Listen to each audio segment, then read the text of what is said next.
national monuments so that they can keep updating every year. The list has to be updated, and there are they are facing immense problem. So what my suggestion is that Archaeological Survey of India, they also need to properly coordinate with the state government departments. Also, there are a number of universities who are doing excellent work. Maybe they can rope in some of the experts from some of the universities, and they can maybe take help of this and try to update the list.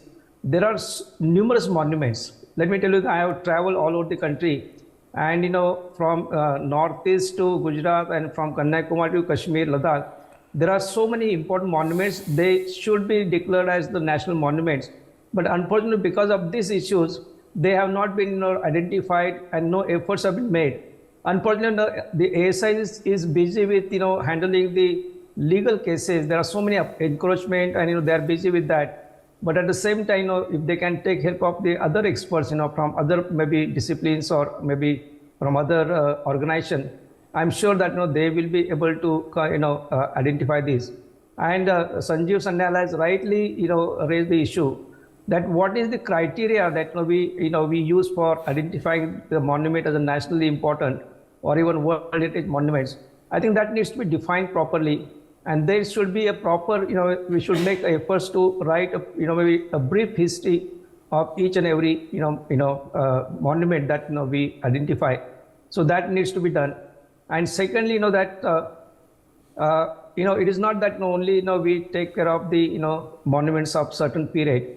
I think right from the Stone Age till modern times, there are so many sites which are of immense importance. Not only importance from the national point of view, also from the international point of view, also there are so many important sites. So I think these concerted efforts are required, in fact, from the Archaeological Survey of India, so that we can all come together and help them in doing that. But certainly that every year the list has to be updated. Unfortunately, that most of the monuments which have been identified, they are done in fact before 1958. And after 58, hardly, we are not really, able to add 700 or 800. So that does not really speak good about that. And there are so many countries, who are doing such an excellent work. They are trying to rope in, maybe heritage experts and all this. So take help of all this, and let's do this very important work for the country. And these monuments have tremendous, potential for developing the tourism, in the country on such a large scale. So from that point of view, also we need to consider this issue very seriously. Thank you. What should this detailed procedure, Vasant Shinde, and substantive criteria be? That is what the Economic Advisory Council to the PM has recommended. So I think firstly, that when we study any monument, what is the significance of that monument in the local history? What is the significance of the monument in the national history? We need to find out the contribution that this particular maybe monument or particular piece of history has done, in fact, in the history of science, maybe history of the country. So that should be the first criteria that we should really look into that.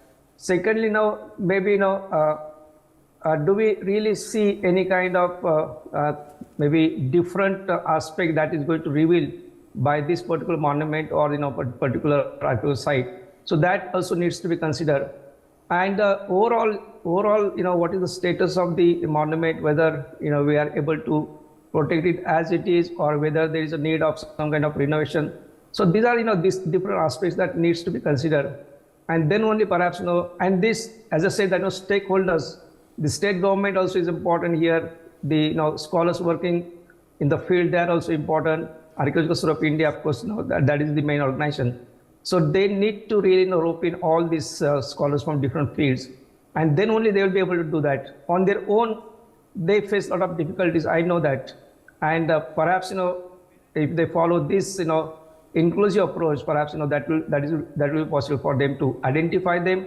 Also, they can chalk out the proper strategy for the protection, conservation of these monuments, and how to protect and how to develop these monuments from tourism point of view. Only identifying from national point of view is not important, but conservation and development is very, very important.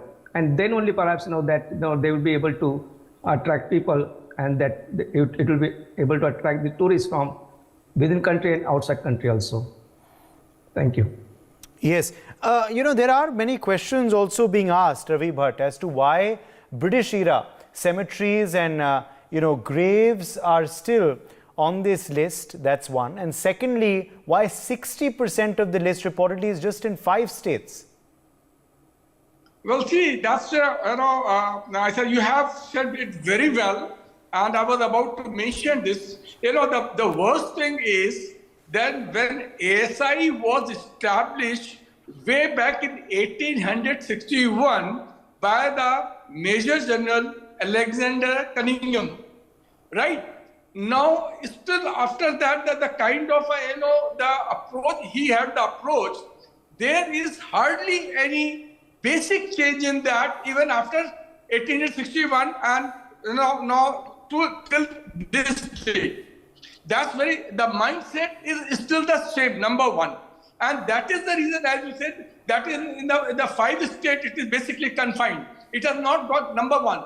And number two, I said about the history. No, the history is the best teacher. People who don't learn from the history, their future is very bleak. And what else? The tangible heritage, intangible heritage, as well as tangible heritage, like monuments, they keep on reminding us the bullet points of the history, the crucial points of the history. Each time you see them, see their picture, you pass by, it is being mentioned. So it's like a reminder of the history. So we keep learning from the history. Now, what is in it right now? Now, I'm asking you a very socially relevant question. The question we all are talking about it, that ASI is short of funds. And that is the reason neither they can survey it physically, nor they can maintain it properly.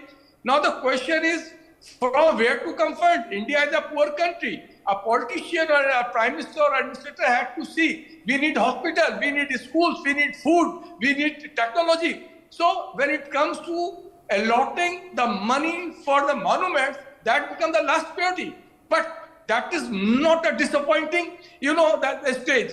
We can always find out something new. Like there are certain section of historians who are against it, that it should be given to the corporate, like in case of the Red Fort.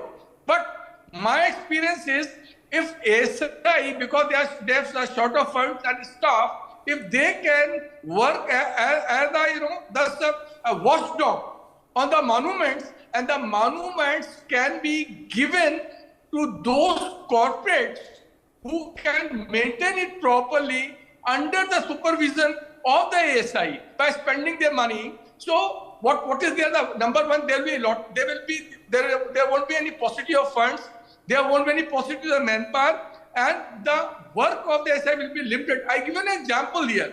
People who suspect whether corporate can maintain or not.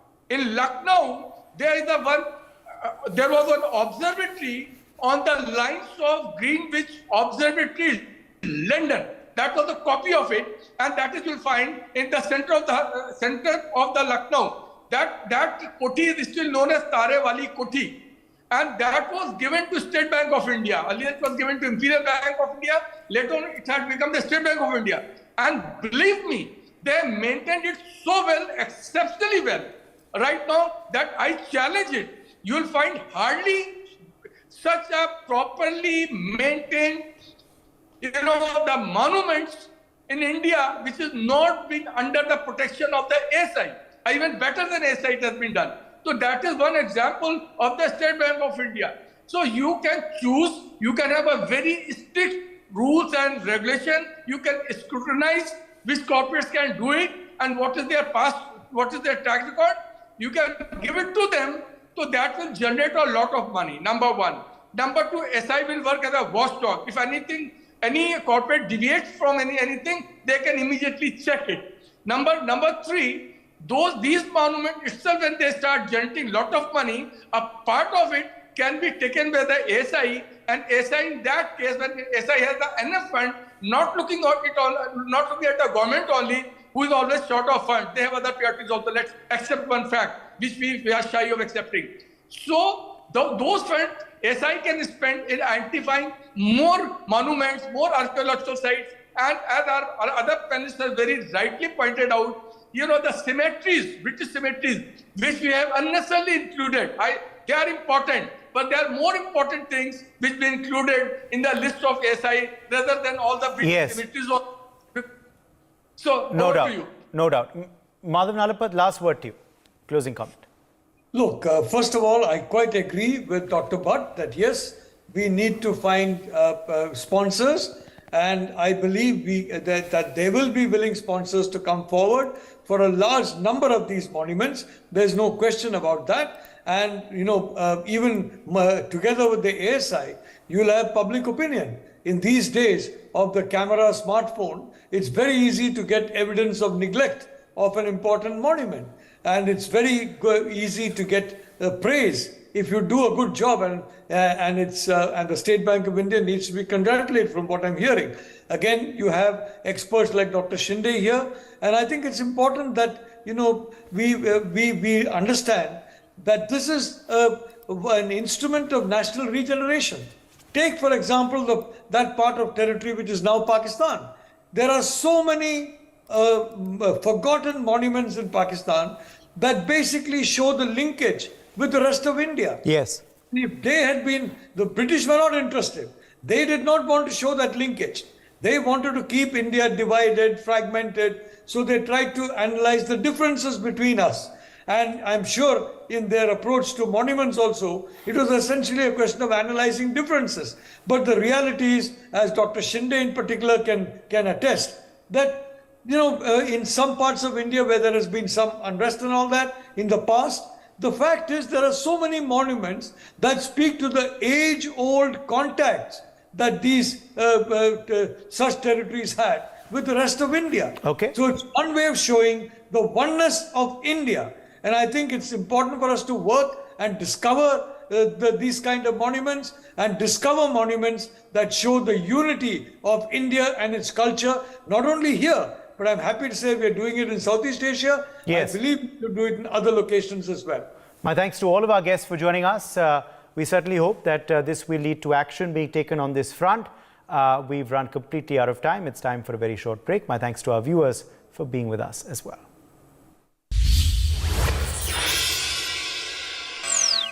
Credit card नहीं है, reject हो गया। Paisabazaar present step up card backed by an FD. तो सोचो मत, अपनी credit limit खुद तय करो, बेस्ट इंटरेस्ट रेट्स गेन करो, कार्ड भी एफडी भी। If a woman wants to do something, her subject is, say, sexuality, do you feel that the world of art has given women more freedom of expression? Subjects and themes that we'll discuss as women, whether it's menstruation, whether it's, unsafe touch, whether it's, rape or assault and things like that can be expressed, obviously, through art, can actually reach out to a lot more women as well. Women are not even, they're worried about even signing their artwork. So it's anonymous artwork everywhere. And not just women, but, men as well. How has the experience as a woman been different for you in both the industries? I actually struggled internally for many years, being labeled singularly and being this unidimensional kind of character. Incredibly,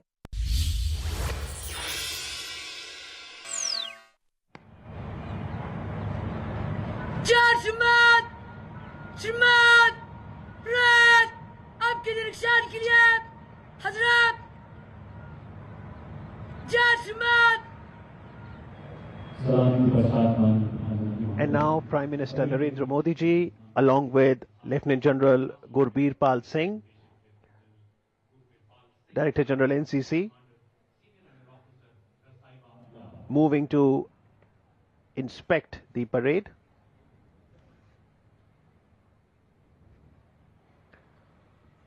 They will be alighting this vehicle.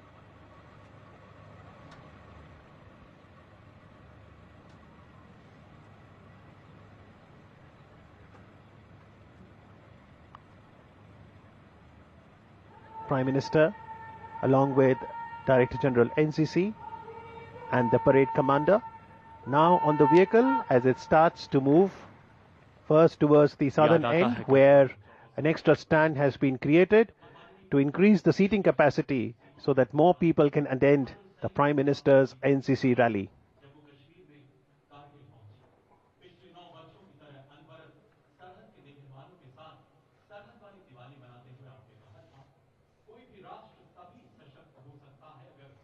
India has one of the youngest populations in the world, and driven by this demographic advantage, India today stands at the cusp of being a Vishwa Guru. Prime Minister's presence here is certainly motivating everyone, particularly the youth population, even as the Defence Minister Rajnath Singh looks on.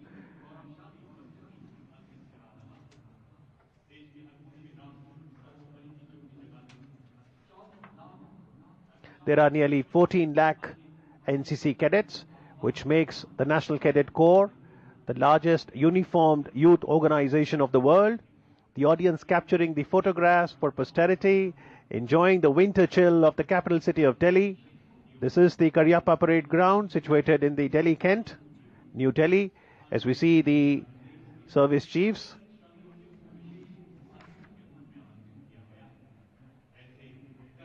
Waving of hands to the Prime Minister, smiles all around as we celebrate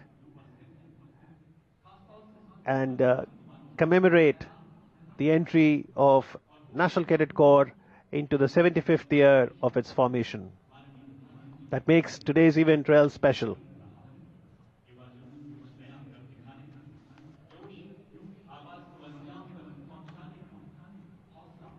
Prime Minister will be reviewing the NCC parade that will be comprising of the 17 NCC Directorate contingents.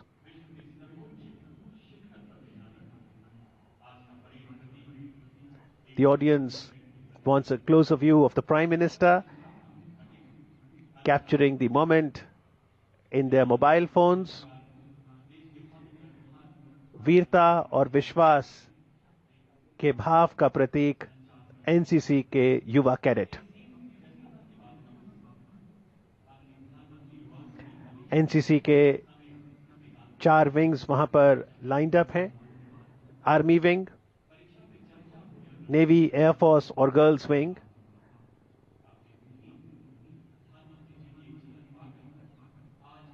और माननीय प्रधानमंत्री जी की झलक पाकर यहां पर सभी बहुत उत्साहित हैं। तिरंगे को लहराकर उनका अभिवादन कर रहे हैं, उन्हें सलाम कर रहे हैं, उन्हें नमस्ते कर रहे हैं और प्रधानमंत्री भी अपना हाथ हिलाकर रेसिप्रोकेट कर रहे हैं। ये क्षण बेहद महत्वपूर्ण, एक बहुत ही यादगार पल।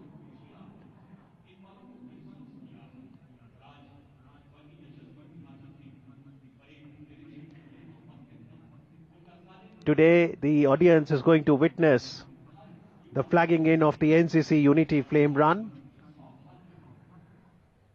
They will see the release of special day cover and a specially minted coin that will commemorate the celebration of 75 years of the National Cadet Corps.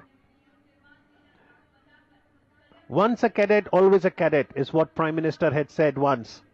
He himself is a NCC cadet.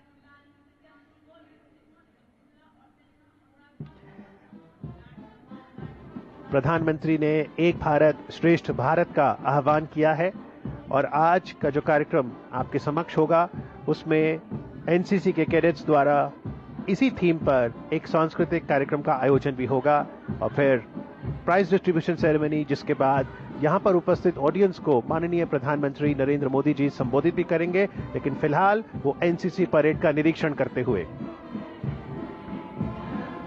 Delhi Directorate being led by Gautam Chandra. Punjab, Haryana, Himachal Pradesh और चंडीगढ़ निदेशालय का नेतृत्व कर रहे हैं cadet Virendra Singh. Tamil Nadu निदेशालय को lead कर रहे हैं कैडेट नवीन कुमार। वेस्ट बंगाल और सिक्किम के निदेशालय का नेतृत्व कर रहे हैं कैडेट सुभाजीत घोष। और अब उत्तर प्रदेश का निदेशालय, जिसे लीड कर रहे हैं कैडेट वैभव। माननीय प्रधानमंत्री जी की उपस्थिति से जरूर उनका मनोबल बढ़ रहा होगा। केरला कंटिंजेंट लीड कर रहे हैं कैडेट जोयल ज्योतिष। राजस्थान निदेशालय को कमांड कर रहे हैं कैडेट देवेंद्र।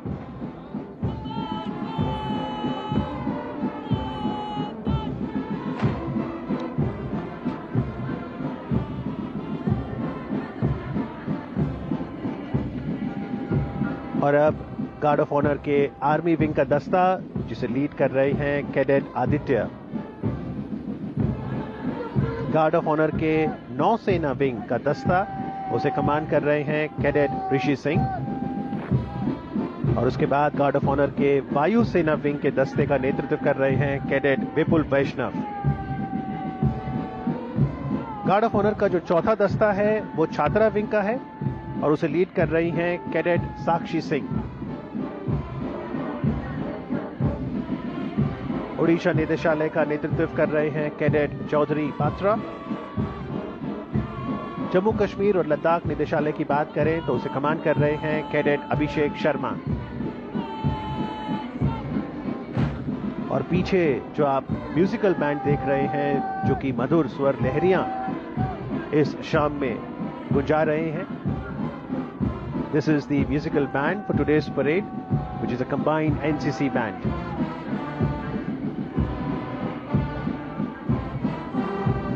आंध्र प्रदेश और तेलंगाना निदेशालय का नेतृत्व कैडेट ए सुलोचना देवी। कर्नाटका गोवा को कमान कर रहे हैं कैडेट संदीप सिंह। गुजरात निदेशालय इस कंटिंजेंट को लीड कर रहे हैं cadet Ishwar Singh. North east region निदेशालय का नेतृत्व कर रहे हैं कैडेट दीप लिंबू। मध्य प्रदेश एवं छत्तीसगढ़ को कमान कर रहे हैं कैडेट समीर कुशवाहा। और ये है बिहार और झारखंड का दस्ता, जिसे लीड कर रहे हैं कैडेट राहुल कुमार। तो जो 17 डायरेक्टरेट्स हैं राष्ट्रीय कैडेट कोर के, उनके ये दस्ते, जिसका निरीक्षण किया माननीय प्रधानमंत्री जी ने। और जो स्वर लहरियों की मैं बात कर रहा था, उस बैंड के बारे भी आपको जानकारी दे दूं। The band for today's parade, as I said, is the combined NCC band from Birla Balika Vidyapeeth Pilani, Sindhya School Gwalior, Sainik School Kapurthala, and these are the young school students at the northern end, the specially designed audience corner, so that the school students can also participate in today's function.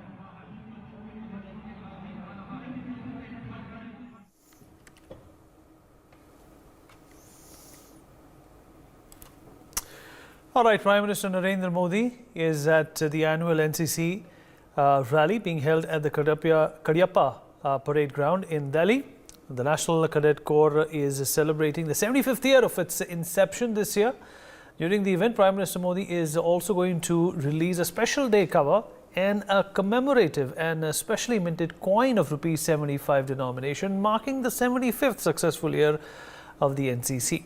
The NCC is a voluntary organization in India that recruits cadets from schools and colleges. The aim of NCC includes motivating youth to take up a career in the armed forces, to train the youth and impart leadership qualities, to develop character, courage and sportsmanship, among other things as well. We'll talk about this with our guest. Joining me on the platform at this particular time is Major General A.K. Sivach, former head of Territorial Army, geostrategic and defense expert. Also with us is Colonel J.S. Sodhi, foreign affairs expert. Major Mohammad Ali Shah, defense expert, also joins us on this show. Mr. Pranay Agarwal, political analyst, with us on the program as well. And Rajalakshmi Joshi, political analyst, also joining us on this important occasion. Thank you everyone for being a part of this conversation. General Sivach, I'd like to start with you, sir, if you can hear me. Okay. So 75 years of the NCC, how proud are you of this establishment and what it has contributed to the nation for so long now? Puneet, it's a great achievement. In fact, it is a stepping stone toward the Indian Army, Indian Air Force and Indian Navy. And those of cadets who cannot join the defense forces, then they go into the various walks of life and they instill discipline there as well. So my point is that as far as NCC is concerned, it brings a national building, a character building and a discipline in youth. And this has a long standing meaning as far as the colleges and schools are concerned. And few of them, say 10% at least, join the defense forces and they do extremely well there. And the rest of them take this discipline into the various walks of life. So I suppose the NCC is a very important part of our student life. In fact, the NCC should be made compulsory for all the children.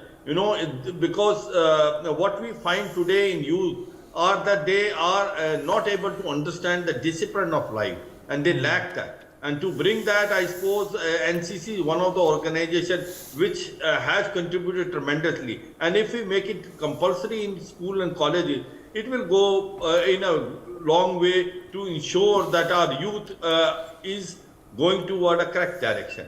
Now, I will also say a few more things. As far as NCC is concerned, NCC is one thing which not only take the people in defense forces, but when it is about other sphere, it can be civil services, it can be other walks of life, including entrepreneur. Those children which have been a NCC student, when they go to any other field, they have been found to be achieving the best, and they have a self-confidence and discipline. And when you look back and you find out as to how did it come, and you find that they have been NCC student.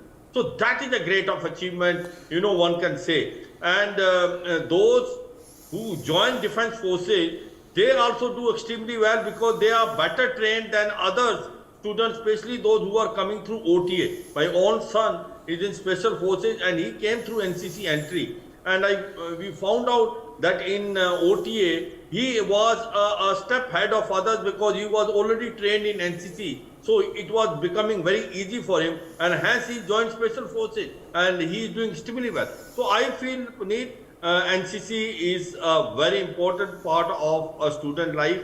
It should be made compulsory. We are proud of NCC, and 75 years we are now celebrating, and it's a matter of pride for all of us. Puneet. All right, Colonel Sodhi, your thoughts and your memories of NCC, and do you concur with General Sivash that it is something which should, be spread across the civil, environment as well? Jayant, Vineet, it's my honor to be on a news channel and a privilege to be with the esteemed co-panelists. I totally agree with every word of General Sivash. NCC is a fantastic and a fabulous organization which has done immensely in nation building. The experience gained in NCC is enriching and educative, and I can tell from my own personal experience.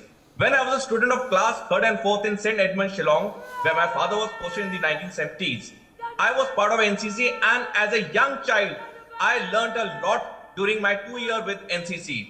And I agree with General Sivash that NCC should be made compulsory for everyone in the country. Vineet, we are a country with a large population of almost 1.4 billion. It is not possible to make service in the army compulsory because of various constraints. The next best option is making NCC compulsory, and it is highly viable. The experience gained in NCC instills character, courage, and the biggest is discipline. And this is what is required. And like General Sivash has rightly said, the NCC cadets who join the army do extremely well. I myself have been an instructor in Officers Training Academy, Chennai. I've seen the NCC entry doing extremely well. In my opinion, the time is right now. We are a strong country. Financially, we are the world's 5th biggest economy. We should have NCC compulsory for every school student at least to begin with. Right. Mohammad Ali Shah, if you're there with us. Yes, Vineet. Ali, you've been a part of the NCC. You have some fabulous memories. Take us through, your experience with the NCC and how it has shaped you as a person. Very good question, Vineet. It gets in nostalgia.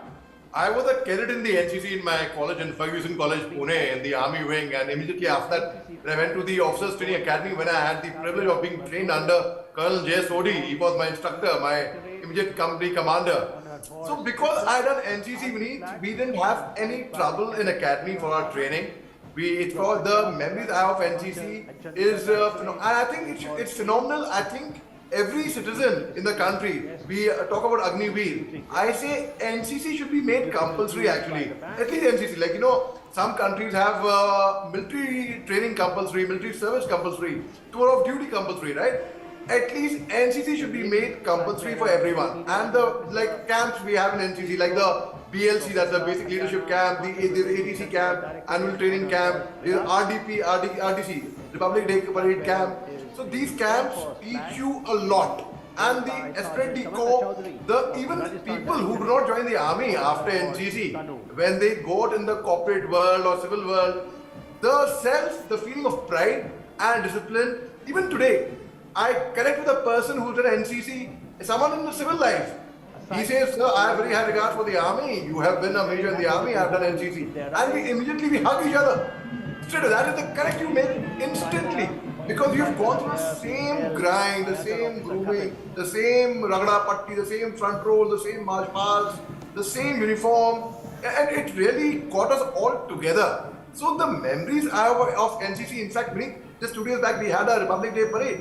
And because I had done NCC, I could march on the majestic Kartavya Path, that time known as Rajpath, in the year 2008, with 2 stress fractures on both my legs. I was on heavy dose of painkiller, but yet I could do it. Why? Because I attributed again to my training and the grounding I got from the National Cadet Corps. So it is certainly, I mean, it holds the entire nation together. The service they provide is brilliant, and I totally concur with General Subhash, with Colonel Sodhi. My seniors, I mean, they are well respected, very highly respected, and because we had done NCC, we could become good soldiers, Vineet. Led by Senior Under Officer GD. Okay, good points. Pranay Agarwal, if you can hear me.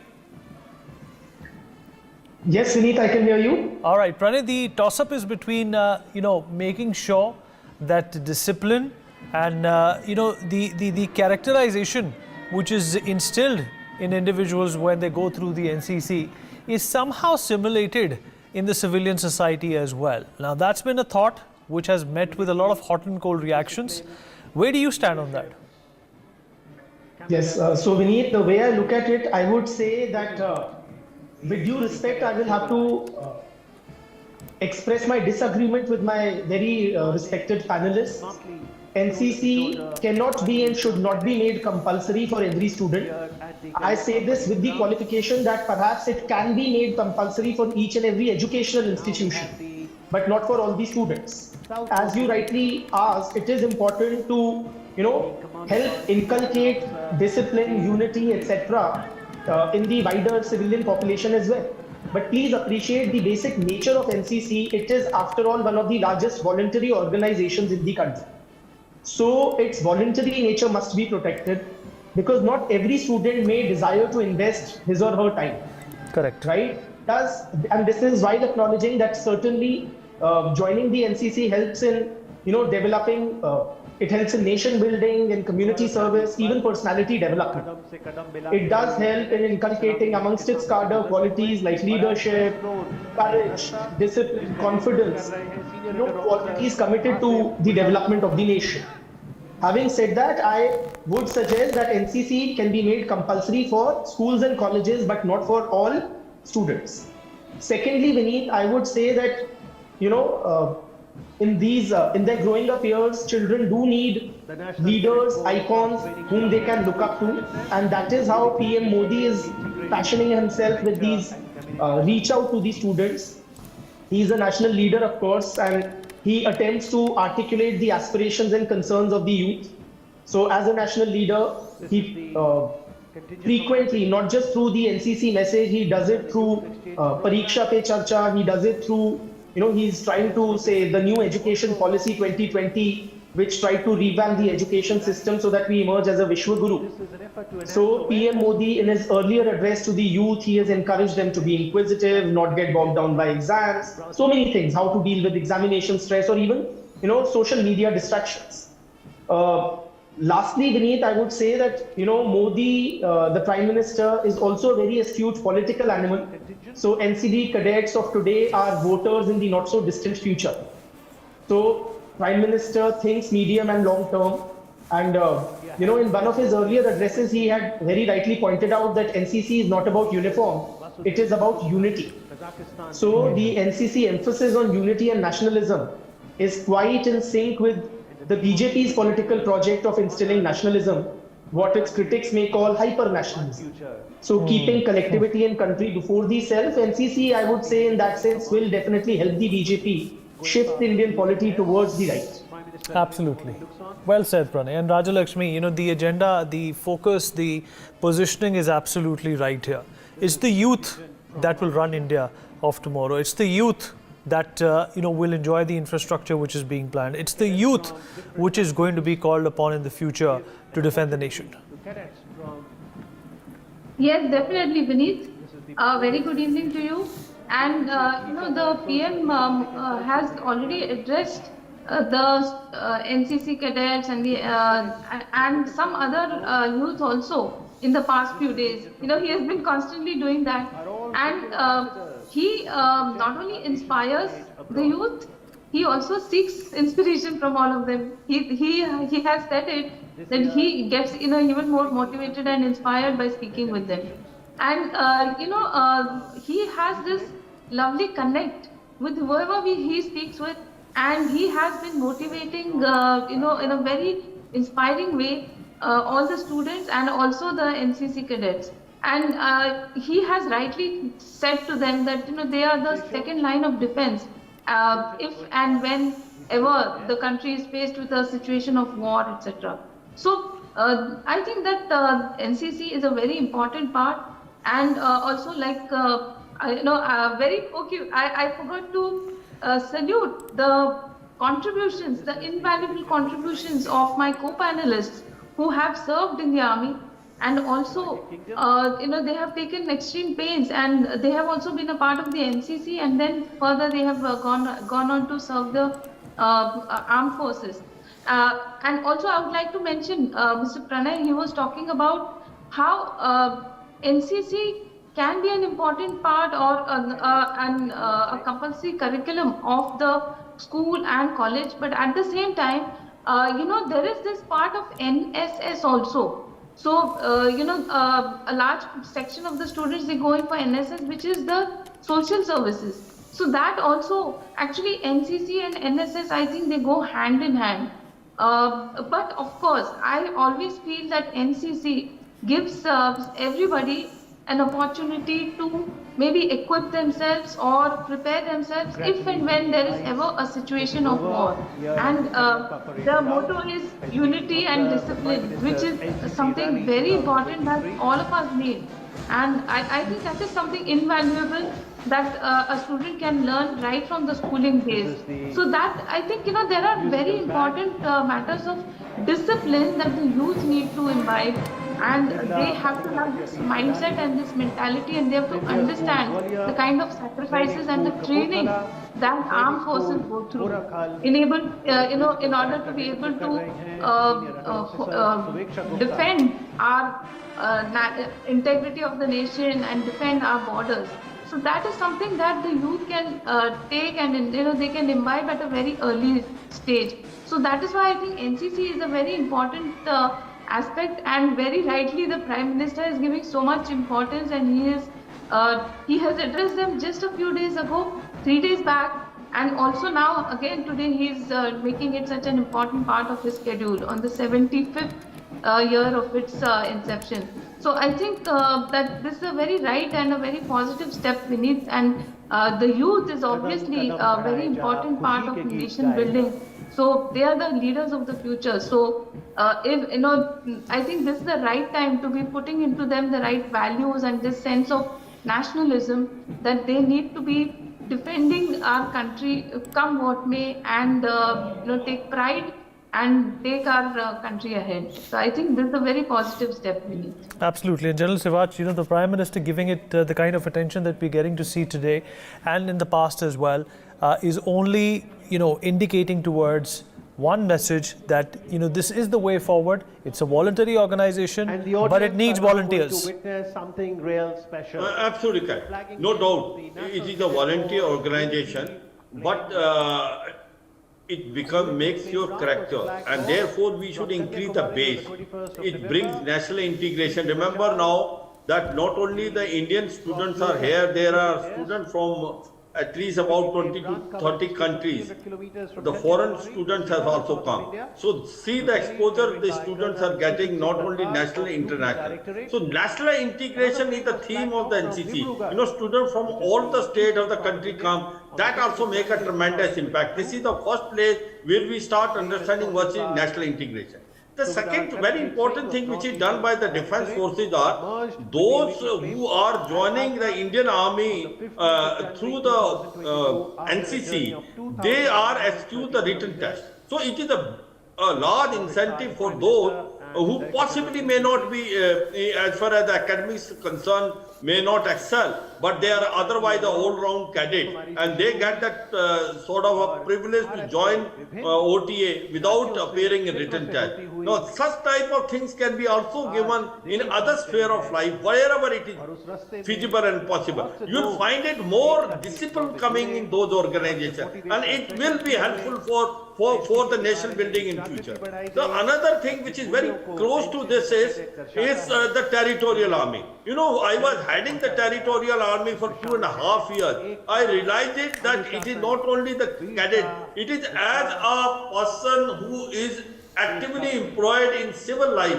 maybe in government job or a private job, can also serve the nation by only coming for 2 months in a year, and he keeps on doing what he is doing for rest 10 months, and that is also a very good thing. It brings a lot of discipline and also brings reservation. You see, these NCC territorial army, they are the backbone of your army, in the sense they don't cost you so much money, but in case of war and in case of emergency, they can be embodied and they are available to you. That is the way, and I fully agree. It was brought out in case of national disaster or in national emergency. NCC can play a major role, and same way the territorial army play a major role. Not too many citizens know the territorial army is open for everyone between 18 to 42. He has to be only a graduate and suitably employed or doing his self-employed. So that's the thing. So I suppose the NCC can do a great job. It is building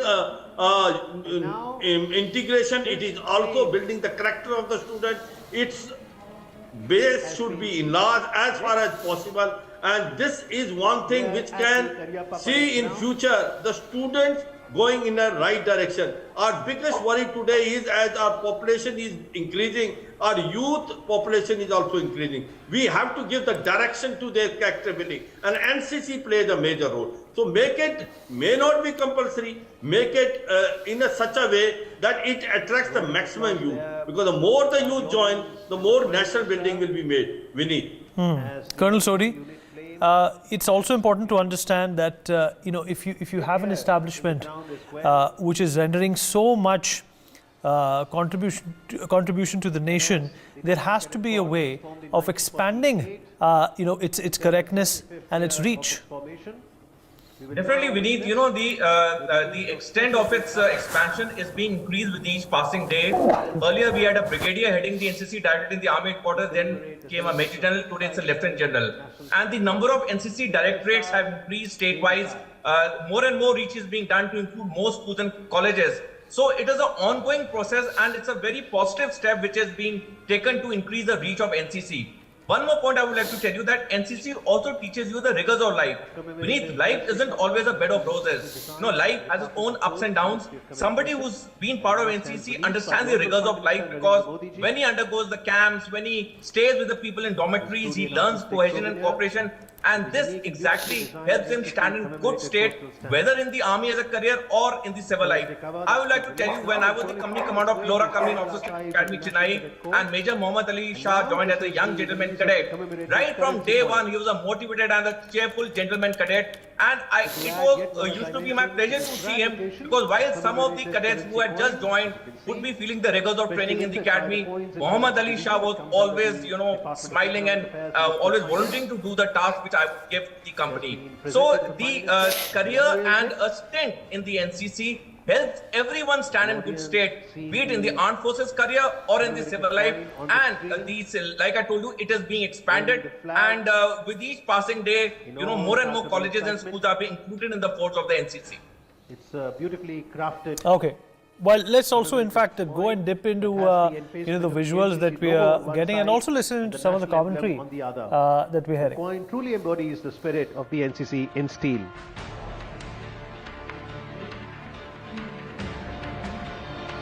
What will come next for the audience? Well, all eyes of the audience should now be on the screen, which will now showcase the NCC movie traversing the journey of 75 years of National Cadet Corps.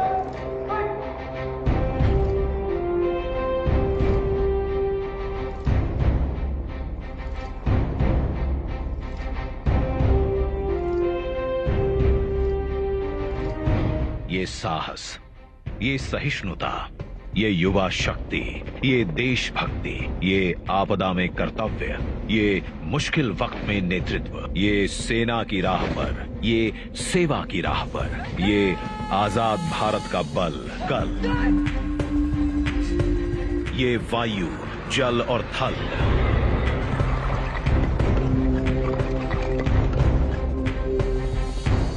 ये है राष्ट्रीय cadet corps.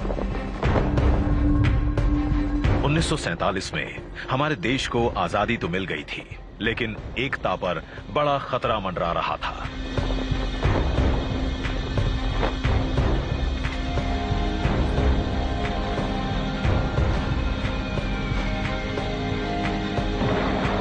उन्नीस 48 के भारत पाकिस्तान युद्ध के बाद देश को इसकी जरूरत महसूस हुई।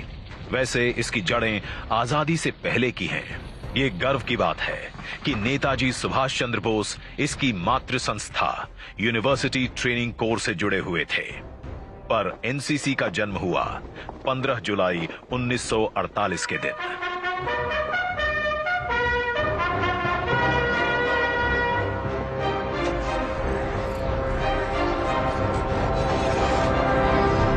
ये एकता, ये अनुशासन, ये एनसीसी, राष्ट्रीय कैडेट कोर।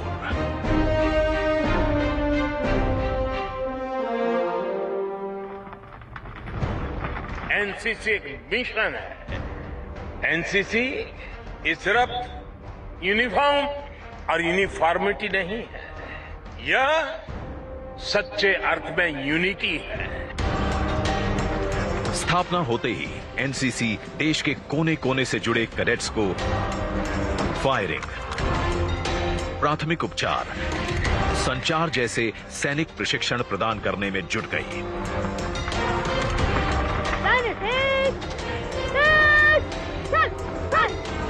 1949 में देश की पहली बालिका एनसीसी विंग बनी, जो विश्व में ऐसा पहला उदाहरण बना, और देश की बेटियां यहां भी सफलता की चोटियां छूने लगीं।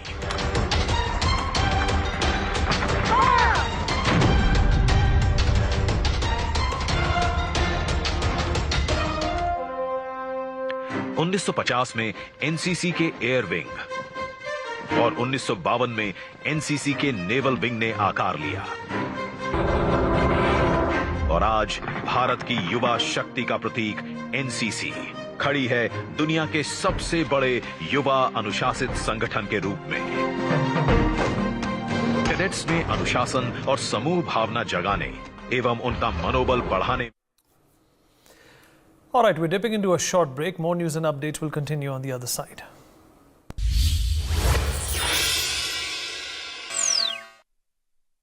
क्रेडिट स्कोर लो है और क्रेडिट कार्ड चाहिए? कोई नहीं, समझो मिल गया। पैसा बाजार स्टेप अप कार्ड एक ऐसा यूनिक क्रेडिट कार्ड है जो हो सकता है सबके पास। बनवानी है तो बस एक एफडी, पाएं एफडी पर बेस्ट रिटर्न्स और अपनी क्रेडिट लिमिट खुद डिफाइन करने का मौका।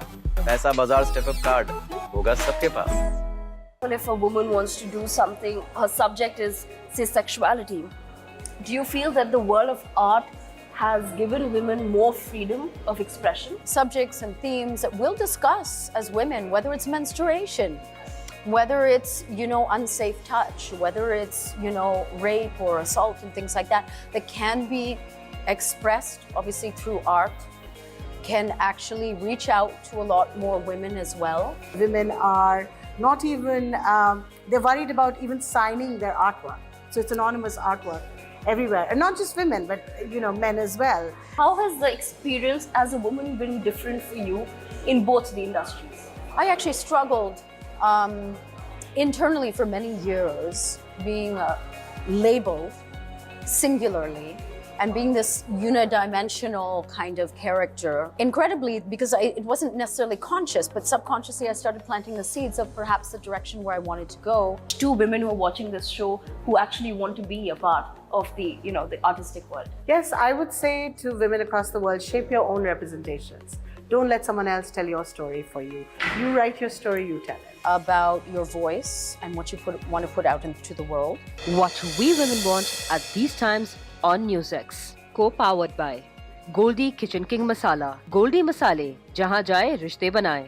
Associate sponsor Titan iPlus, Greenland Laminate and Kalyan Jewelers.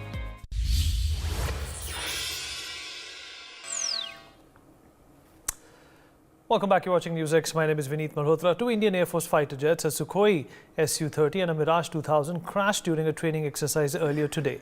Officials have in fact confirmed this today, resulting in the death of one pilot while one aircraft crashed in Morena in Madhya Pradesh. The other is believed to have gone down 100 kilometers away in Rajasthan's Bharatpur.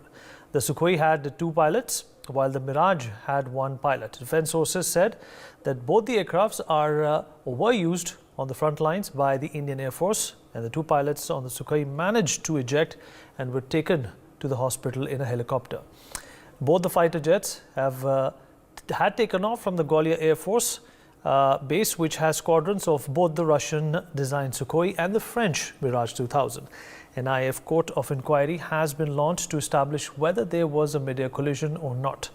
This is not the first time we have lost one of our brave hearts during a peacetime exercise. In this broadcast, we discuss the possible reasons for the crash, how to prevent such accidents and eliminate the possibilities of such crashes during peacetime.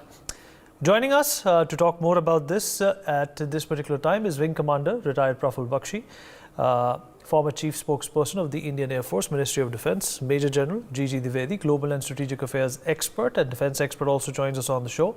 Group Captain U.K. Devnath, former Indian Air Force and Defence expert, joins us on this all-important conversation as well.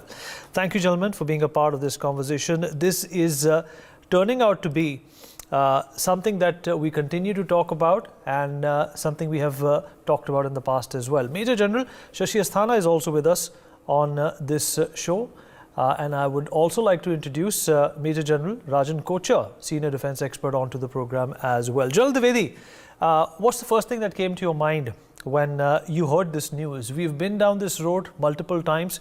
We're not sure what the inquiry will lead into. There have been many crashes in the past as well.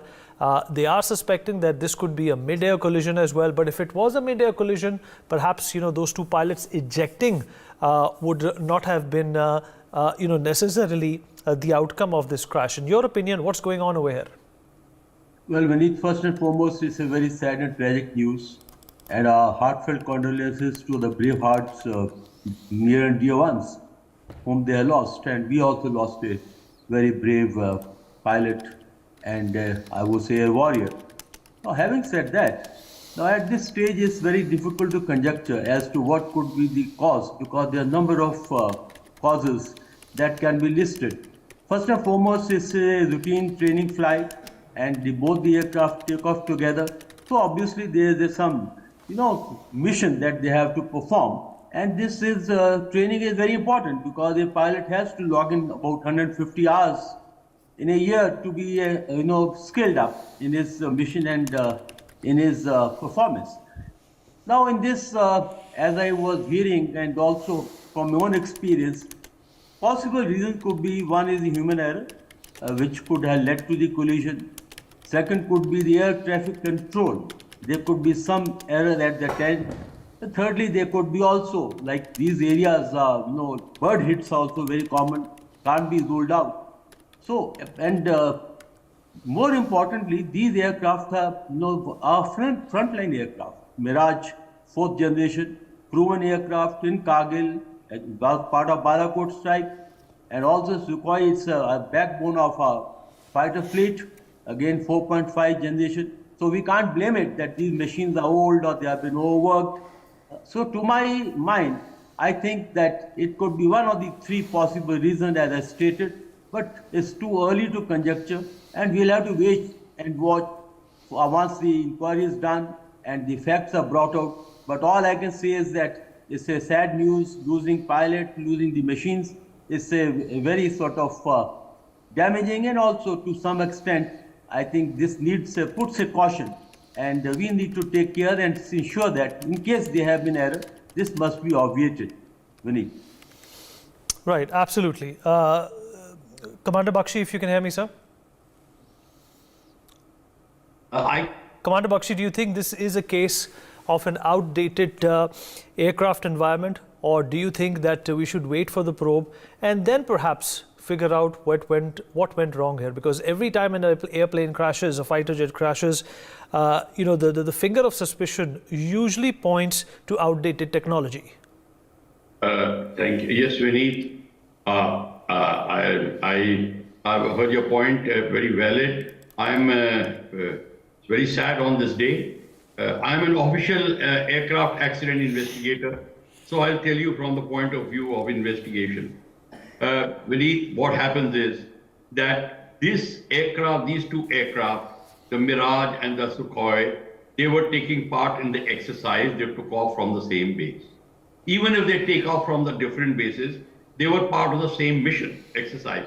Now, what was the exercise? If the fighter aircraft are there and both are air defense capable aircraft, obviously, I mean, they must have come very close to each other. Now, these are still conjectures on our part till such time we hear the FDR and the cockpit voice recorder, or get briefed by the pilots who have ejected, or Air Force officially announces what was the thing. Nothing has come. So we are conjecturing if they were doing the exercise could have been a air combat exercise. Air combat exercise, for example, if you can see the two aircraft I have in my hand, if they carry out the air combat, they come during the air combat, they can come very close. I have seen MiGs colliding and they actually pilots losing their lives during the air combat. This is not a very uncommon phenomena. It has happened a number of times in a number of air forces. This could happen. Or it could have happened is that the aircraft were under the ATC control, one was on the circuit, one was joining in when the ATC lost control. Probably that people could not hear. I mean, this is I've heard. Still nobody has told us officially. In that case, the aircraft which is descending may have hit.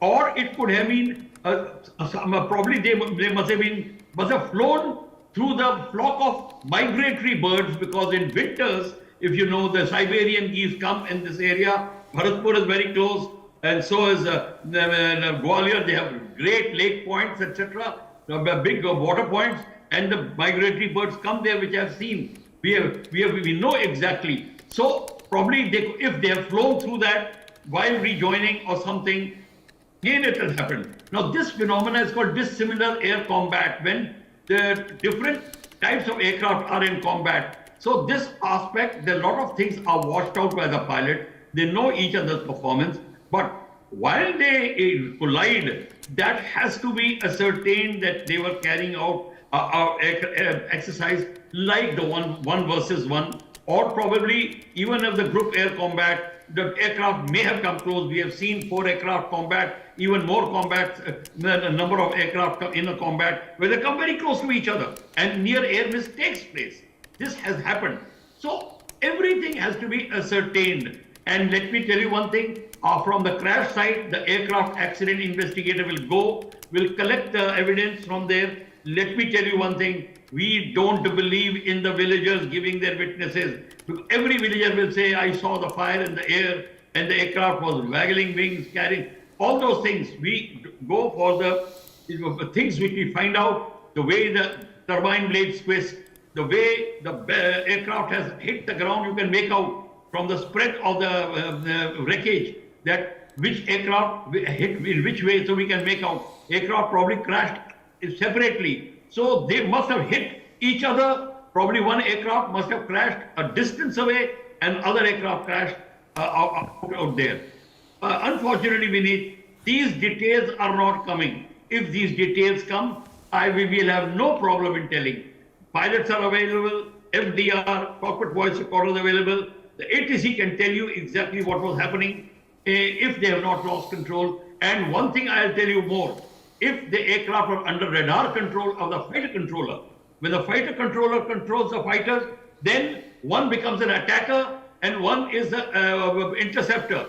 And the interceptor is brought onto the attacker by the radar controller. In case there is a mistake in that, we have seen the accidents happening during that time. But I've seen at night time this happens. Daytime, this aircraft under fighter controller, very rarely I have seen, with a very rare example. But at night, this is quite common. So there are a lot of things could have happened, but we cannot say that suddenly both aircraft had a flame out, suddenly at different places, or suddenly both pilots got disoriented. All these things I don't believe. We have to go through a honest investigation to give out the correct opinion, and beyond that will be all conjecture, which would be harmful to just make a guesswork. All right, Group Captain Devnath, if you can hear me, sir. Oh yes, Vineet, I can hear you. Strength 5. Sir, we've discussed this as it happened and when it happened. Why isn't this scenario, why isn't this sporadic nature of these frequent crashes changing for the better? Vineet, let me assure you that both the aircraft, that is Mirage 2000 and Su-30, are one of the best combat aircraft in world. Mirage 2000 still remains a frontline fighter in French Air Force, and similarly Su-30 remains frontline fighter in the Russian Air Force. We have more than 260 Su-30 with us. They are being manufactured in HAL, and they will remain backbone of Indian Air Force for a long time to come. Mirage 2000s came to us in 1980s, but they have been overhauled and upgraded from time to time, and we are at par with the latest version of Mirage 2000, which French Air Force is flying. Yes, accidents do take place. In this instance, in all probability, there was no technical problem with either of the aircraft. Pilots, they are highly trained, they are highly motivated, they are briefed, they do simulator training, they do training in trainer aircraft, and only then they are launched solo in a fighter aircraft for such complex air combat exercises. I mean, it is open information. At Gwalior, we have what is called TACD, Tactical Air Combat Development Establishment. They do perform very complex combat maneuvers so that new tactics and new strategies can be devised, preparing our combat pilots for a future battle. See, at Gwalior, most probably they were doing what we commonly call in Air Force DACT, DACT, dissimilar air combat tactics were being practiced. We have our Air Force which trains to groom our future leaders. The word used is FCL, Fighter Combat Leader, or for ground attack, we use the word PAI, Pilot Attack Instructors. These people are selected lot when they are a flight lieutenant with 6 to 7 years service, or when they are squadron leaders, young squadron leaders with 9 to 10 years service. The best of the lot is selected and they go to Gwalior to train. And they are trained for complex group maneuvering combat. A typical exercise, Vineet, will consist of, say, 4 aircraft going for a bombing mission. We call them defenders, and 2 aircraft attacking them as enemy interceptors. We call them attackers. Vineet, I myself ejected from MiG-23 during a 4 versus 2 simulated air combat exercise. I was very lucky. My ejection speed and parachute functioned properly. I landed safely. Even today, I have 20% disability due to injuries sustained during my ejection. But Vineet, let me assure you, during such air combat, aircraft are under very close radar control. Very soon, we will know the preliminary report of the investigations. We have radar plots available, radars which are with air traffic control. Those plots will be taken out and played. We have what is called Air Combat Situation Awareness Board. These are electronic boards on which position of each aircraft is monitored on ground. We will soon be able to decode the FDRs in both the aircraft, flight data recorder. And most important, Vineet, after this, other aircraft in the formation, other pilots in the formation, their debrief will be taken. So we will be able to compile all the data and know exactly what happened this morning. Fair enough, probably it was a case of both the aircrafts actively engaged in combat and they touched each other because both the aircraft had no technical problem. They crashed simultaneously in the similar air situation at similar time frame. So probably they touched each other and certain amount of damage took place to each other's control surfaces. We have what is called aileron. It controls the roll of the aircraft. We have what is called a rudder. It controls left-right movement of the aircraft. We have what is called elevator. It controls up and down movement of the aircraft. So probably there was certain amount of control damage. So pilot is trained. Every pilot is trained how to recover from such a situation. But if the damage is much, if the damage is serious,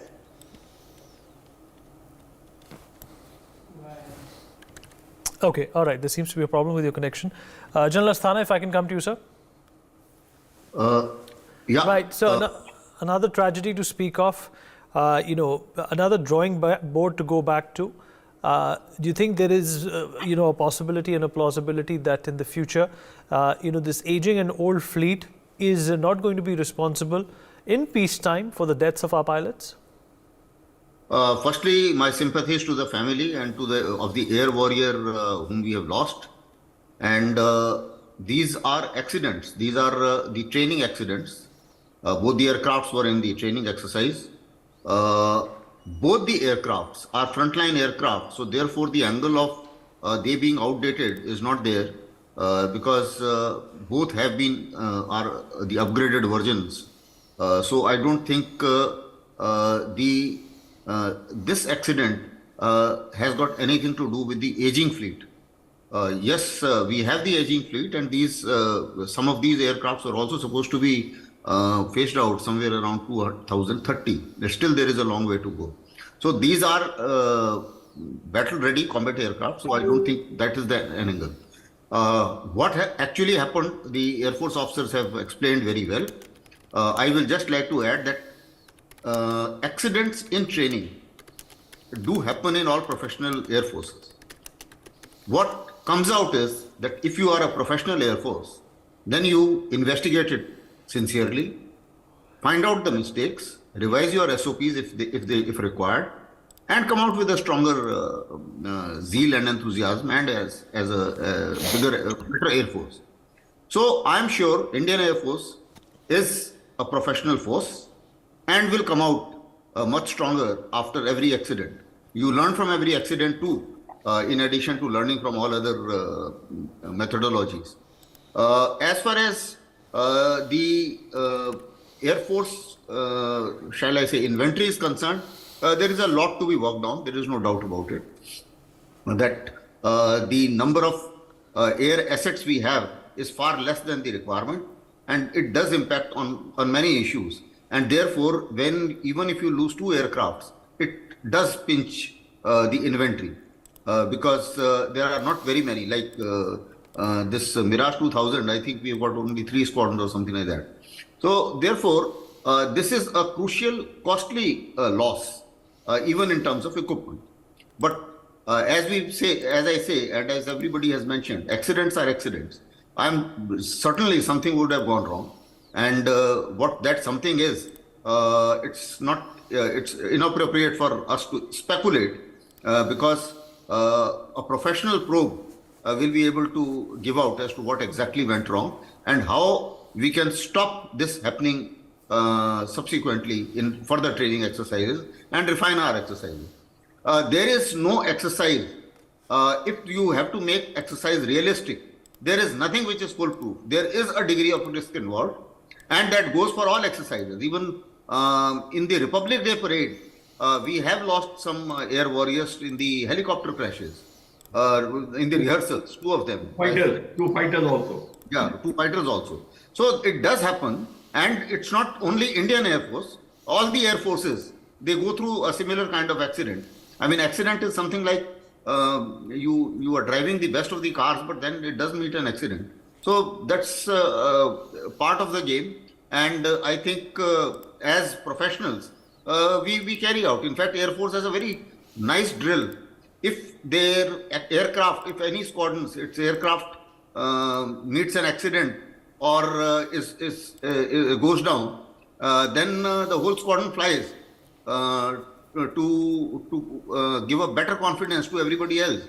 So these are the kinds of things which the professional air forces do, and I'm sure the Indian Air Force will come out of it strongly as we go along. Vineet. All right. General Kocher. General Kocher, if you can hear me, sir. Yeah, I can hear you very well. Can you hear me? Yeah. So how to minimize these losses? Vineet, at the outset, I would like to express my condolences to the family of Wing Commander Hanumant Rao Sarathi. It's a tragic loss of warriors. Now, a very important aspect that how to minimize this loss. If you look at the track record, we have lost 13 Mirages since the time they have been inducted in the Indian Air Force. We have lost 11 Sukhois. The last crash of the Sukhois took place in 2018 and Mirage in 2021. So these accidents are not new to the Air Force. These aircrafts have met with accidents. And if you go through the reasons why these aircrafts crashed, and if you look at the data, a great deal of information relates to technical errors, less human errors. So one aspect which I would like to hear highlight is the maintenance standards, what we are maintaining for these aircrafts, because though I'm sure the Indian Air Force has got very, very high standards of maintenance, but you need to understand that the Indian Air Force has a multi-operational fleet, and it has a very diverse fleet. So the challenges of maintenance of these aircrafts are immense. The second aspect I would like to highlight here is the spares. Sukhois are Russian origin, and we know that there are issues with the spare support. I have seen for myself, if I compare with the Russian equipment which is there in Indian Army, and since I'm from the logistics of the Indian Army, I know that what kind of problems we have faced with the spares of the T-90 and the T-72 tanks. So this is also an issue that what kind of spares are coming. There are large number of spares which are coming from Ukraine also, and they have not been coming off late. So this spare support has been impacted a lot, and it is no open secret about it. So when an accident takes place, we have to have a very pragmatic inquiry, and we must not hesitate to pinpoint the reason for the accident. I remember there was an accident or accidental shooting of a helicopter in Jammu and Kashmir, thinking that it was a helicopter of the enemy. A friend or foe system was violated. So if an inquiry takes place and we pinpoint the reason, it could be a pilot error, it could be a technical error, or it could be due to weather condition.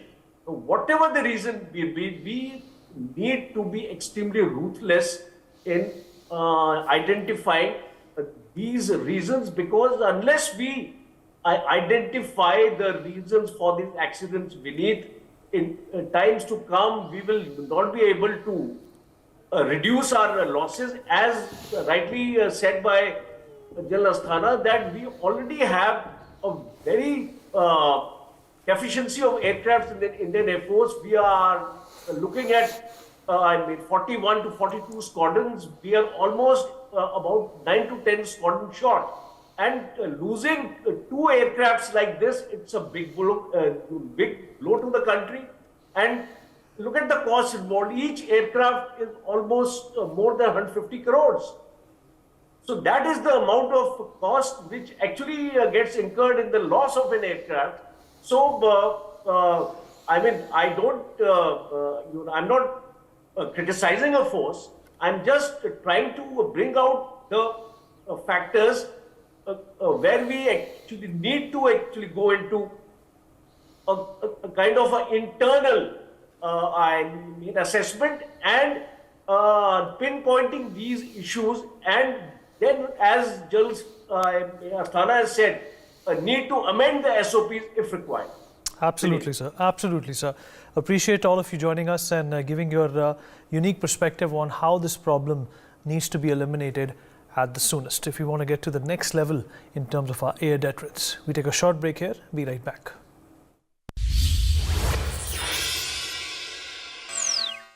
Credit card नहीं है, reject हो गया। Paisabazaar present step up card backed bye FD. तो सोचो मत, अपनी credit limit खुद तय करो, बेस्ट इंटरेस्ट रेट्स गेन करो, कार्ड भी एफडी भी। If a woman wants to do something, her subject is say sexuality. Do you feel that the world of art has given women more freedom of expression? Subjects and themes that we'll discuss as women, whether it's menstruation, whether it's, unsafe touch, whether it's, केंद्रीय मंत्रिमंडल के मेरे सहयोगी श्रीमान Rajnath Singh ji, Shri Ajay Bhatt ji, CDS Anil Chauhan जी, तीनों सेनाओं के प्रमुख, रक्षा सचिव, डीजी एनसीसी और आज विशाल संख्या में पधारे हुए सभी अतिथिगण और मेरे प्यारे युवा साथियों, आजादी के 75 वर्ष के इस पड़ाव में एनसीसी भी अपनी 75वीं वर्षगांठ मना रहा है। इन वर्षों में जिन लोगों ने एनसीसी का प्रतिनिधित्व किया है, जो इसका हिस्सा रहे हैं, मैं राष्ट्र निर्माण में उनके योगदान की सराहना करता हूं। आज इस समय मेरे सामने जो कैडेट्स हैं, जो इस समय एनसीसी में हैं, वो तो और भी विशेष हैं, स्पेशल है।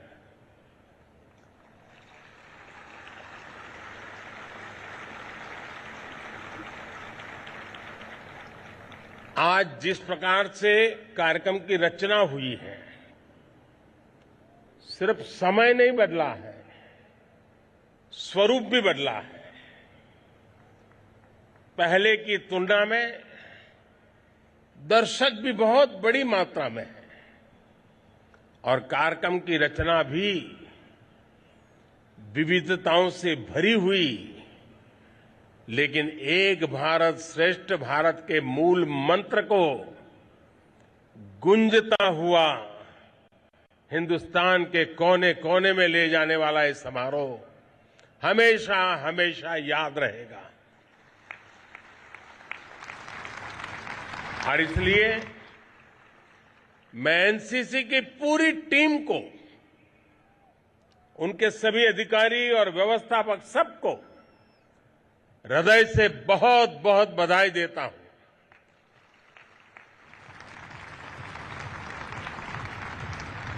आप एनसीसी कैडेट्स के रूप में भी और देश की युवा पीढ़ी के रूप में भी एक अमृत पीढ़ी का प्रतिनिधित्व करते हैं। ये अमृत पीढ़ी आने वाले 25 वर्षों में देश को एक नई ऊंचाई पर ले जाएगी, भारत को आत्मनिर्भर बनाएगी, विकसित बनाएगी। साथियों, देश के विकास में एनसीसी की क्या भूमिका है, आप सभी कितना प्रशंसनीय काम कर रहे हैं, ये हमने थोड़ी देर पहले यहां देखा है। आप में से एक साथी ने मुझे यूनिटी फ्लेम सौंपी। आपने हर दिन 50 किलोमीटर की दौड़ लगाते हुए 60 दिनों में कन्याकुमारी से दिल्ली की ये यात्रा पूरी की है।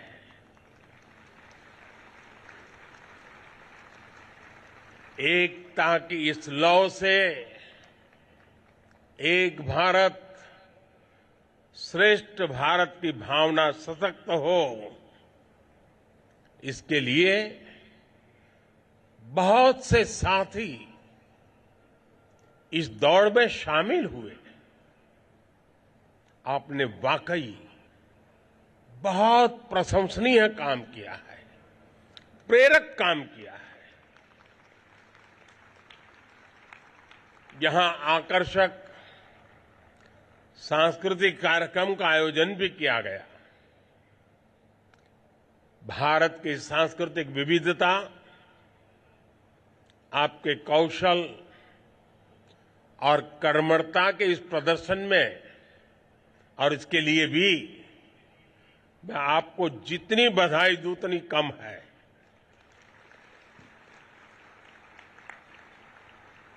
साथियों, आपने गणतंत्र दिवस की परेड में भी हिस्सा लिया। इस बार ये परेड इसलिए भी विशेष थी क्योंकि पहली बार एक कर्तव्य पथ पर हुई थी, और दिल्ली का मौसम तो आजकल जरा ज्यादा ही ठंडा रहता है।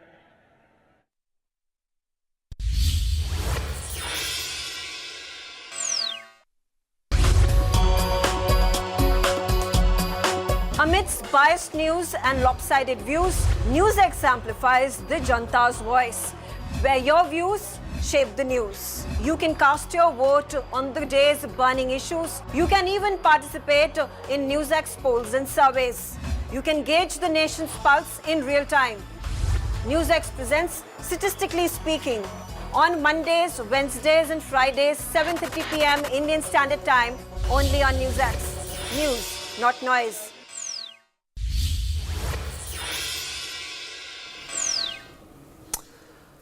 Welcome back. You're watching NewsX. My name is Vineet Malhotra. The sell-off in Gautam Adani's corporate empire accelerated on Friday, erasing more than 51 billion of market value in 2 sessions as Asia's richest man struggles to contain the fallout from a scathing report by US short seller Hindenburg Research, alleging accounting fraud, stock manipulation and other corporate governance issues.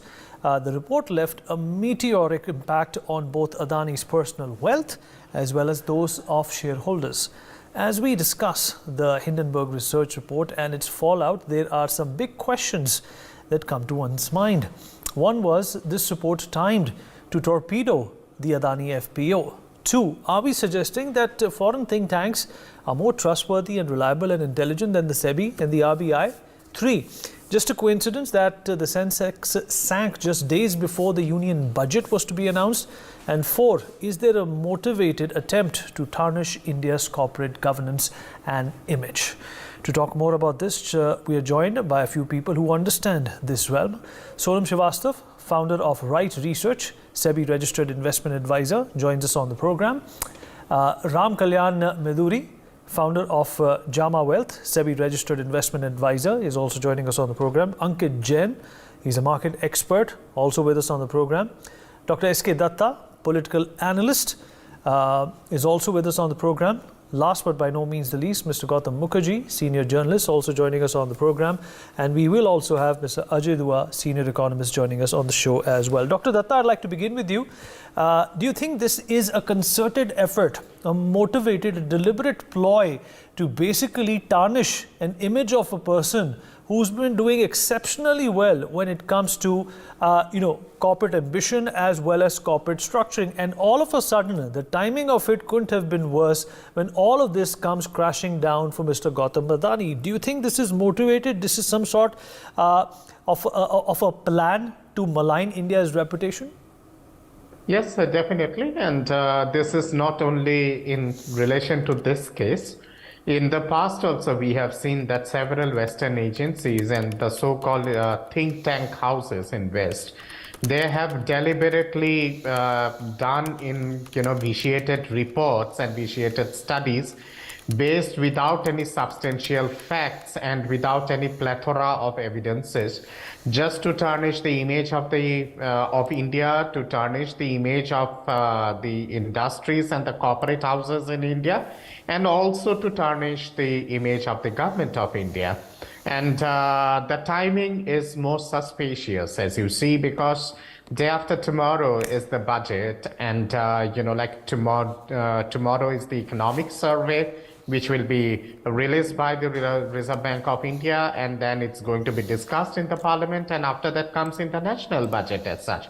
So this is a deliberate move in relation to vested interest and vested agencies, those who are sitting there in the West, that own their sole and only ambition is to tarnish the image of India. They cannot take they cannot take and they cannot fathom this fact that India is a booming economy now. India has surpassed in terms of the economic outlay in relation to United Kingdom as well as France. India is the 5th largest economic power of the world now.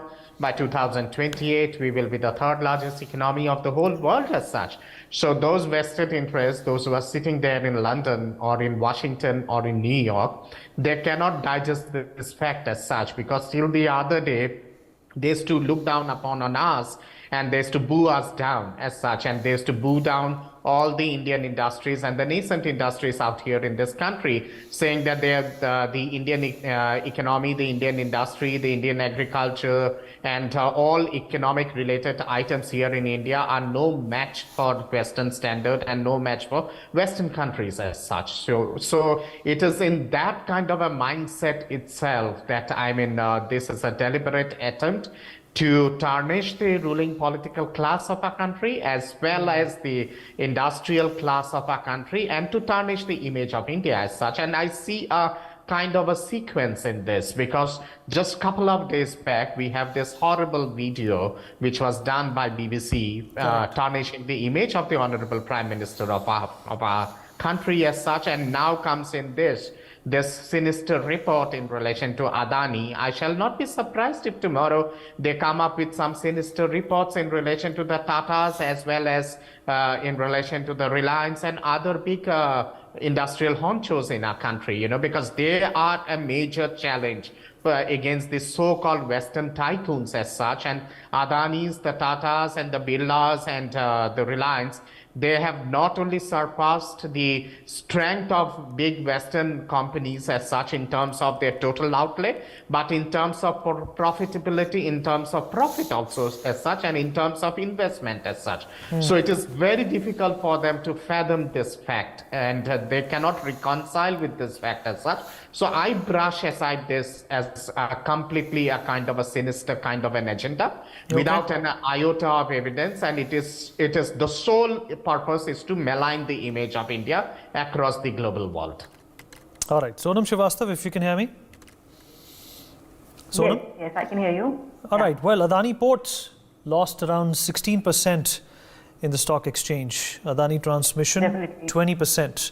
Adani Green, same 20%, and Adani Total Gas also lost about 20%. In fact, investors altogether, Sonam, lost about 4 lakh crores in a span of just 2 days. Do you think this is coincidence, or this is a hatched conspiracy? So I would not comment on it being a conspiracy. See, it's not a secret that these stocks were highly overvalued, right? Like the P ratios and the other ratios for Adani companies were highly inflated, right? So that was not a concern for any of us. But the allegation that report has put in, right, which is about corporate fraud, about money laundering, and price manipulation.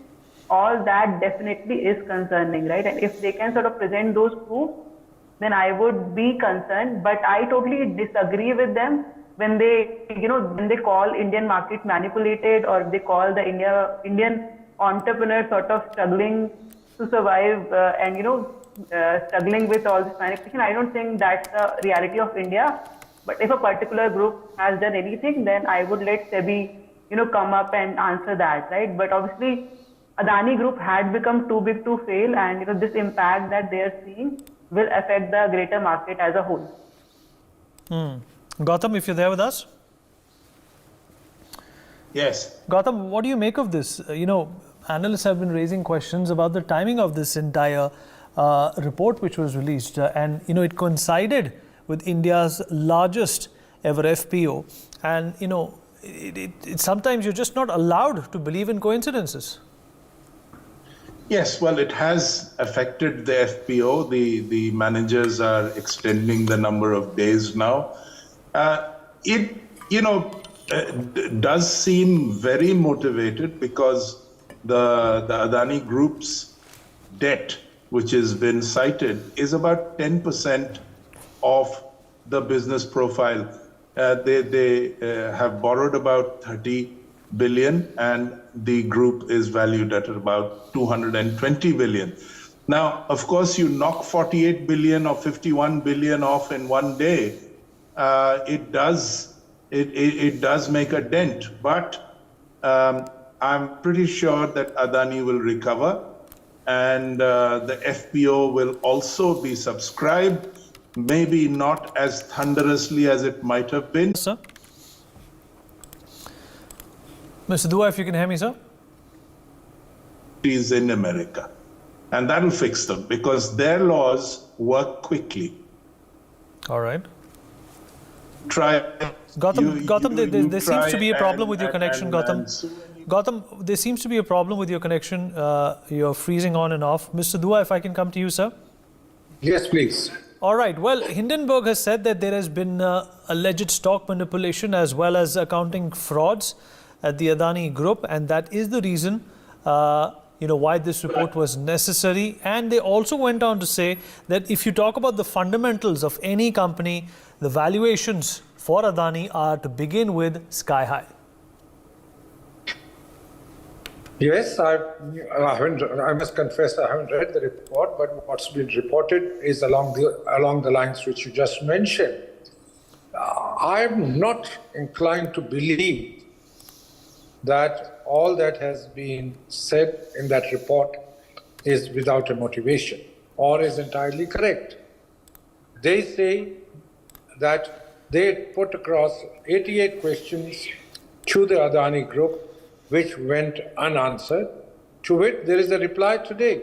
Said since they'd been asking for certain data information from the Adani Group, it looks like since 2015-16, and on behalf of the group, it's been said we have supplied them information for as many as 22 of those issues. So it's not that it's been silent. The question now is, these allegations have been made at a time when the Adani Group is trying to raise money. And whether the FPO which they have, for which they are in the market, and the allegations coming at the same time, it may not be a mere coincidence. That's number one point I wanted to make. Second, the question, as has been said, yes, there is a fair amount of debt which the Adani Group has, but compared to its valuation, it is, or it was, when the group was valued around 250 billion, it was 7 to 8%, which I think for a diversified group as large as that is probably the normal in most parts of the world, that you would have a debt equal to 5 to 10% of your thing doesn't make you stand out. Number three is the allegation that that one particular government-owned company, Life Insurance Corporation, has, at the behest of probably its political masters or otherwise, invested hugely in it. Again, I would say it might be government-owned, but it has a large number of other stakeholders, including the insurance regulator, who can. It's no longer the days when a loan was given by LIC to Mundra and that loan was suspect, and the then finance minister in Pandit Nehru's cabinet, T.T. Krishnamachari, had to quit. Right now, there are lots of checks and balances in position, and the total equity of the LIC varies between 2 and 6% in different companies. So I would say yes, it might appear a coincidence, but if they are getting value for their bucks, probably that can also be explained. Okay. All right. Mr. Miduri, if you're there with us. Yeah, absolutely. Well, what do you make of this Hindenburg report? Do you think that they have taken a very short position on, the Adani Group stock, as well as, the SEBI should definitely examine and investigate, the motivation behind this report at such a time? Absolutely. They have indeed taken a short position on the company, and that is probably the most noteworthy aspect of the whole saga. I would refrain from painting a lot of national color to this issue. They seem to be somewhat mercenary in their approach. Yes, there are a lot of coincidences with, the rise of India, etc. But the fact is that most of the Adani company stocks have indeed risen very sharply, meteorically, some would say, over the last just couple of years. Stock going from 60 rupees to 2000 is indeed meteoric. So there are a lot of players globally who scout for stocks which have gone up, look for issues and try to short them in a very mercenary way. So to that extent, they did have a vested interest, you would say, in putting out such a report. But for a report which is, let's say, 100 pages plus, I don't know why it took them a very long time to, quote unquote, investigate it. They could have done it faster. They could have, they could have waited for Adani to respond, etc. So they seemed a little bit hasty, or in terms of rolling it out suddenly. And maybe the FPO was playing on their mind. Now coming to the merits of the whole case, right? Again, I don't have all the details. I don't wish to comment on who is right, who is wrong in this case. But as an equity investment advisor, I always ensure that the stocks that I pick have as low debt as possible. Now, most of the Adani stocks are heavily leveraged. The point was made about the debt market cap ratio being relatively low, but I also look at the debt equity ratio, and that is quite high for most of the group companies. And that's one reason why, I would personally tend to stay away from companies where leverage is high, where there's a lot of infra play, etc. Because there are a lot of procedural issues, government coordination issues which are there, which for a retail shareholder, it is very difficult to understand. As long as the going is good, people enjoy the party. But when things go bad, that's when, things really, in fact, I was on this a few months back telling why one should stay away from the LIC IPO at that time. I was one of probably the dissenting voice in the panel. So the LIC angle also adds, to the fact that there is a lot of government interaction. So retail investor, please be careful. Don't try to catch a falling knife. Don't try to get into shorting mode. These are, the fact that Adani has been overvalued, has high debt, is known for many years. If somebody had tried to short this stock a year back, they would have lost their shirt. So markets are very intense at this stage. I would say, one has to, a retail investor should stay back and not panic. As far as the allegations in the report are concerned, that they are having a lot of convoluted structures, offshore vehicles, etc., there are, the law is very fine-grained here, and we should leave it to the regulator and professionals to probe it. And as opposed to debating, did they do the right thing by, having shell company and all that, a lot of things are grey. There's also a point made about the auditors were very young. Now, there's no law by the CA Institute that, auditor should have X number of years of experience to sign off a book. So, pretty much there's a counterpoint to every point there. And one could argue, I think the lesson I would take from this whole episode is that one has to be careful in getting into stocks which are rising meteorically. One has to be extremely careful playing momentum. One has to be, staying away from shorting, etc. Otherwise, episodes like this could just, lead to ruin for... Okay. Let me also rope in Ankit Jain. Ankit, if you're there with us. Yes, I'm there. Ankit, your thoughts on this, considering the fact that, during the COVID era, the Adani stock was somewhat of, a grace saver for a number of investors. Do you think that its valuation perhaps could have been inflated just a bit, but what this report says, is completely out of tune what the sentiment is at home?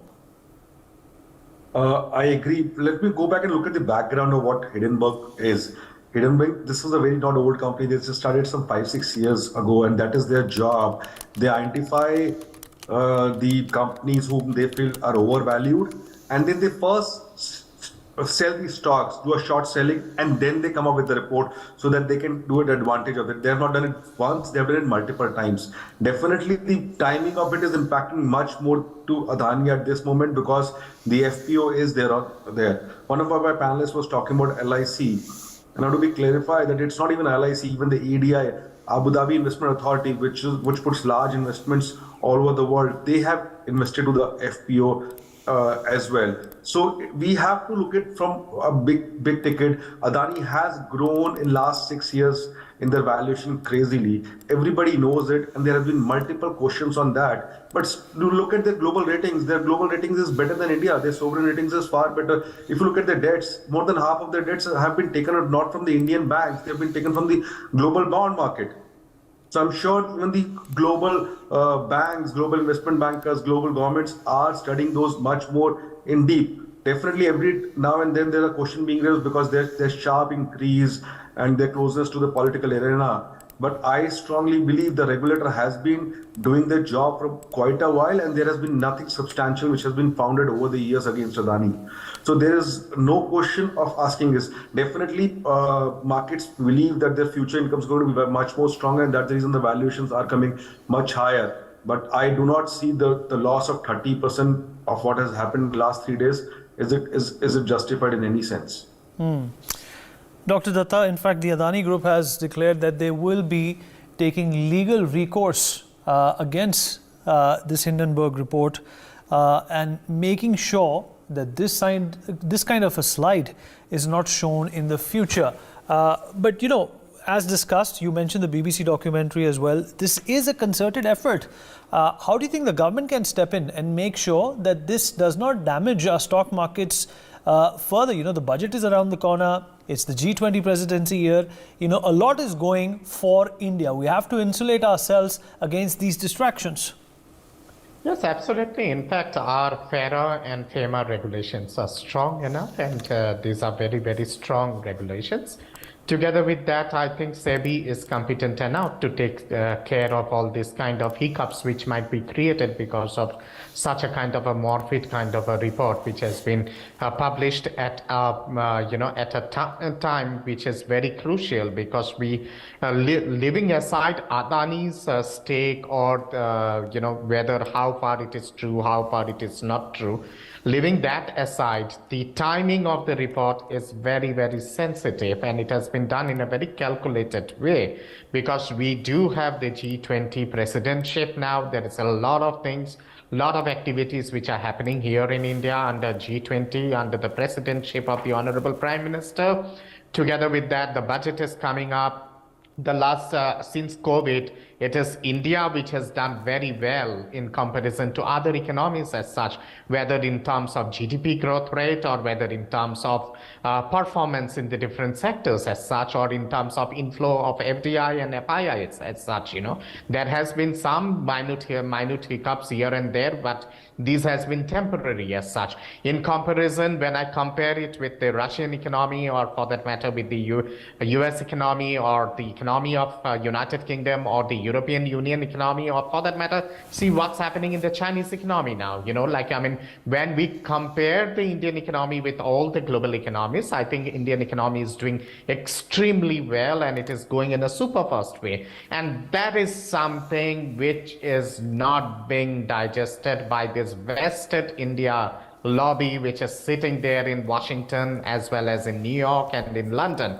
They have a vested agenda, and they try to take out every small trivial issue, and they try to make that so gigantic and so magnified that it looks as though the sky is falling down. Why is it that this institution has never ever done any kind of serious reportage in relation to any Western companies as such? Are there no companies in the West which do not have 15%, 20% debt as such? What about Microsoft? Have they ever done any kind of in-depth study of Microsoft? No, not at all. Have they looked into the Bill Gates Foundation? No, not at all. They will never do that. But anything concerning India is something which is a kind of a stick for them to beat as such, because it is difficult for them to consume this whole idea that India is a booming country now, and Indian economy is galloping as such, and it is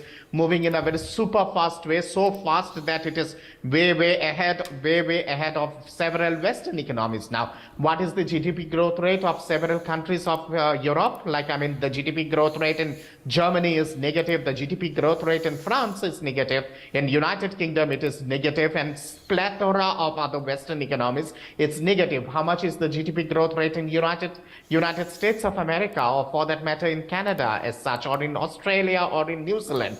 It's either 2%, 3%, and several of the economies are having negative growth rate. But you compare that with India. How much is the GDP growth rate in India? How much is the overall outlay of the Indian economy as such, and how much FDI is coming into India, and what is the strength of the Indian economy? And every sector in India is doing very well now as such. And I, of course, leave it to the recourse of the Adanis as to whether they want to take in legal action or not. I would, of course, take in legal action if my my name or my company was tarnished as such with a deliberate attempt as such, but it is at the discretion of the legal department of Adani's to take a call on this. And secondly, this commentary that, because few industries have been closed with the ruling dispensation, so therefore they are causing up the market, and they are getting dole outs by the government, is something which is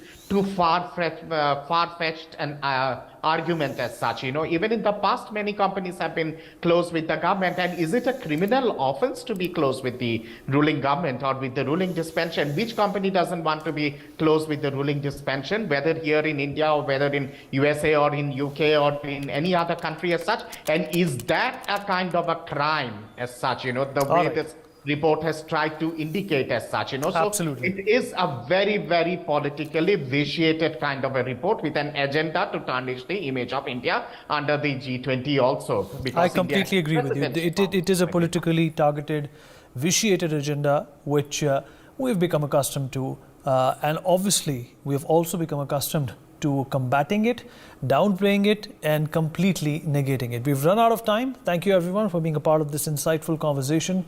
We dip into a short break. Be right back.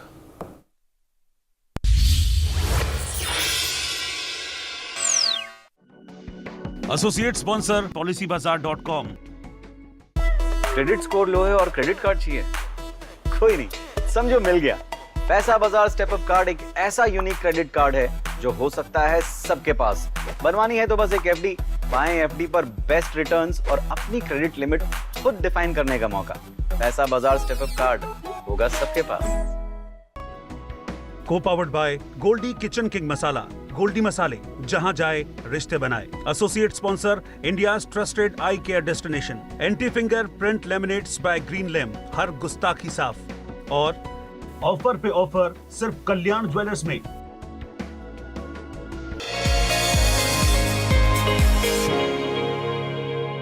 Hello and welcome to yet another episode of We Women Want. Today I'm being joined by very special women from the world of art. I have with me Lisa Ray and I also have with me Maina Mukherjee.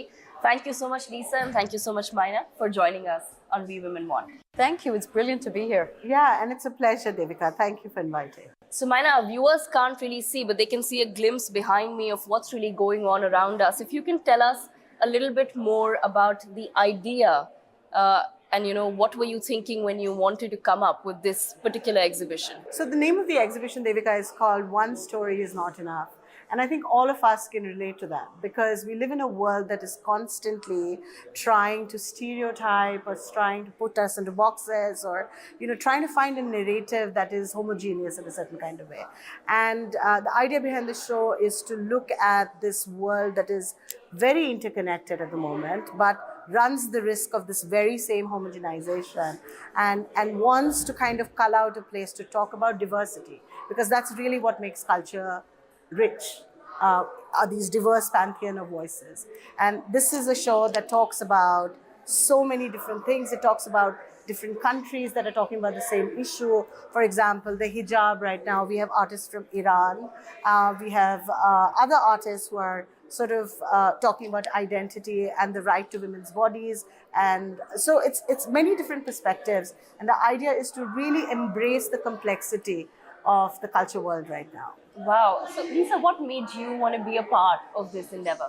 Well, I wanted to also point out what's brilliant about this exhibition that Maina's curated and put together is you could almost qualify it as a phygital exhibition. We're also showing a lot of different mediums of expression for the artwork and for the artists.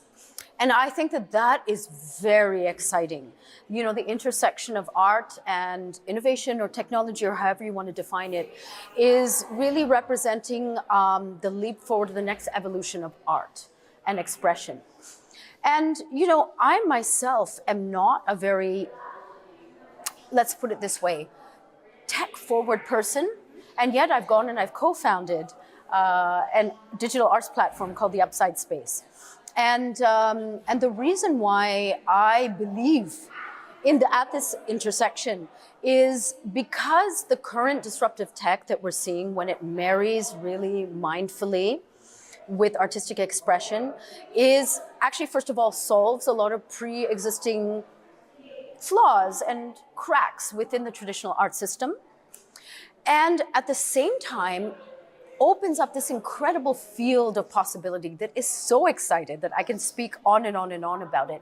But, to sort of boil it down in terms of accessibility for an audience, not just curators, but also the art curious, It's an incredible delivery system that dissolves a lot of boundaries and a lot of restrictions and obstacles that are there when you're dealing with physical art. And it might be something as simple as sort of this cross-cultural pollination between Pakistan and India, for instance. It's really unfortunate, but artists should not be beholden to these kinds of political issues, but we are, let's face it.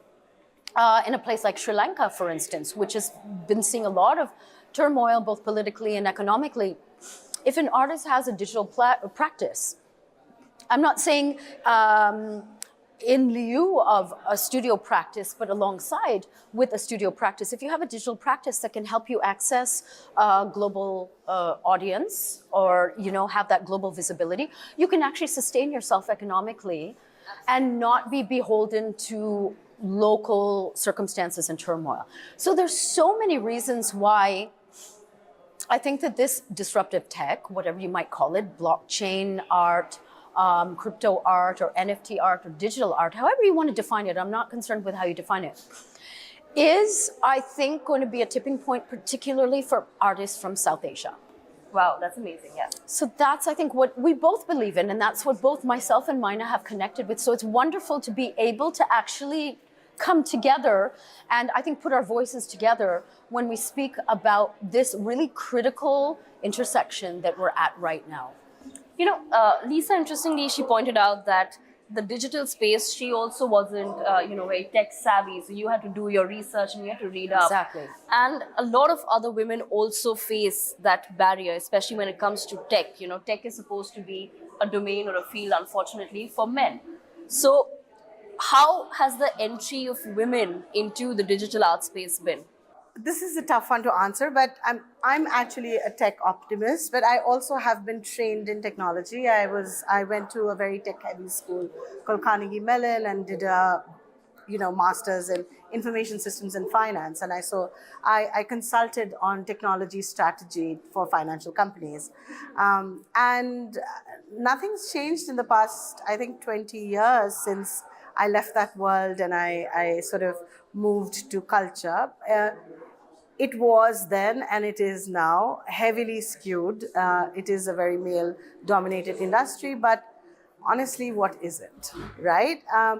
But I think there are amazing women in technology today, of course, and technology itself is disruptive, like Lisa said, and it allows us to have, especially with the new advent of social media, and access to audiences, access to communities across the world of other like-minded women. I think technology has allowed women to be huge stakeholders in this field themselves. So, for example, me and Lisa found each other, and I'm really excited to be curating the India section of Lisa's very fantastic new technology platform called the Upside Space. And what is truly remarkable about it is that it's not a space that originated in the West. It's very much a technology space from the East. It talks about artists who are revolutionizing, are cutting edge, and are using not just digital technology, but also artificial intelligence. We have Harshit Aggarwal's work, which is on the Upside as well, and here when you see the exhibition. And so, and we recently partnered with MIT Media Labs and with the MoMA Web3 world. And so that was a fantastic exhibition that we took to New York called Technique Disruptors, which was really well received. So I think the world's ready. I mean, it has been, and you just have to, I mean, in terms of your question about how are women being received in technology, I think there's a little, of course, you have to push hard. Yes, absolutely. But, I think that this is the time, now is the time. And we can all, of course, do our bit. If I can, my perspective, my personal perspective on this is that, first of all, I think you have to be very clear about what you want the technology to do. Technology, at the end of the day, is an enabler, or it could be a gatekeeper. It could either be keeping people out or allowing a group of people, a community, a country, the world, to be able to address a problem or to be able to improve the world in some way. In my mind, technology is neutral, right? It's just like our phones, right? Today, we could have never imagined we would be so beholden to our phones if somebody had told us 10, 15 years ago. But at the same time, you can call, you can use your phone to communicate with someone in an encouraging way or in a threatening way. The actual technology is neutral. So when I obviously started researching blockchain and NFT and the promise that it holds, this was my perspective. And this is what we landed on as a team at the Upside Space, is that we're going to treat this as the enabler. We're going to harness the qualities of this technology to help us to, accomplish our mission or our mandate, which is, first of all, to get artistic voices from Southeast Asia, South Asia, and the Middle East on a global platform, be part of the global art conversation and get it out there, bang the drum, make it accessible to a global audience. And then we are also going to make sure that no artists from these regions are left behind for lack of access to tech. So what we do at the Upside Space is, if an artist is not tech savvy, which why would you be? Also, you're not necessarily trained in this. It's so cutting edge and new. We will help with digital interventions behind the scenes. But also on the other side of it, for collectors, Because look, we consider ourselves almost like a Web 2.5 enterprise, right? Because we're taking some of the elements of Web 2 of a Web 2 audience and marrying that with Web 3. And even for collectors, we want to make it as frictionless an experience as possible. So we make sure that it's very easy to, and it's a very accessible platform that's very easy to enter the platform, to buy the works. You don't have to hold crypto to buy the works. We try to explain everything step by step by step for as wide and as general an audience. So that is our thing. We believe in art for all, creating a playground for art. Somebody said Netflix for art. I mean, I'm not sure about that, but listen, I'll go with it. Whatever it takes to, get our mission and our mandate out there. And therefore, going back to this, I understand the ideology. I understand how the tech works and what it can do for us. We have, of course, tech experts who are actually integrating that technology into our platform. But I don't have to be an expert in the nuances of it. But I know what I want it to do. I know how to harness it. So as now, like curators of art, do you feel that women somewhere have more freedom in an acceptance in the world of art? For example, if a woman wants to do something, her subject is, say, sexuality. Do you feel that the world of art has given women more freedom of expression, Lisa? That's a tricky question, to be honest. In terms of digital art, that's another sort of way of solving the problem of censorship locally, localized censorship, freedom of expression, suppression of expression. All I know is that right now, with the digital technology at hand, you can somewhat bypass that. You can choose to share your artwork anonymously so that it doesn't compromise your personal safety. In terms of women, I mean, I think that within women-centric kind of communities, obviously we raise each other up. We support each other. There are subjects and themes that we'll discuss as women, whether it's menstruation, whether it's, unsafe touch, whether it's, rape or assault and things like that, that can be expressed, obviously, through art, can actually reach out to a lot more women as well, and then can be, again, the flashpoint for discussion and sharing it with a wider group of people, approaching it through art. But whether or not women would be accepted, like in terms of like expressing their sexuality to the same extent as male artists, that's I think open to debate, to be honest. What I think about art is that it really is the ultimate resistance to, and it's the, art as culture is the only displacer of culture that we find oppressive. The only thing that can change culture is culture itself, right? And I think art is a very, very strong medium for doing that. I've worked for years as a curator who's very interested in the politics of representation. And for me, gender, sexuality, minority voices, I think those are issues that are very close to the idea of marginalization. Those are things that are very close to my heart. And that's something that I find that, I don't know if it's accepted or not accepted, but I find art a very powerful vehicle for conveying that. And I think people across the world, we have 3 fantastic women artists from Iran. And Iran right now is a place where women are not even, they're worried about even signing their artwork. So it's anonymous artwork everywhere. And not just women, but, men as well. And, but art persists, people still continue. And there are so many resonances to that across the world that I cannot but believe that art is definitely a space. And art also makes us feel like it's not like, legal theory is great. What we learn in academia is fantastic, but we don't have to try to remember the way art makes us feel. You don't forget how you feel. Beautifully put. I love that. I did read one phrase recently, and it's just simply that art is the cure. Art is a cure for so many things. And especially in the world today where, ironically, in a world that demands distractedness and, is almost moving at what I call a post-human pace, Art is what brings you also back to your emotions, your emotional center. And art ultimately is also storytelling. And what connects all of us, regardless of our backgrounds, it's our stories. So, I think maybe what you were sort of trying to highlight is art the domain of the feminine, more than the masculine. And, I'm not sure about that. And, I think you could argue either way. But I think that the point is, it's actually the storytelling and the intent behind the art that's more significant rather than creating these broad categories. Credit card नहीं है, reject हो गया। Paisabazaar present step up card backed bye FD. तो सोचो मत, अपनी credit limit खुद तय करो, बेस्ट इंटरेस्ट रेट्स गेन करो, कार्ड भी एफडी भी।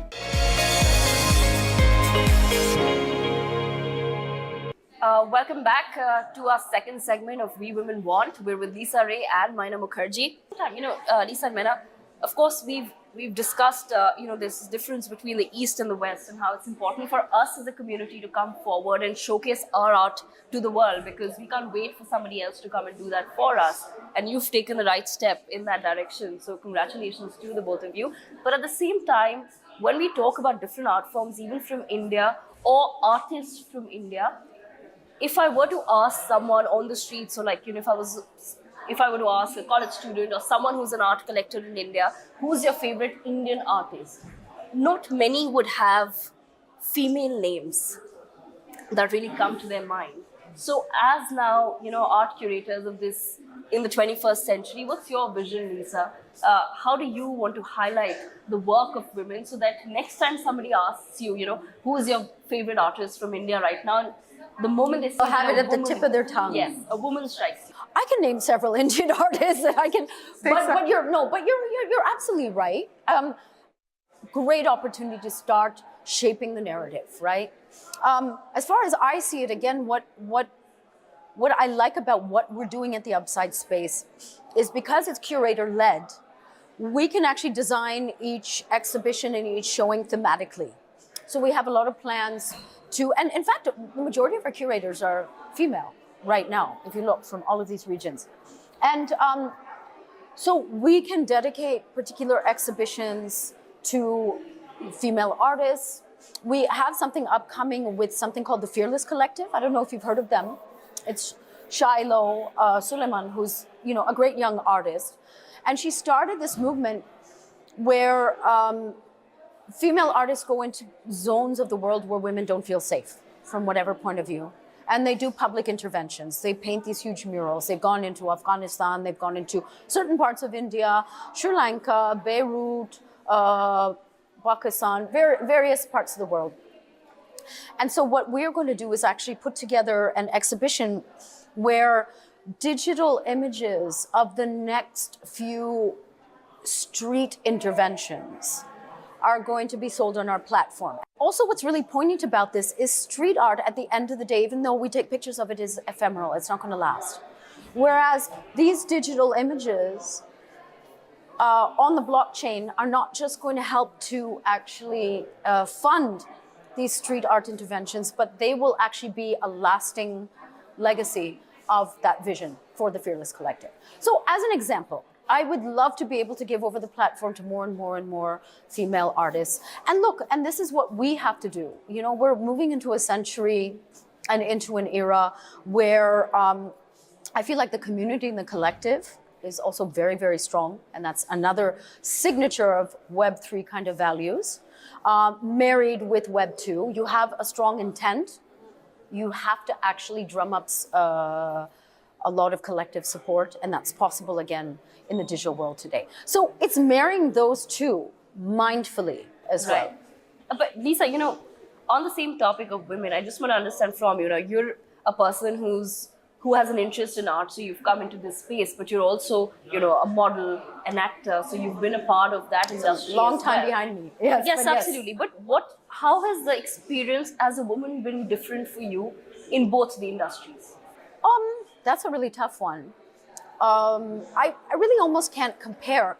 All I know is that I actually struggled internally for many years being labeled singularly and being this unidimensional kind of character within the entertainment arts. But that's, of course, because I started so many years ago. The 90s was a very different era. And I struggled with that, and that's why I wrote an entire book about it.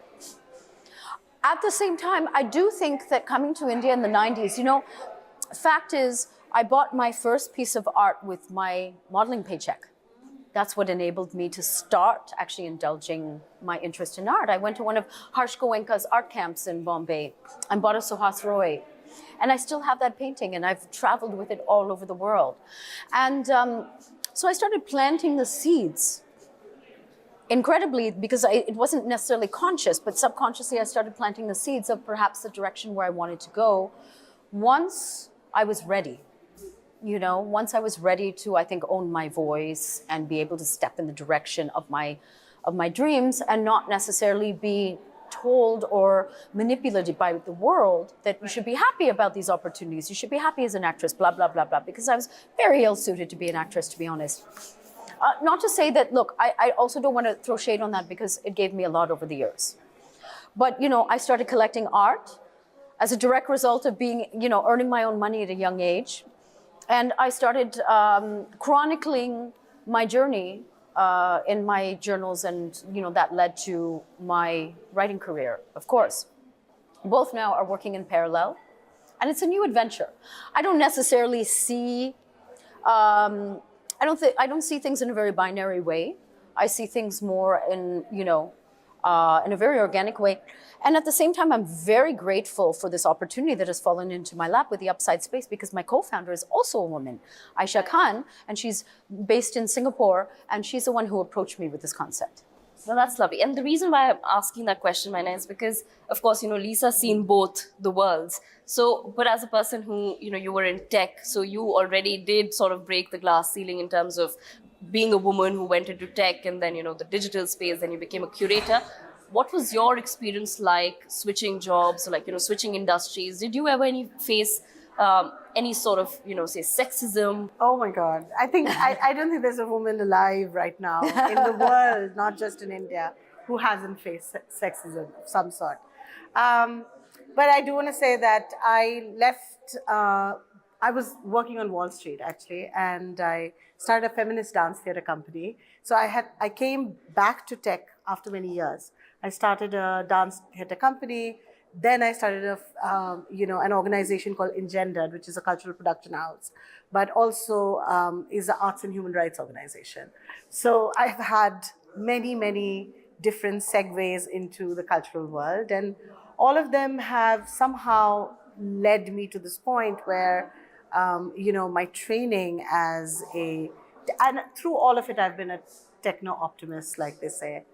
Technology is very exciting, period. And like Lisa said, it's an enabler. I definitely see it as an enabler. And whether we like it or we don't like it, the truth is technology is shaping the rest of the world and the rest of the future in the years to come. And if I can leave you with this one thought, just to add to what you're saying, Maina, if you look at it at its core, and I know because I did a lot of soul searching and looking and, thinking and reflecting before we started the Upside Space, and at its core, if you boil it down, the spirit of art and culture is aligned with the spirit of innovation. Absolutely. They have to be forward-thinking. They have to actually always push at boundaries. So in a strange way, they're perfect cousins. And they often continue in parallel. And then when they intersect, actually quite magical things happen. That's a lovely thought. And as we wrap this up, Maina and Lisa, just a very quick message to women who are watching this show who actually want to be a part of the, the artistic world. Yes, I would say to women across the world, shape your own representations. Don't let someone else tell your story for you. You write your story, you tell it. That's beautiful. I almost really can't. I feel like that's what I would want to echo very strongly. I think at the same time, what I want to say is be very clear about your voice and what you want to put out into the world. Surround yourself with other strong women, like-minded women, supporters. And I think be very, have a lot of clarity around your mandate. That was really important to me. As far as I see it, to be honest, if I had a choice, I actually wouldn't be sitting here.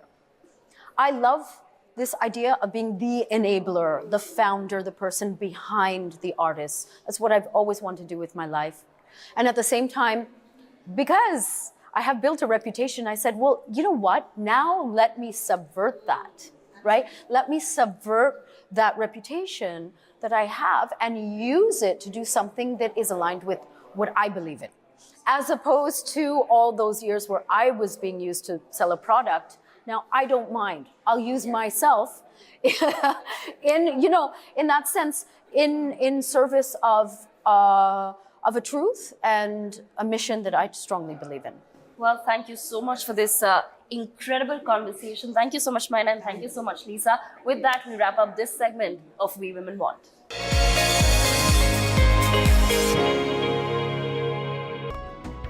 Co-powered by Goldie Kitchen King Masala. Goldie Masale, jahan jaye, rishte banaye. Associate sponsor, India's trusted eye care destination. Anti-finger print laminates by Green Lamp. Har gustakhi saaf. और offer पे offer सिर्फ Kalyan Jewellers में। पहली बार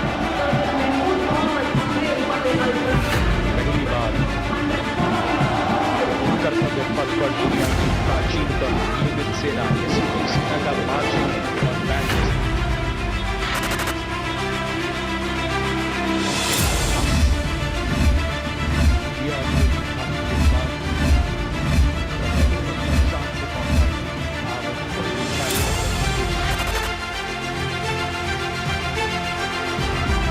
Kartavya Path in the national capital witnessed the prowess of the Indian Armed Forces and the armory with the high-tech indigenously made equipment.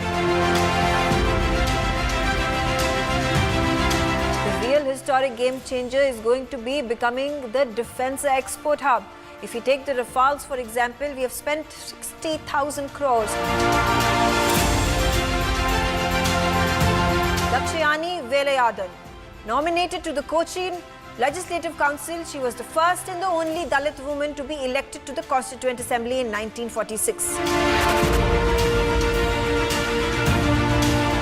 Egypt has very useful trade agreements with some countries with whom we don't, and we could think of actually developing a win-win situation. Egypt, like Iraq, like Syria, they're all have gone down actually over the years, and the Gulf countries had really come up. President Sisi, who came into power the same year as Prime Minister Modi did in 2014, has made that extra effort to reinvigorate the relationship.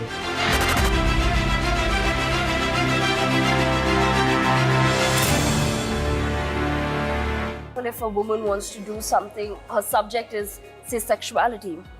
Do you feel that the world of art has given women more freedom of expression? Subjects and themes that we'll discuss as women, whether it's menstruation, whether it's, unsafe touch, whether it's, rape or assault and things like that can be expressed, obviously, through art, can actually reach out to a lot more women as well. Women are not even, they're worried about even signing their artwork.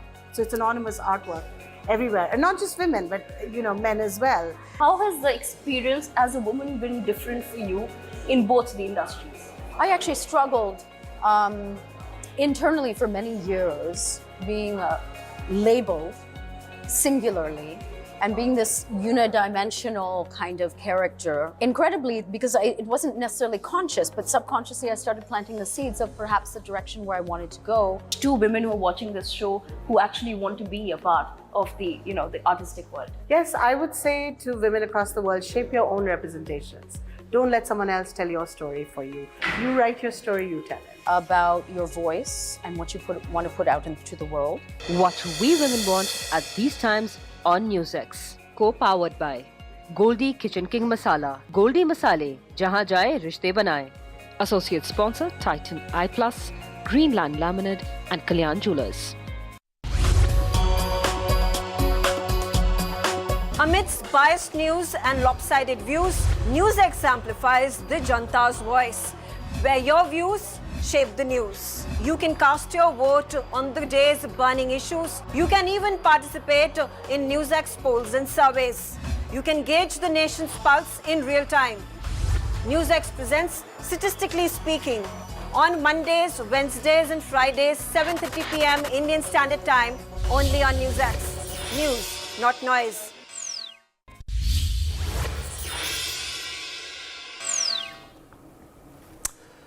Welcome back. You're watching NewsX. My name is Vineet Malhotra. Two Indian Air Force fighter jets, a Sukhoi Su-30 and a Mirage 2000, crashed during a training exercise earlier today. Officials have in fact confirmed this today, resulting in the death of one pilot while one aircraft crashed in Morena in Madhya Pradesh. The other is believed to have gone down 100 kilometers away in Rajasthan's Bharatpur. The Sukhoi had two pilots, while the Mirage had one pilot. Defense sources said that both the aircrafts were used on the front lines by the Indian Air Force, and the two pilots on the Sukhoi managed to eject and were taken to the hospital in a helicopter. Both the fighter jets had taken off from the Gwalior Air Force base, which has squadrons of both the Russian-designed Sukhoi and the French Mirage 2000. An IAF court of inquiry has been launched to establish whether there was a mid-air collision or not. This is not the first time we have lost one of our brave hearts during a peacetime exercise. In this broadcast, we discuss the possible reasons for the crash, how to prevent such accidents and eliminate the possibilities of such crashes during peacetime. Joining us to talk more about this at this particular time is Wing Commander, retired Praful Bakshi, former Chief Spokesperson of the Indian Air Force, Ministry of Defence, Major General G.G. Dwivedi, Global and Strategic Affairs expert and Defence expert, also joins us on the show. Group Captain U.K. Devnath, former Indian Air Force and Defence expert, joins us on this all-important conversation as well. Thank you, gentlemen, for being a part of this conversation. This is turning out to be something that we continue to talk about, and something we have talked about in the past as well. Major General Shashi Asthana is also with us on this show, and I would also like to introduce Major General Rajan Kochar, Senior Defence Expert, onto the program as well. General Dwivedi, what's the first thing that came to your mind when you heard this news? We've been down this road multiple times. We're not sure what the inquiry will lead into. There have been many crashes in the past as well.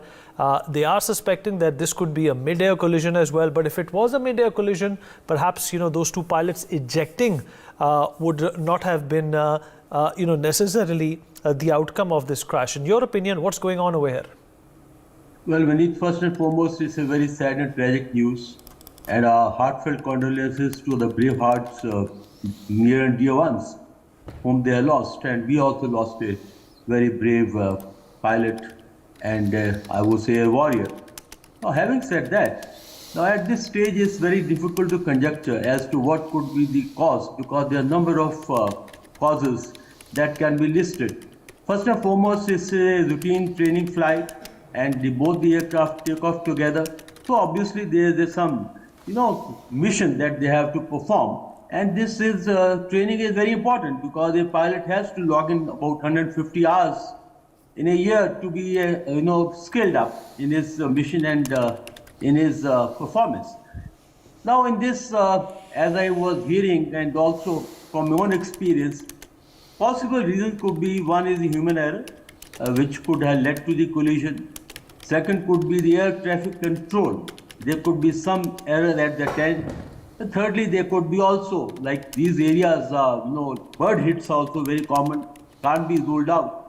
So, and more importantly, these aircraft are frontline aircraft. Mirage, 4th generation, proven aircraft in Kargil, part of Balakot strike, and also Sukhoi is a backbone of our fighter fleet, again 4.5 generation. So we can't blame it that these machines are old or they have been overworked. So to my mind, I think that it could be one of the three possible reasons, as I stated, but it's too early to conjecture, and we'll have to wait and watch once the inquiry is done and the facts are brought out. But all I can say is that it's a sad news, losing pilot, losing the machines. It's a very sort of damaging, and also to some extent, I think this puts a caution, and we need to take care and ensure that in case there have been error, this must be obviated. Vineet. Right, absolutely. Commander Bakshi, if you can hear me, sir. Commander Bakshi, do you think this is a case of an outdated aircraft environment, or do you think that we should wait for the probe and then perhaps figure out what went wrong here? Because every time an airplane crashes, a fighter jet crashes, the finger of suspicion usually points to outdated technology. Thank you. Yes, Vineet. I've heard your point, very valid. I'm very sad on this day. I'm an official aircraft accident investigator, so I'll tell you from the point of view of investigation. Vineet, what happens is that these two aircraft, the Mirage and the Sukhoi, they were taking part in the exercise. They took off from the same base. Even if they take off from the different bases, they were part of the same mission exercise. Now, what was the exercise? If the fighter aircraft are there and both are air defense capable aircraft, obviously, I mean, they must have come very close to each other. Now, these are still conjectures on our part till such time we hear the FDR and the cockpit voice recorder, or get briefed by the pilots who have ejected, or Air Force officially announces what was the thing. Nothing has come. So we are conjecturing if they were doing the exercise could have been a air combat exercise. Air combat exercise, for example, if you can see the two aircraft I have in my hand, if they carry out the air combat, they come during the air combat, they can come very close. I have seen MiGs colliding and they actually pilots losing their lives during the air combat. This is not a very uncommon phenomena. It has happened a number of times in a number of air forces. This could happen. Or it could have happened is that the aircraft were under the ATC control, one was on the circuit, one was joining in when the ATC lost control. Probably that people could not hear. I mean, this is I've heard. Still nobody has told us officially. In that case, the aircraft which is descending may have hit. Or it could have been, probably they must have flown through the flock of migratory birds, because in winters, if you know, the Siberian geese come in this area. Bharatpur is very close, and so is Gwalior. They have great lake points, etc., big water points, and the migratory birds come there, which I've seen. We know exactly. So probably if they have flown through that while rejoining or something, again it has happened. Now this phenomena is called dissimilar air combat, when the different types of aircraft are in combat. So this aspect, a lot of things are washed out by the pilot. They know each other's performance, but while they collide, that has to be ascertained that they were carrying out exercise like the one versus one, or probably even if the group air combat, the aircraft may have come close. We have seen 4 aircraft combat, even more combat, a number of aircraft in a combat where they come very close to each other and near air miss takes place. This has happened. So everything has to be ascertained. And let me tell you one thing, from the crash site, the aircraft accident investigator will collect the evidence from there. Let me tell you one thing, we don't believe in the villagers giving their witnesses. Because every villager will say, I saw the fire in the air and the aircraft was waggling wings, carrying all those things. We go for the things which we find out, the way the turbine blades twist, the way the aircraft has hit the ground. You can make out from the spread of the wreckage that which aircraft hit in which way, so we can make out. Aircraft probably crashed separately. So they must have hit each other. Probably one aircraft must have crashed a distance away and other aircraft crashed out there. Unfortunately, these details are not coming. If these details come, we will have no problem in telling. Pilots are available, FDR, cockpit voice recorder is available. The ATC can tell you exactly what was happening if they have not lost control. And one thing I'll tell you more, if the aircraft are under radar control of the fighter controller, when the fighter controller controls the fighters, then one becomes an attacker and one is the interceptor. And the interceptor is brought onto the attacker by the radar controller. In case there is a mistake in that, we have seen the accidents happening during that time. But I've seen at night time this happens. Daytime, this aircraft under fighter controller, very rarely I have seen, with a very rare example. but at night this is quite common. So there are a lot of things that have happened, but we cannot say that suddenly both aircraft had a flame out, suddenly at different places, or suddenly both pilots got disoriented. All these things I don't believe. We have to go through a honest investigation to give out the correct opinion, and beyond that will be all conjecture, which would be harmful to just make a guesswork. All right, Group Captain Devnath, if you can hear me, sir. Oh yes, Vineet, I can hear you. Strength 5. Sir, we've discussed this as it happened and when it happened. Why isn't this scenario, why isn't this sporadic nature of these frequent crashes changing for the better? Vineet, let me assure you that both the aircraft, that is Mirage 2000 and Su-30, are one of the best combat aircraft in world. Mirage 2000 still remains a frontline fighter in French Air Force, and similarly Su-30 remains frontline fighter in the Russian Air Force. We have more than 260 Su-30 with us. They are being manufactured in HAL, and they will remain backbone of Indian Air Force for a long time to come. Mirage 2000s came to us in 1980s, but they have been overhauled and upgraded from time to time, and we are at par with the latest version of Mirage 2000, which French Air Force is flying. Yes, accidents do take place. In this instance, in all probability, there was no technical problem with either of the aircraft. Pilots, they are highly trained, they are highly motivated, they are briefed, they do simulator training, they do training in trainer aircraft, and only then they are launched solo in a fighter aircraft for such complex air combat exercises. I mean, it is open information. At Gwalior, we have what is called TACD, Tactical Air Combat Development Establishment. They do perform very complex combat maneuvers so that new tactics and new strategies can be devised, preparing our combat pilots for a future battle.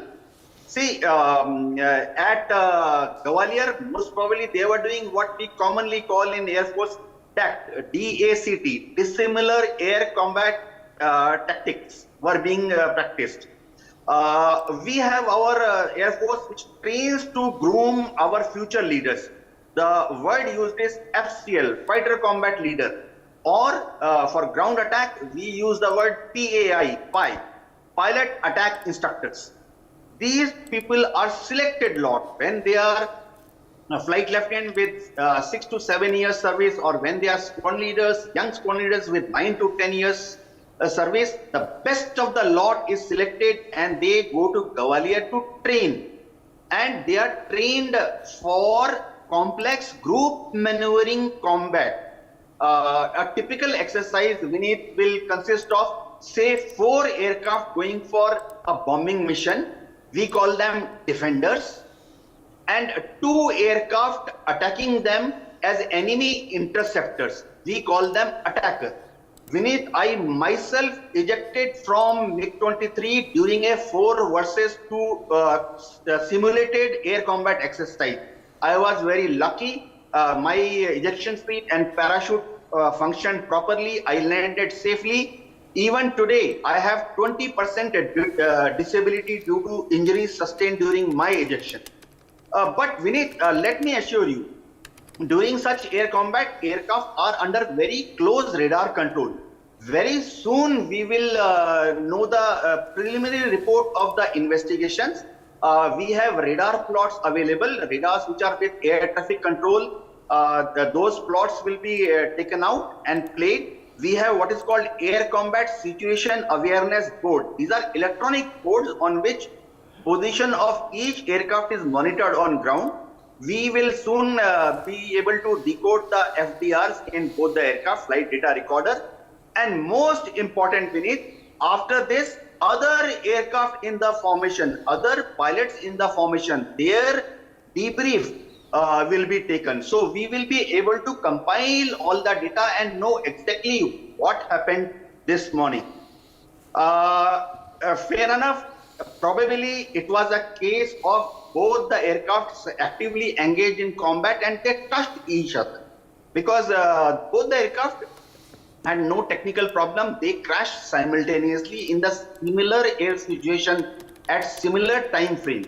So probably they touched each other and certain amount of damage took place to each other's control surfaces. We have what is called aileron. It controls the roll of the aircraft. We have what is called a rudder. It controls left-right movement of the aircraft. We have what is called elevator. It controls up and down movement of the aircraft. So probably there was certain amount of control damage. So pilot is trained. Every pilot is trained how to recover from such a situation. But if the damage is much, if the damage is serious,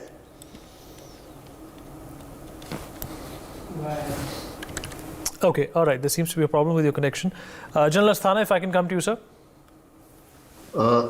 Yeah. Right. So another tragedy to speak of. Another drawing board to go back to. Do you think there is, a possibility and a plausibility that in the future, this aging and old fleet is not going to be responsible in peacetime for the deaths of our pilots? Firstly, my sympathies to the family and to the air warrior whom we have lost. And these are accidents. These are the training accidents. Both the aircrafts were in the training exercise. Both the aircrafts are frontline aircraft. So therefore, the angle of they being outdated is not there because both have been are the upgraded versions. So I don't think this accident has got anything to do with the aging fleet. Yes, we have the aging fleet, and some of these aircrafts are also supposed to be phased out somewhere around 2030. Still, there is a long way to go. So these are battle-ready combat aircraft. So I don't think that is the angle. What actually happened, the Air Force officers have explained very well. I will just like to add that accidents in training do happen in all professional air forces. What comes out is that if you are a professional air force, then you investigate it sincerely, find out the mistakes, revise your SOPs if required, and come out with a stronger zeal and enthusiasm and as a better air force. So I'm sure Indian Air Force is a professional force and will come out much stronger after every accident. You learn from every accident too, in addition to learning from all other methodologies. As far as the Air Force, shall I say, inventory is concerned, there is a lot to be worked on. There is no doubt about it. That the number of air assets we have is far less than the requirement, and it does impact on many issues. And therefore, even if you lose 2 aircrafts, it does pinch the inventory because there are not very many. Like this Mirage 2000, I think we've got only 3 squadrons or something like that. So therefore, this is a crucial, costly loss, even in terms of equipment. But as I say, and as everybody has mentioned, accidents are accidents. Certainly something would have gone wrong. And what that something is, it's inappropriate for us to speculate because a professional probe will be able to give out as to what exactly went wrong and how we can stop this happening subsequently in further training exercises and refine our exercises. There is no exercise. If you have to make exercise realistic, there is nothing which is foolproof. There is a degree of risk involved. And that goes for all exercises. Even in the Republic Day parade, we have lost some air warriors in the helicopter crashes, in the rehearsals, 2 of them. 2 fighters also. Yeah, 2 fighters also. So it does happen. And it's not only Indian Air Force. All the air forces, they go through a similar kind of accident. I mean, accident is something like you are driving the best of the cars, but then it does meet an accident. So that's part of the game, and I think as professionals, we carry out. In fact, Air Force has a very nice drill. If their aircraft, if any squadrons, its aircraft meets an accident or goes down, then the whole squadron flies to give a better confidence to everybody else. So these are the kinds of things which the professional air forces do, and I'm sure the Indian Air Force will come out of it strongly as we go along. Vineet. All right. General Kocher. General Kocher, if you can hear me, sir. Yeah, I can hear you very well. Can you hear me? Yeah. So how to minimize these losses? Vineet, at the outset, I would like to express my condolences to the family of Wing Commander Hanumant Rao Sarathi. It's a tragic loss of warrior. Now, a very important aspect that how to minimize this loss. If you look at the track record, we have lost 13 Mirages since the time they have been inducted in the Indian Air Force. We have lost 11 Sukhois. The last crash of the Sukhois took place in 2018 and Mirage in 2021. So these accidents are not new to the Air Force. These aircrafts have met with accidents. And if you go through the reasons why these aircrafts crashed, and if you look at the data, a great deal of information relates to technical errors, less human errors. So one aspect which I would like to hear highlight is the maintenance standards, what we are maintaining for these aircrafts, because though I'm sure the Indian Air Force has got very, very high standards of maintenance, but you need to understand that the Indian Air Force has a multi-operational fleet, and it has a very diverse fleet. So the challenges of maintenance of these aircrafts are immense. The second aspect I would like to highlight here is the spares. Sukhois are Russian origin, and we know that there are issues with the spare support. I have seen for myself, if I compare with the Russian equipment which is there in Indian Army, and since I'm from the logistics of the Indian Army, I know that what kind of problems we have faced with the spares of the T-90 and the T-72 tanks. So this is also an issue that what kind of spares are coming. There are large number of spares which are coming from Ukraine also, and they have not been coming off late. So this spare support has been impacted a lot, and it is no open secret about it. So when an accident takes place beneath, we have to have a very pragmatic inquiry, and we must not hesitate to pinpoint the reason for the accident. I remember there was an accident on accidental shooting of a helicopter in Jammu and Kashmir, thinking that it was a helicopter of the enemy. A friend of foe system was violated. So if an inquiry takes place and we pinpoint the reason, it could be a pilot error, it could be a technical error, or it could be due to weather condition.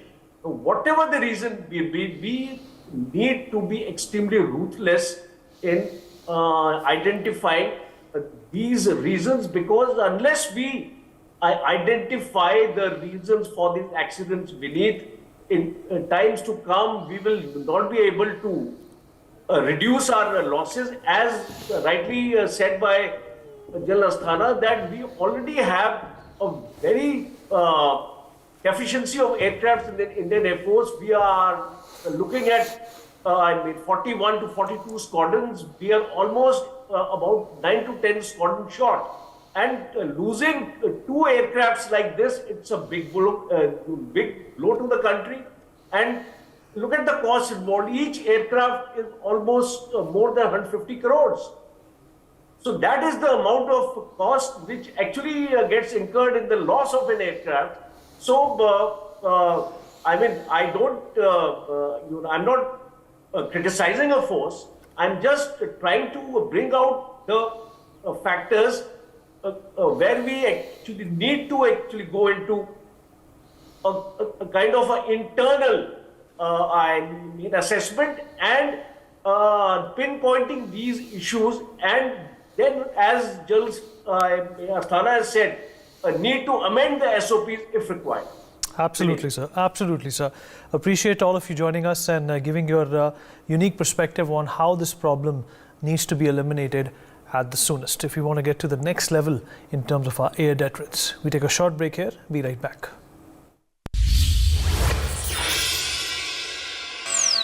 Credit card नहीं है, reject हो गया। Paisabazaar present step up card backed bye FD. तो सोचो मत, अपनी credit limit खुद तय करो, बेस्ट इंटरेस्ट रेट्स गेन करो, कार्ड भी एफडी भी। पहली बार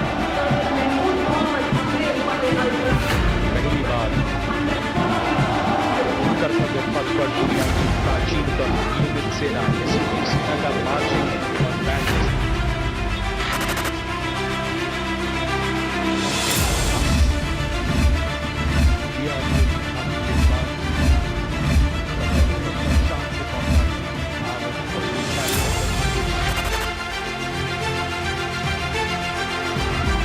Kartavya Path in the national capital witnessed the prowess of the Indian Armed Forces and the armory with the high-tech indigenously made equipment. The real historic game changer is going to be becoming the defense export hub. If you take the Rafales, for example, we have spent 60,000 crores. Lakshayani Velayadan, nominated to the Cochin Legislative Council, she was the first and the only Dalit woman to be elected to the Constituent Assembly in 1946. Egypt has very useful trade agreements with some countries with whom we don't, and we could think of actually developing a win-win situation. Egypt, like Iraq, like Syria, they're all have gone down actually over the years, and the Gulf countries had really come up. President Sisi, who came into power the same year as Prime Minister Modi did in 2014, has made that extra effort to reinvigorate the relationship.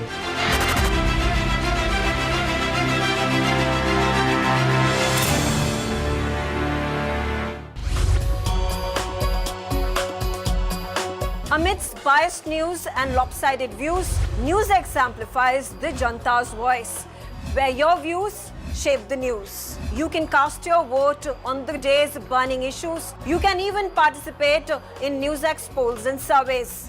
You can gauge the nation's pulse in real time. NewsX presents Statistically Speaking on Mondays, Wednesdays and Fridays, 7:30 p.m. Indian Standard Time, only on NewsX. News, not noise.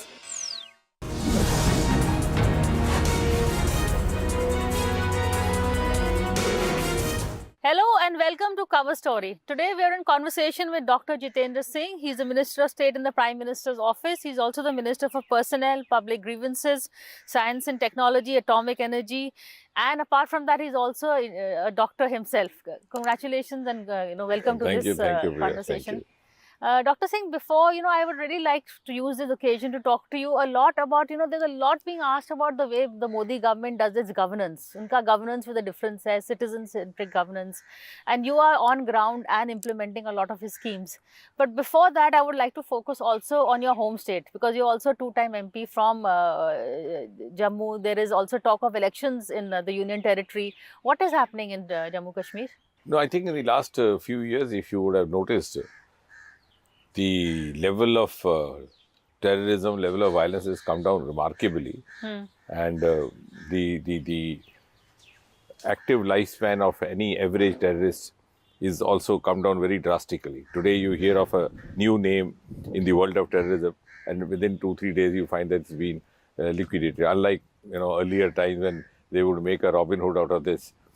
So that has also been possible because under Prime Minister Modi, there has been a very decisive approach as far as Jammu and Kashmir is concerned, both in terms of bringing down the militancy with the approach of zero tolerance towards terrorism, and at the same time replicating all the good practices of governance which have been prevalent in the rest of the country, but they were not being implemented there or exercised there on the levy of Article 370 or whatever, because the governments there found it convenient not to implement all those rules and laws and then have their own fiefdom. So I think it's been, and of course, third part is the development. Many of the projects which had got stalled, halted in the earlier years have actually been reinvented and reinstalled during the last 8-9 years of the Modi government. I think one of the most distinguished examples is that of a project called Shahpur Kandi project, which is an irrigation power project located on the borders of the Punjab and Himachal Pradesh. Both the areas are going to be benefited, the border district of Punjab as well as the border district of Jammu and Kashmir. Yeah. But for certain political reasons, the project was halted for the last about almost 3.5 decades. It was Prime Minister Modi's personal intervention which revived it. Among the best practices, now I see the Kashmir-centric political party, the Congress party, its allies who've been in governance over there, always raise the bogey of identity, special status, etc., etc. Right. But the rules and the laws that they were holding back in the garb of that were actually the ones which were meant for social welfare. Like, for example, the Dowry Act, the Child Marriage Act, the Prevention of Child Sexual Abuse. Now, this is nothing to do with the political identity or the stature or the status or the special... so you mean under 370 they were still... Absolutely. So all these laws, because they were following... Absolutely. Because they were following a policy of appeasement, appeasing a certain section which was their vote bank. Similarly, also for their convenience. Now, I think there's one very notorious example. If you recall, during emergency, Mrs. Indira Gandhi brought in an amendment which increased the term of the Lok Sabha as well as the state assemblies from 5 years to 6 years, because she had received certain intelligence inputs that the election was, not compatible at that period of time. So she extended it through an amendment. I think that was again 42nd or 43rd amendment. Then, but in 1977, the government changed. The Janta government, led by Prime Minister Morarji Desai, came in, and it was decided that this was undemocratic. It was reversed. I think that was 45 or 46. So all the state assemblies and all the and including the Lok Sabha reverted back to 5-year term. Now look at what happened in Jammu and Kashmir. First time when they increased it to 5 years, from 5 years to 6 years, you had the Chief Minister from National Conference, Sheikh Abdullah. They immediately adopted that rule because they had that prerogative of deciding what to adopt, what not to adopt.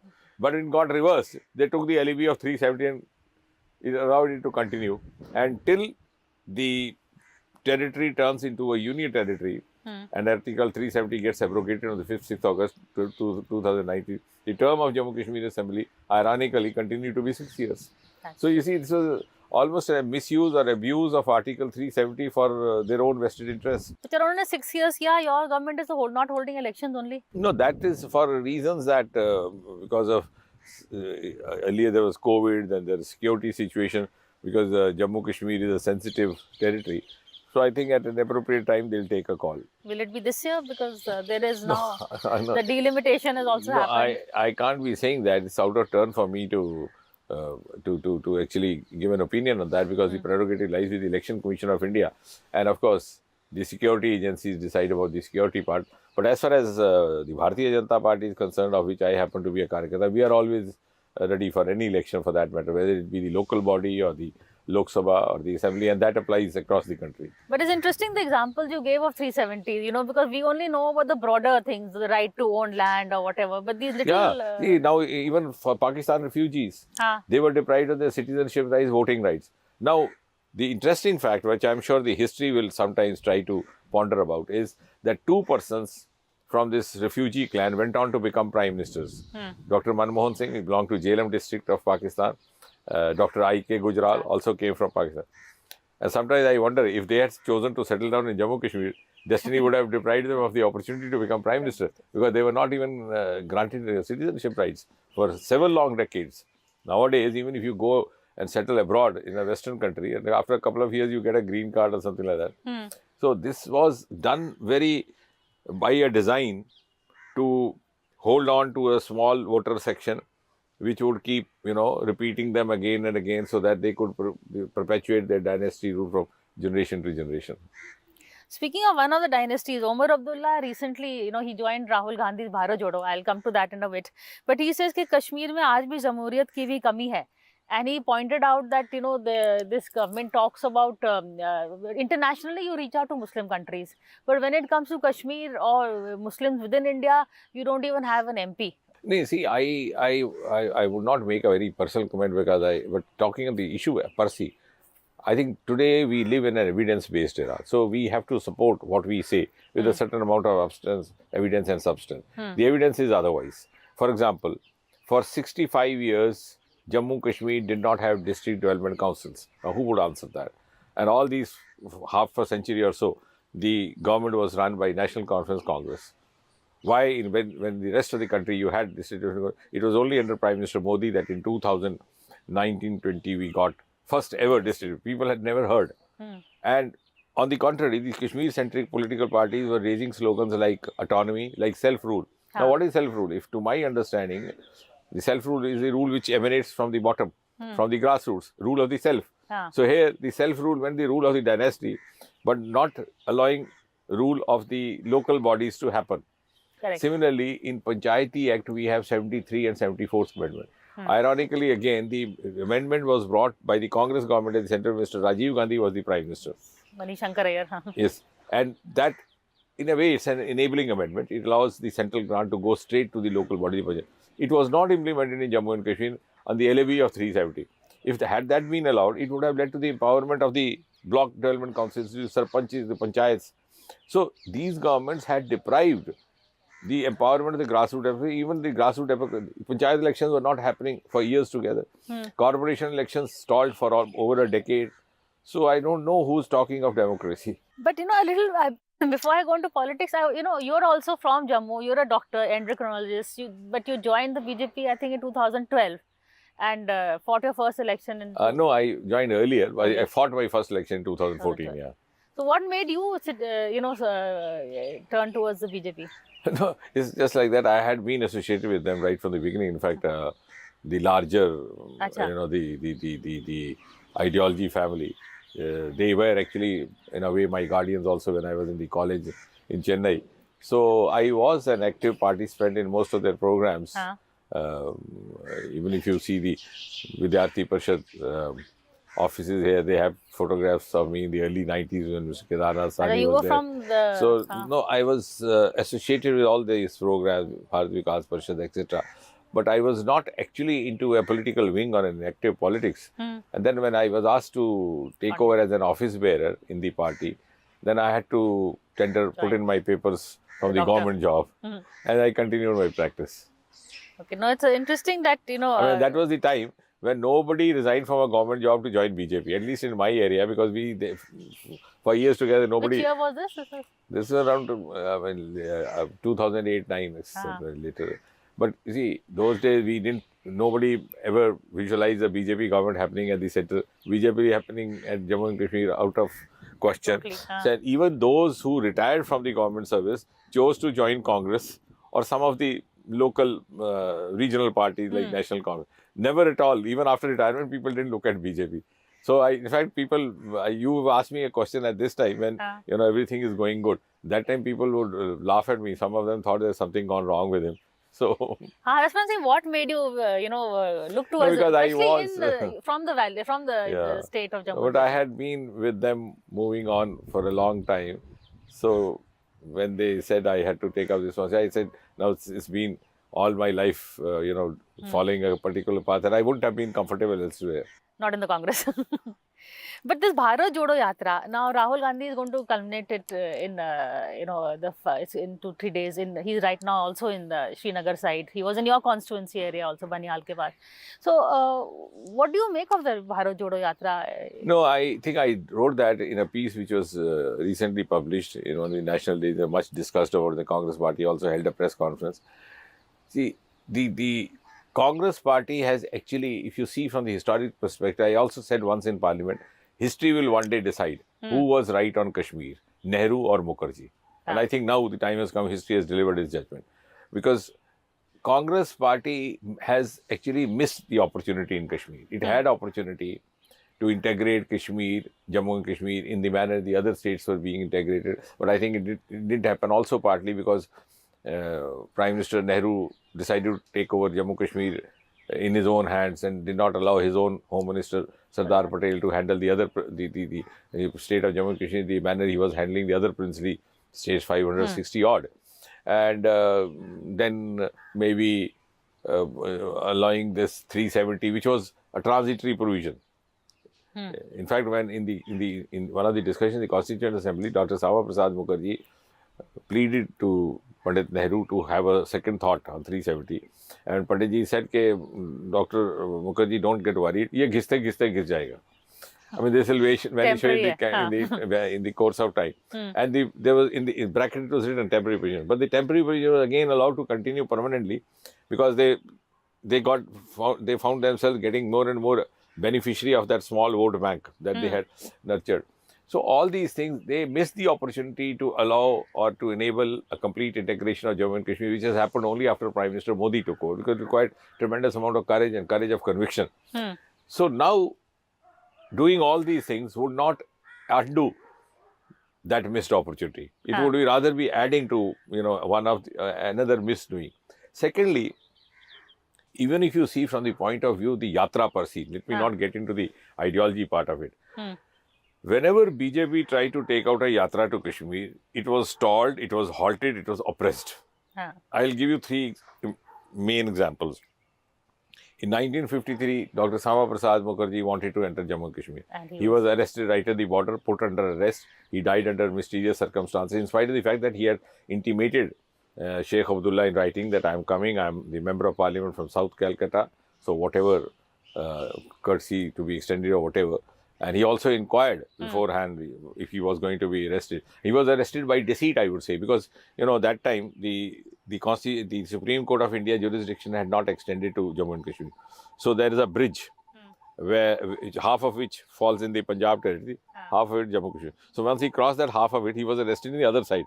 Because if he had been arrested this side, it's very interesting, often not discussed, because Punjab was then part of the Supreme Court. They were already ready to go to the habeas, for the habeas corpus petition in the Supreme Court. So he was arrested by deceit. He remained behind bars for about 30-40 days and passed away. Secondly, in 1992, when Murli Manohar Joshi ji, Modi ji was with him, again the yatra was stopped. Thirdly, in 2011, Mr. Arun Jaitley, Sushma Swaraj, Anurag Thakur as the youth president, he's just become president of the BJYF, and these senior leaders, Jaitley ji, Sushma Swaraj, Anant Kumar, they were arrested right from the airport in Jammu and sent back to Punjab. So, unlike that, BJP has not followed the practice of stopping yatras to Jammu and Kashmir. We've allowed them. So, I think this is a huge contrast. Is not allowing them. That is different. There's a huge contrast. So, I think they should rather be drawing some lessons from that. In fact, Rahul, very interestingly, in his speech, doesn't talk about the revocation of 370. He talks about restoration of statehood. उसको लेके भी उमर से काफी सवाल हुए थे. I saw at a press conference. So in fact, soon after 5th and 6th of August 2019, when the article was revoked, and somebody said, what would be Congress stand? I said Congress should rather be thankful to BJP, because it was they who inserted that phrase, temporary provision, but they could not live up to it. So we have actually completed their unfinished task, which Nehru and the successive governments could not do. So if at all they respond, they will have to respond to BJP with gratitude. Well, that one you can wait for. But I'm going to take a break and continue this conversation. Lots more anecdotes coming up, so stay with us.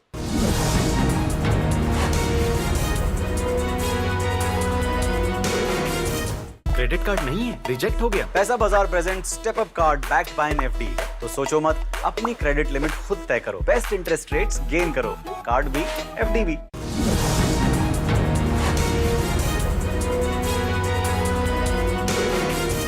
Hello and welcome back to a cover story conversation with Dr. Jitendra Singh. Dr. Singh, before the break, of course, we were talking about politics of Jammu and Kashmir. One last question on that is the question of statehood. Is the government serious about I it? I think I hardly need to retreat what has been already said on the floor of House, not once but more than once by The Home Minister. Home Minister Shri Amit Shah. He said at the appropriate time, the statehood will be reverted to back. So I don't think I need to add anything to that after it's been stated by none less than the Home Minister of India. We also, at a time where there is a lot of furor over this BBC documentary, the decision to ban it. Now, people are saying, biased hai, I'm not going to that debate, but why ban something? Because that shows, India strong enough to take any criticism. That apart. Now, the point is that you cannot allow a handful of anarchists to create mayhem with a vested interest. Criticism, if it comes from the right quarters with sincerity, with conviction, is always been welcome, has been said once and again by Prime Minister Modi. But if it is motivated, and in this case, on the one hand, they say BJP doesn't respect the judiciary. On the other hand, they are actually showing by default the contempt of judiciary by favouring a documentary which has about which the judgment of the Supreme Court is otherwise. They have given a clean chit to the then Gujarat government.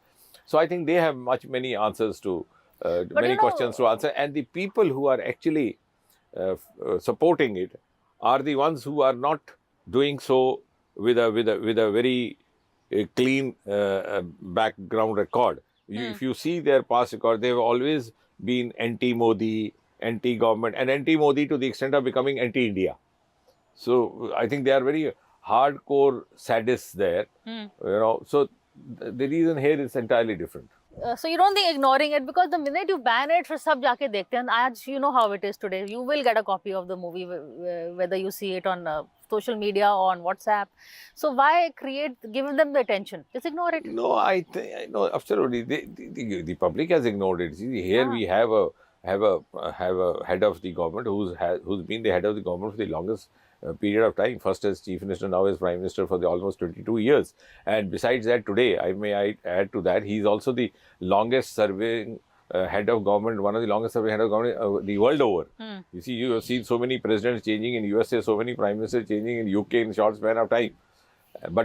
And he has defied the principle of diminishing returns. Instead of anti-incumbency, he's getting pro-incumbency day by day. So in a milieu like this, when you have a huge support from the people of this country across, north, south, east, west, northeast. I think this is the first time you have a Prime Minister who's become a cord uniting the entire diversity of India. Anywhere he goes, he's welcomed with the same kind of enthusiasm, which was not so in many other Prime Ministers. It's ironic, because diversity is what is being challenged in this. Yes, absolutely. You see, for example, I was there in Northeast. So in the early prime, and he's worked very hard for that. In his first term as Prime Minister, from 14 to 2019, he travelled to Northeast as many as 50 times, which no other Prime Minister. So he has actually united the entire country in a single cord, and that is why he has a pan-India presence as well as a pan-India acceptance, which was not so in case of any the Prime Ministers in the past. So, Dr. Singh, you got a ringside seat into the way the Prime Minister works. You're also in the PMO. So, give us some examples. We all hear there is this citizen-centric governance. Participation is more, less government, more governance. Uske thode examples, anecdotes that we don't know about. No, I think you would recall soon after he took over, he gave us the mantra: maximum governance, minimum government. So many people were trying to figure out what this all about. I think all it means is that you have a governance where the government is a facilitator, not an intimidator. कि अभाव नहीं है लेकिन प्रभाव भी नहीं. आपको पता है वहाँ है वसीला है, लेकिन जितने रेड्स हो रहे हैं सीबीआई के तो इंटिमिडेट ही हो रहे हैं. नहीं, that is happening. I mean, that is a different case altogether. I mean, the law is taking its course and CBI is an independent body. But that apart, because if you go by that, then I rather you would say that in the last 10 years there's not been a single member of the ministry who has invited any kind of a charge, which was happening earlier as a normal phenomena.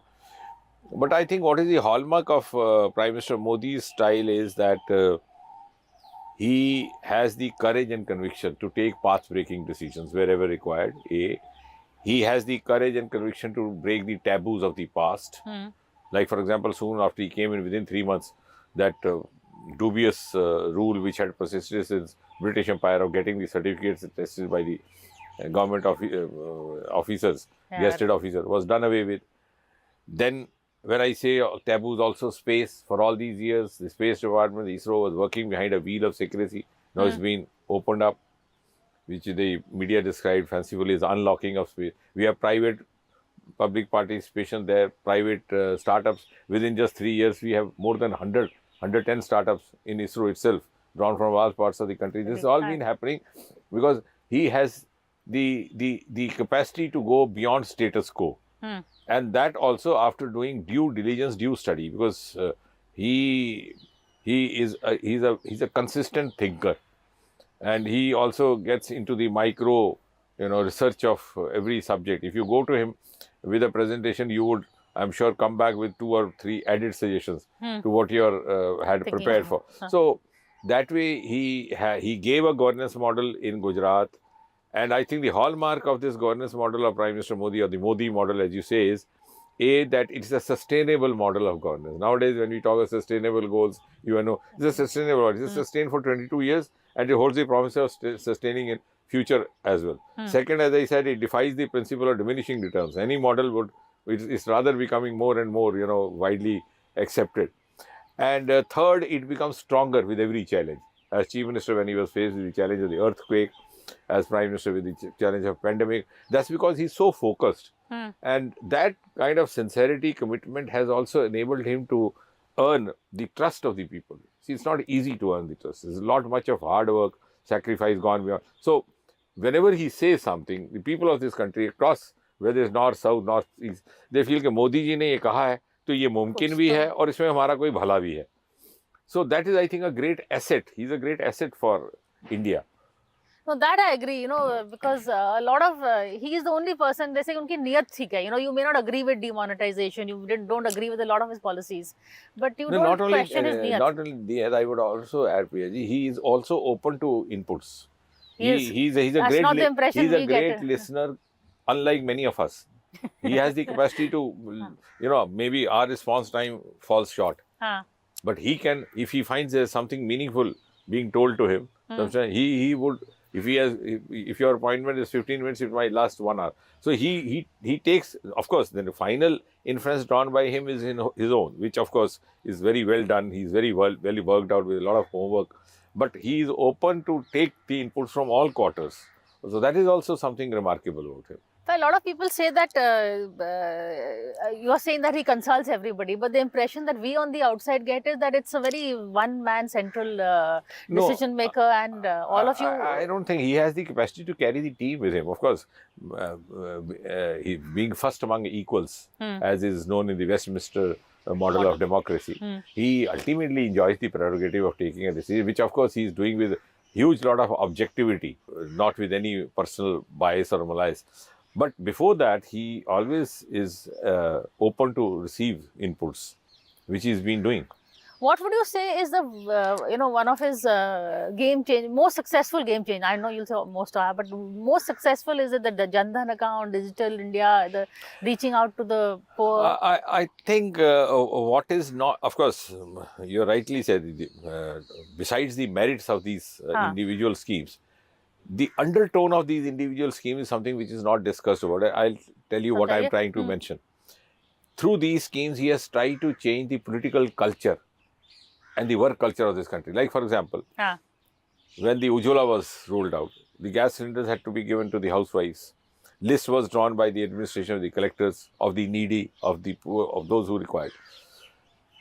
And the cylinders were distributed regardless of who the family was. Caste, creed, region, nothing taken into account. We have been saying this, we've been asking. Yeah, in fact in UP, they were saying a lot of Muslim families voted for you. No, I tell you, I was just recently back from Mainpuri, in Uttar Pradesh. You're also in charge of those 3 states in there UP. I found one of the bastis called Sikandrabad. The whole basti has been the beneficiary of Shauchalayas. The entire Muslim basti. So, his mantra was reach out to the last man in the last queue We would reach out to them who need us the most. We will provide what has not been provided by the earlier governments. We will not ask them, what is your caste, what is your creed, what is your religion, did you vote for us last time, will you vote for us next time? We'll leave it to their wisdom, their discussion. So this political, otherwise what was happening earlier, you have been a veteran journalist, you would recall, if tomorrow you make me railway minister, first thing I do is construct a railway station in my village, regardless of whether there's a passenger or not. Correct. You know, all sorts of these subjective things were happening. He brought in a lot of objectivity and also scientific angle to it. Like, for example, aspirational district is one example. In the earlier governments, we had something like backward district. So backward district means if I am in charge of that GOM or the group of ministers making, I'll make sure that 1 or 2 districts from my constituency get elected. Now, here what is happening is you have laid down parameters 40, 41, sanitation, health, education, accessibility, transport, etc.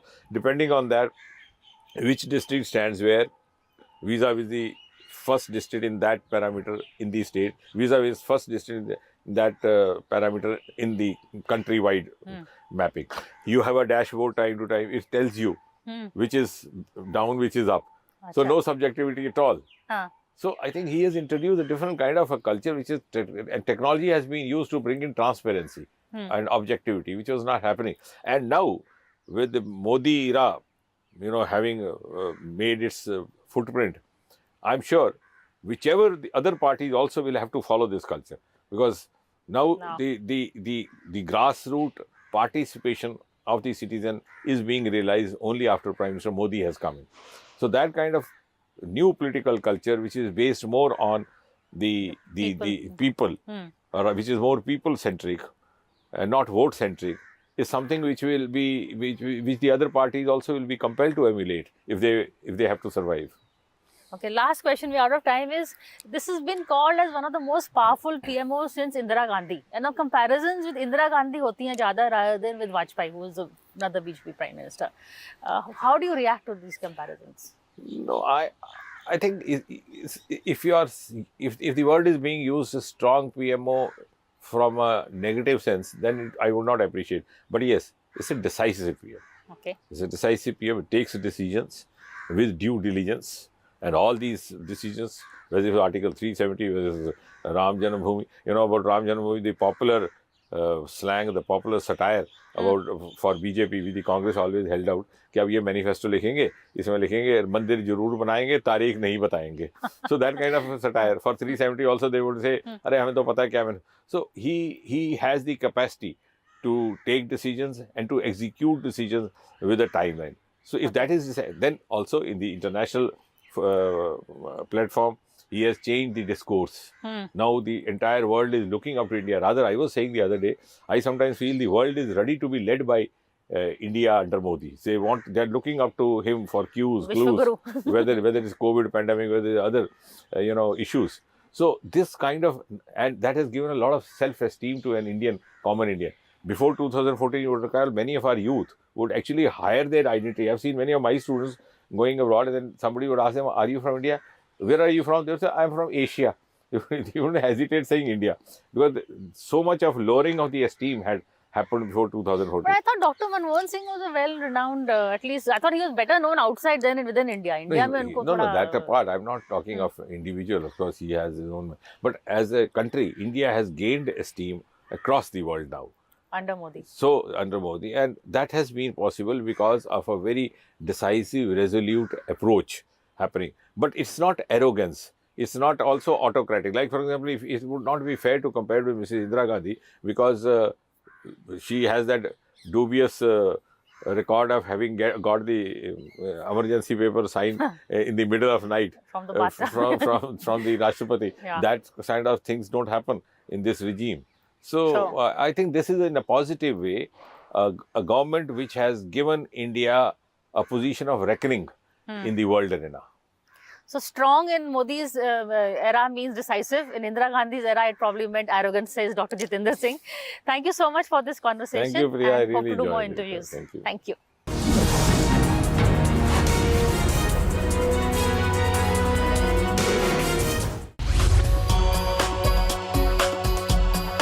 Amidst biased news and lopsided views, NewsX amplifies the Janta's voice, where your views shape the news. You can cast your vote on the day's burning issues. You can even participate in NewsX polls and surveys. You can gauge the nation's pulse in real time. NewsX presents Statistically Speaking on Mondays, Wednesdays and Fridays, 7:30 p.m. Indian Standard Time, only on NewsX. News, not noise.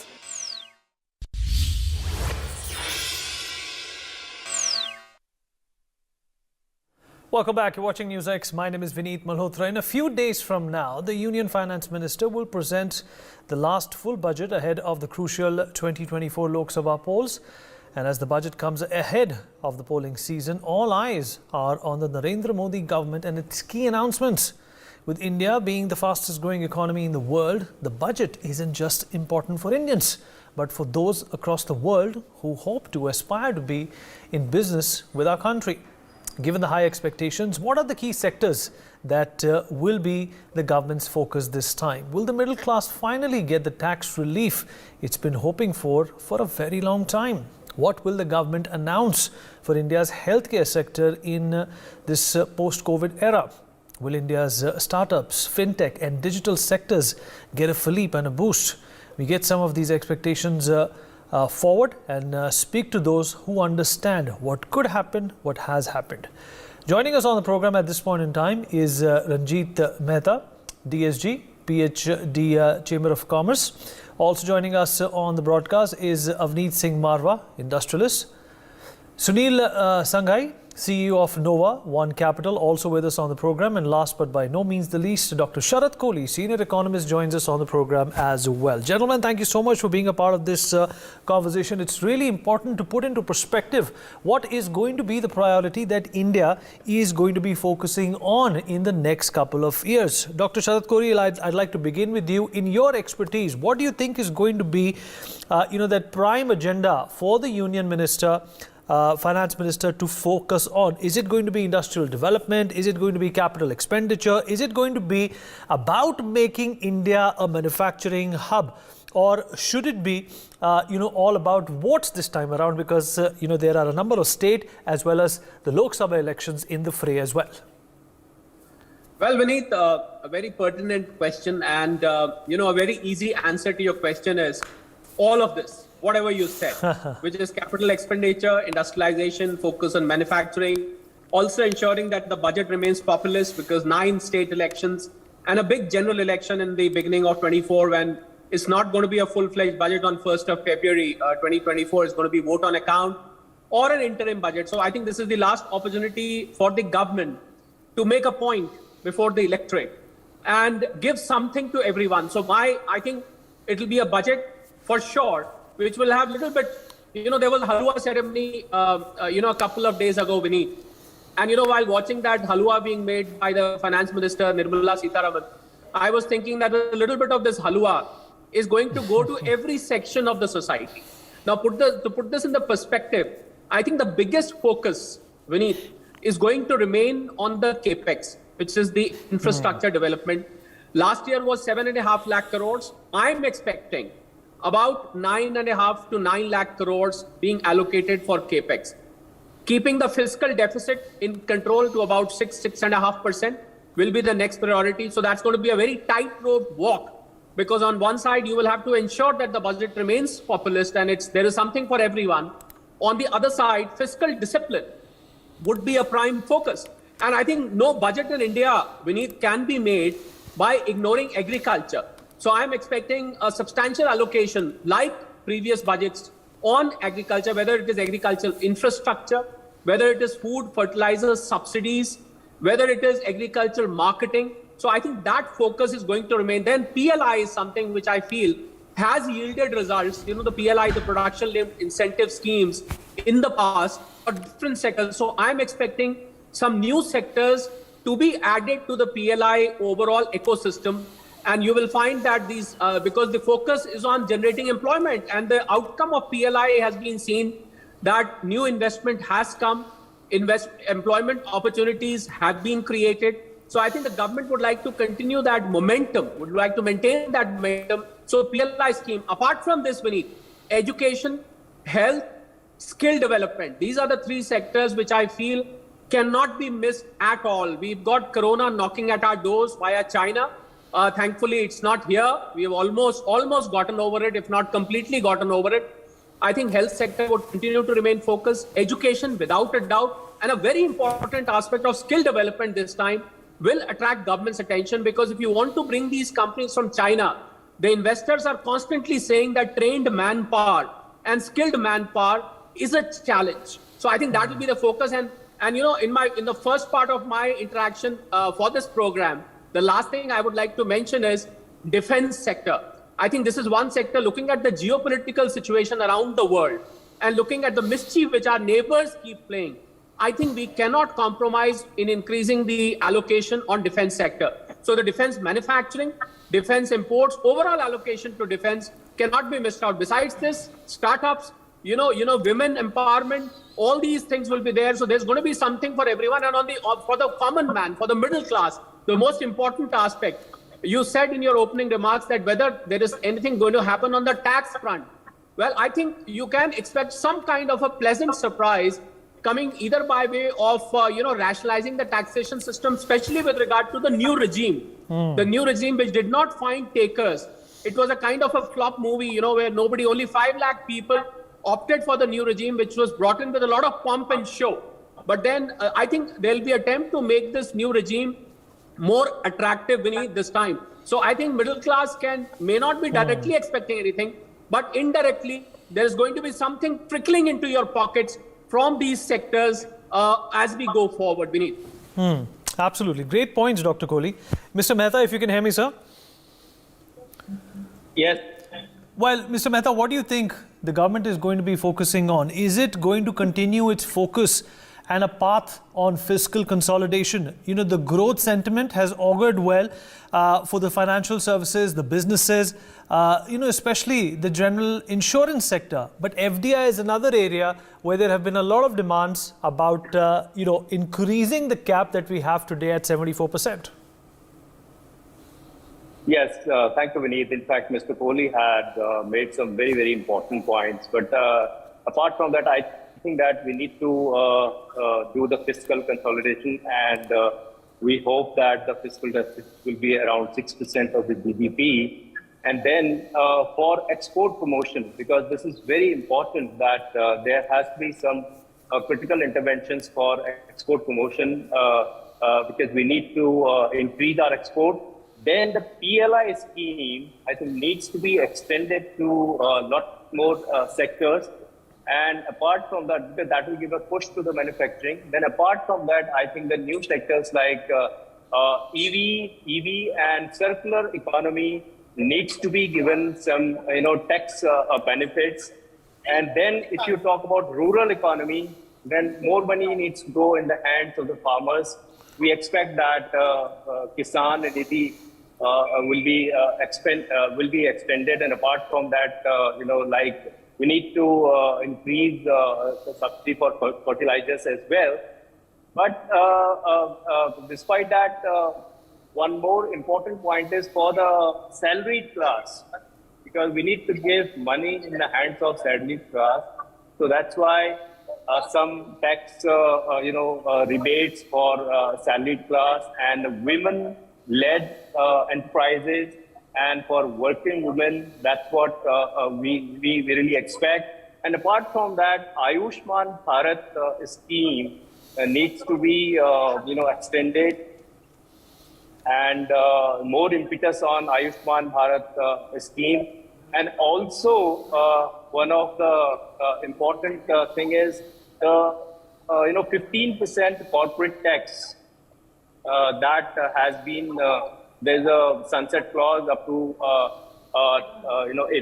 March 2024. I think that it needs to be extended so that more companies and startups, they can come into the system, and we can increase investment in Indian manufacturing.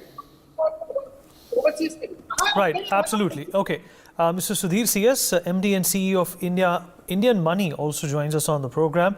But before that, Mr. Marva, if I can come to you. Okay. Yeah, good afternoon to everyone. Mr. Marva, if you can hear me. Mr. Marva? Yeah, I can hear you. Yeah, is my voice audible? Yeah, well, expectations as they are to be, put out in a couple of days. What do you think is to be expected of the union budget? Fiscal, financial consolidation is something, and inclusion is something that the government has deeply and profoundly focused on in the last few years. They have changed regimes, but the new regime has not really been as galvanizing and attractive as the previous one. Is it going to be some sort of a saving grace exercise for the finance minister? Is she going to, in fact, pay more focus on the voter this time, considering that there is also a political lopsidedness to this budget? I think, firstly, good afternoon to everyone. This budget is one of the most important budget, I would say, in 9 years.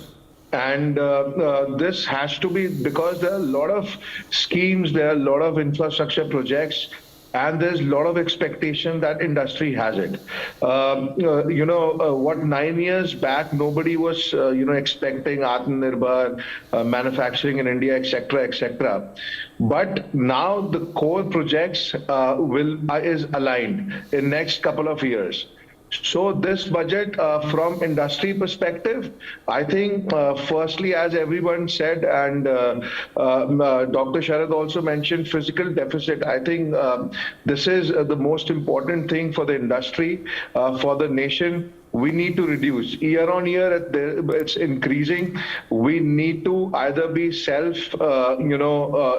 need to have self-manufacturing of core components, core products, that raw material. We need to push ourselves beyond assembly. And that's what government is trying to do. But the ground reality in terms of, I always tell that the ground reality is little different. Government is trying its best, but we need that kind of infrastructure that those companies come in and have a raw material factory. So that's happening 2024, 25, 26 is very, very important in terms of electronics, which is the second most import after petroleum in India. Second is exports. India needs to be export-driven country. If we not increase export, as I mentioned, electronics is a huge category across the globe. And we need to have more export-driven products.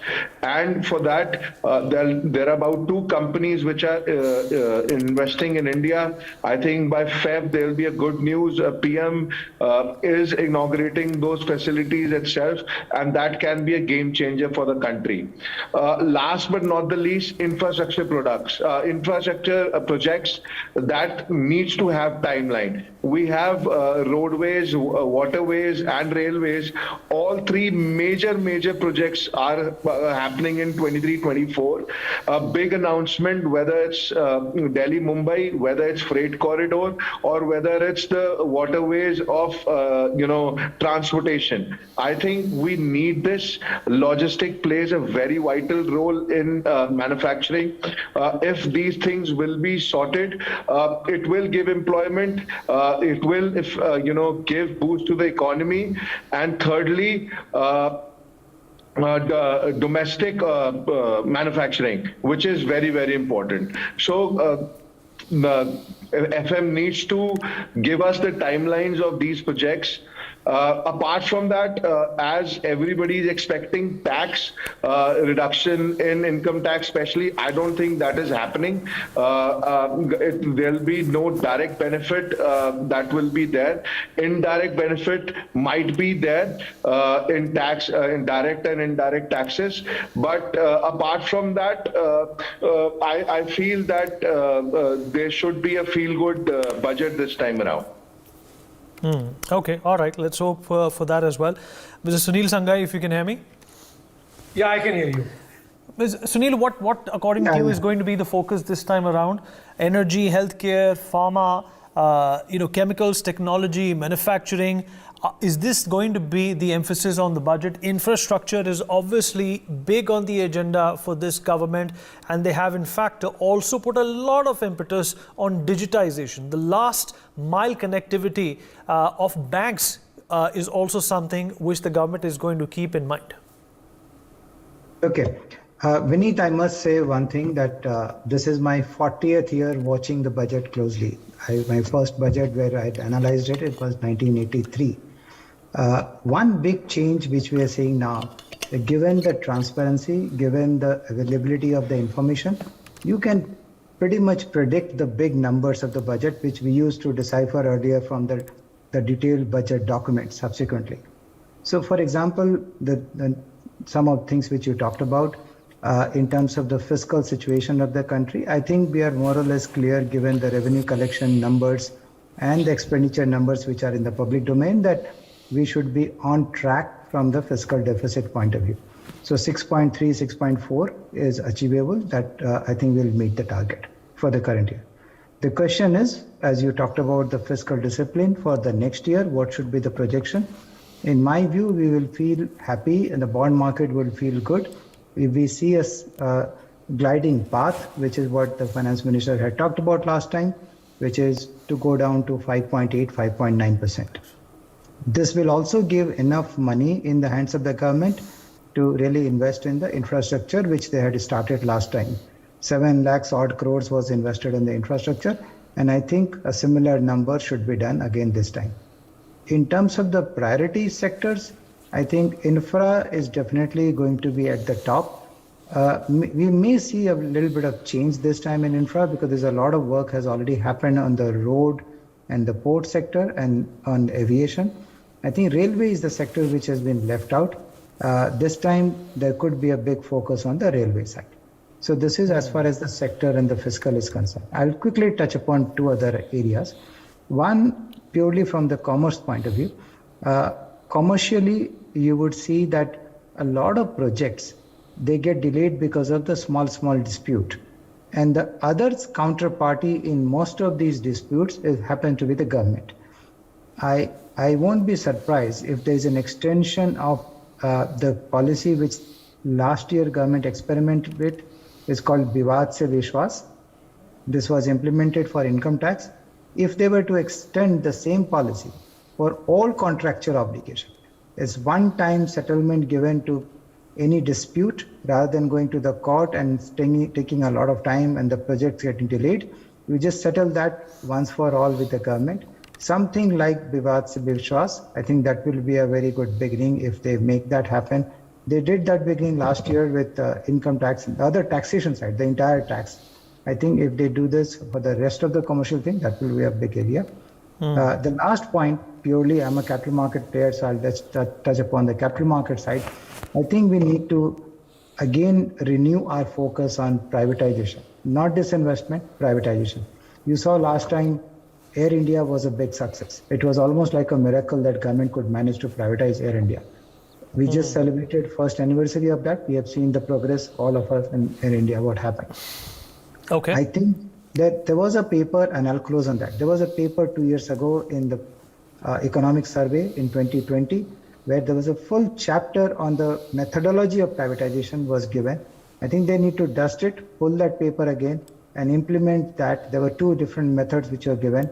I think one of them will be a big success that will do a privatization in the wholesale, that will enable the government to do the privatization in the wholesale.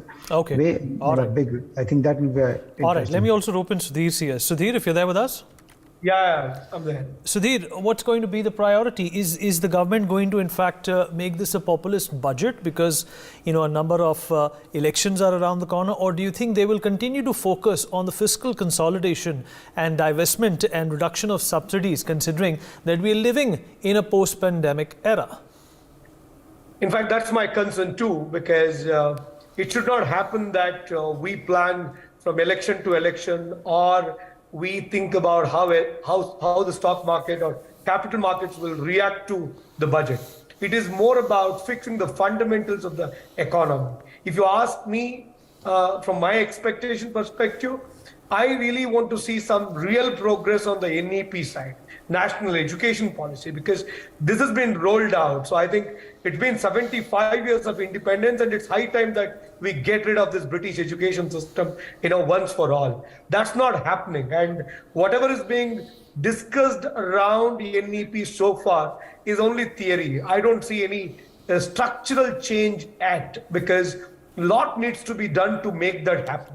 So that's one area, because my biggest concern here is the fundamental, the fundamentals of Indian economy, the $5 trillion economy or $10 trillion economy goal we want to achieve. That's not going to happen just with few MNCs or unicorns. It's going to happen because of every other fundamental aspect. It can be beekeeping, it can be sheep and goat farming, it can be these cloud kitchens or restaurants. But unfortunately, this is not being taught in schools and colleges, and we think people just learn this knowledge on its own. That's not going to happen. So we need to kind of refresh our education system to make this happen and to support and nourish every economic activity to make it a powerful economy in the world.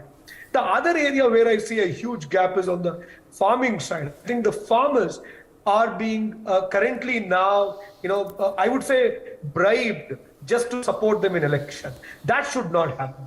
Unfortunately, all these subsidies or even transferring the 2,000 once in 4 months, I am not in favor of this. This is something which Modi government shouldn't have started. At least now they should think of, structurally fixing it. Should they focus on, like, we were able to quickly react to COVID. We were able to build such a wonderful technological infrastructure to ensure that everyone is vaccinated, everyone is treated during COVID. Then why can't we predict, the same for farm produce? Like today, we are able to predict tsunami is coming. Then why can't we predict what should be produced?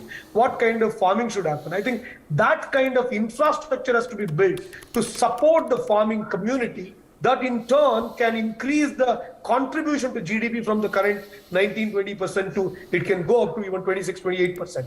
That kind of structural changes needs to be done today to make India a prosperous country. And one last thing I'll end there, with reference to the current unemployment part. I think, see, today, what we are saying here is from LKG to graduation, you study for 17 years and you become outdated. You won't be skilled enough to get a job. Then you be part of Skill India for 3 months. I will get you a job. That's ridiculous. That has to kind of completely stop. Instead, whatever skill development and education can't be too different. See now, whatever NEP is talking about, up to 10th standard, character building, and then the professional development, I think that kind of work has to start in the education system, and then serious discussion should happen around that. Right, absolutely. Dr. Kohli, if I can come back to you, if you can hear me. Yes, I can hear you. Well, Dr. Kohli, the last time, the grouse was that the capital expenditure was only left at about 2.9%, if I'm not mistaken. This time, experts are hoping that it will be bumped up to 3.5. But there was also another grudge that, the personal income tax rates were not rationalized by the finance minister. Considering that this has to border on some sort of a popularity index, do you think she's more likely to do it this time around? Well, Vineet, before I answer your question, I was listening to Sudhir, and his statement reminded me of although we are on an English channel, but you'll have to allow me to speak this out. It's a Ghalib शेर, हजारों ख्वाहिशें ऐसी कि हर ख्वाहिश पे दम निकले, बहुत निकले बजट के प्रावधान फिर भी कम निकले. So it's never going to be enough. First of all, there's going to be a little bit for everybody. First of all, right. And the point which you raised, Vineet, just now is, see, the number of actual taxpayers in the country are only 1.5 crore. The people who actually pay tax, you are one of them, by the way. So they are only 1.5 crore. Total number of returns filed 7 crores. But people who pay the tax, so imagine out of 140 crore, we'll probably be overtaking China. We may have already overtaken China because we are not counting ourselves. Is 140 crores. So you can imagine we are about 1% people paying tax. The return filers are 7 crores. So whether giving tax, benefits or tax swaps as a budget announcement, how populist is that move is a question mark, which I can tell you as a tax expert also, because benefit is not going to reach the masses. First of all, I think the focus, there are 4 engines of, if I go back to macroeconomics, Vineet, 4 engines. Government expenditure, there's going to be no dearth. I think 9.5 lakh crore to 9 lakh crores is my projection, is most likely going to come through. Second engine, private investment, which has not been firing. I remember the finance minister saying, unleash the animal spirit. She told the industrialists, she told the various chambers of commerce. So I think that needs to start firing, and it has started firing a little bit. Third engine is consumption, for which people need money in their pockets. Now here are the headwinds. And the fourth engine, of course, exports. For the last two engines, export and consumption, we are facing headwinds. The headwind for consumption is that the gap between the rich and the poor, the inequality of income and wealth has widened over the last few decades. No government is to be blamed for that. I mean, it's just been happening because of various government policies. So I think that is where consumption becomes a challenge, and export is facing headwinds from the international economy. I'm expecting, Vineet, international economy to sink into recession by the end of this financial year. By the way, I'm not sounding gloomy. I'm just being analytical, because all the interest rates hike, which we've seen in the last year, I think they will show their lagged effect in the times to come. So if the international economy sinks into recession, the export engine is going to face headwinds. So therefore, to make this budget populist, I think the finance minister, for the choices are concerned. Now, before 2017, we used to have budgets. The next day, people used to ask, kya mehenga, kya sasta? Unfortunately, that part is out to GST now. The GST Council decides where do you vary the rates. Only thing mehenga sasta you see is on the front of import duties, where import duties of certain components are reduced or increased. So the prices vary. I think the budget is no more, Vineet, a milestone as far as I'm concerned. For me, budget now comes every Wednesday when the CCEA meets, the Cabinet Committee of Economic Affairs. They meet every Wednesday and they take decisions, and we often see press conferences on various economic and fiscal issues. So I think budget, as far as giving hisab kitab to the country, as far as presenting the balance sheet of the country, I think it's a very important milestone. So the Aam Aadmi or the people of this country are only going to get indirect benefits. There is no direct benefit that on 1st of February, the budget is announced. On 2nd of February, my pocket is richer by 5,000 rupees. I really don't see that happening in the budget. I think people have to rationalize and be more prudent about the way they perceive the budget, that the benefits will come indirectly. They'll trickle down from various sectors. I think there's going to be, as I said, there's going to be something for everybody, but then nothing for everybody to be taking into pocket the very next morning, Vineet. Right, absolutely. Great points there, Dr. Kohli. Mr. Mehta, if I can come to you. Mr. Mehta, if you're there with us?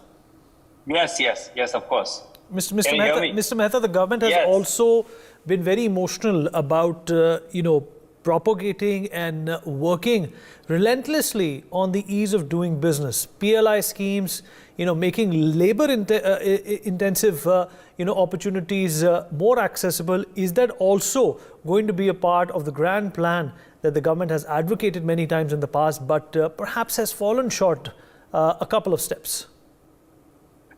Well, Vineet, I think as far as ease of doing business is concerned, government has been doing a lot, and of course there are areas where still we need to improve.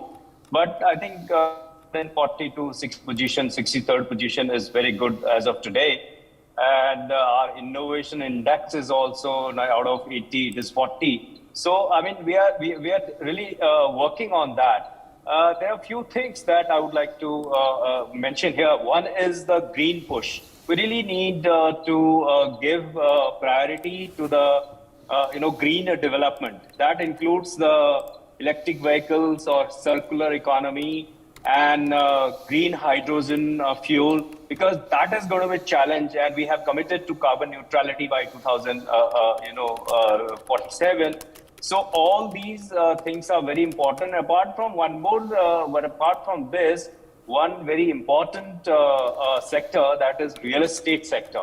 So real estate sector today, it needs to be given the infrastructure status. So because real estate is one sector where if the real estate grows, then with that, there are around 265 ancillary industries, they also grow with it. So therefore, for real estate sector, this is extremely important that government, we are hoping that government will look into it. There has been a demand from the real estate industry for a very long time, and also as Mr. Kohli was talking about the salaried class, because we need to give money in the hands of people. So that is very important. And PLI scheme, I think it has worked wonders, we have seen that needs to be extended to the more sectors. So that will be very good. And I think that ease of doing business is an ongoing journey where they cannot do especially much in the budget, but they have been working on various things on ease of doing business. So I think that overall we can expect that the budget will focus on infrastructure, and that too especially on Gati Shakti projects, because the logistic cost has been a challenge in our country, because it's around 14 to 15%. However, we want to bring it down to around single digit, around 9%. So in that, I think we need to work on that. Probably railways, as one of the speakers he said, will be the focus. Definitely, we also hope that railway will be the focus. Otherwise, the road network has been excellent in our country now. There are many highways, expressways. So there, I think we are doing a lot of things now. Multi-model, integrated multimodal system, logistic system is the need of our. In that, we need to look at our inland waterways. Government has announced around 111 rivers as national waterways. So there, the work needs to be done. A lot of focus has to be there, because All right. Mr. Marwa? Yes. Mr. Marwa, if you're there. Yes. Mr. Marwa, how about technology? Crypto and basically, the digitization of whatever is left is also something that the government has been pushing towards. Technology, has always been an agenda, but at the same time, there has been this, this feeling that cryptocurrencies, though they have been tanking off late, have been dealt a bad hand in our country. I think that's been the case across the globe. I always tell, crypto has always been a pawn scheme, and many big investors haven't invested in crypto. So, and government has dealt really well. I think the kind of startup that came in with very limited knowledge, and a lot of young investors started putting their money, and the kind of RBI steps that they have taken has been, path breaking. And I feel that a lot of youth have survived there, because of this crypto, because this was a trend that was going, and it was going on another direction. As far as technology, I think the breakthrough and the biggest transformation last year has been 5G. And government has announced the kind of, last year I remember FM said in rural areas we will have 5G technology. There will be fiber that will be put across rural. This is a very breakthrough, I would say, in terms of technology. There are a couple of key things that the development that has to come is from rural sector, especially if I talk about technology, consumer durable products, etc. Maximum penetration has to come from tier 2, 3 and rural sector, especially with technology products. If I talk about smart TVs, there are still CRTs, and from CRT there will be a switch to smart TV. For that you need better connectivity. In terms of agriculture, which is the highest contributor, there have been a lot of technology-driven products that have come in. Farmers have, as the panelists mentioned, that what needs to be grown, how education is very, very key.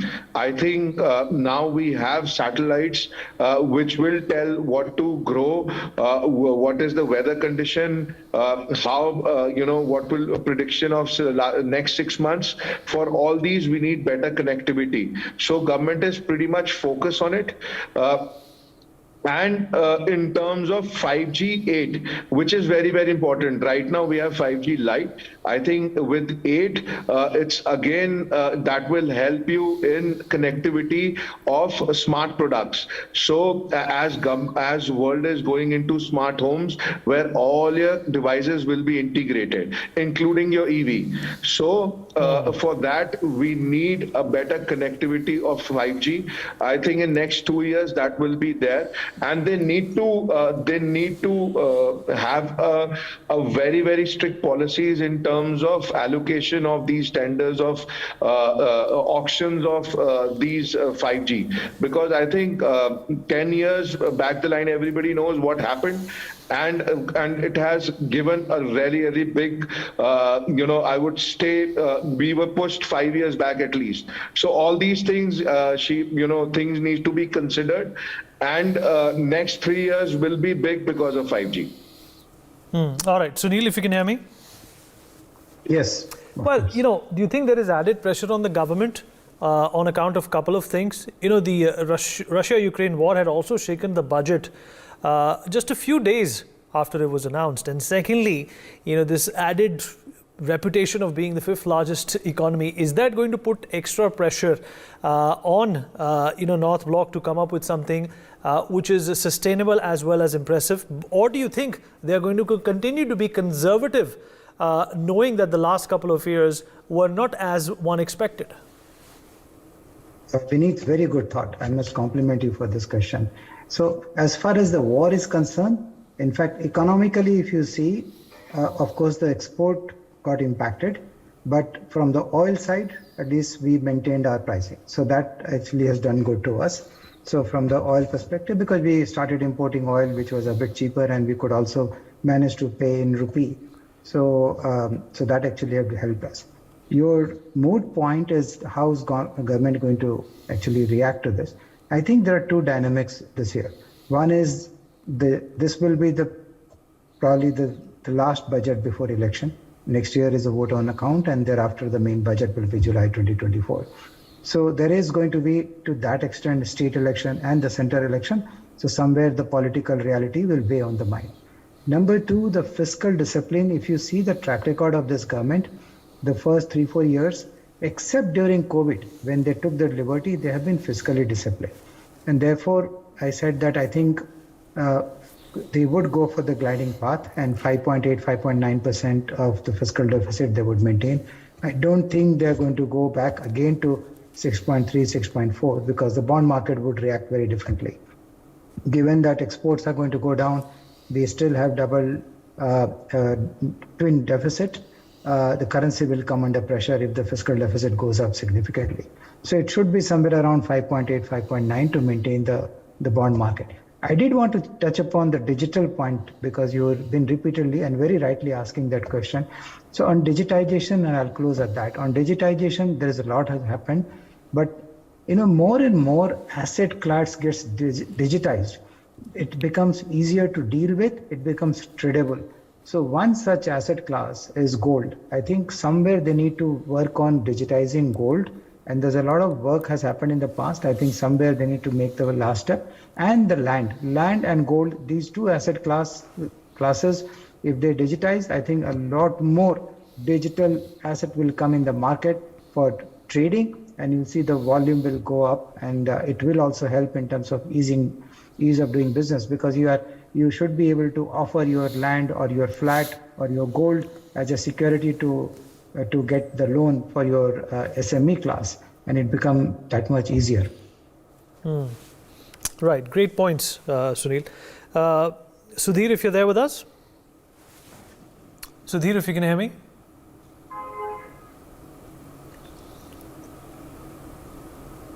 All right, Dr. Kohli, coming back to you. Yeah. Dr. Kohli, let's also talk about, the budgeted targeted GDP of 6.4%. It is expected to fall by 10 base points. It's going to be lower. Is that going to imply some sort of, a wider deficit than the government expects, if you compare it with the absolute deficit?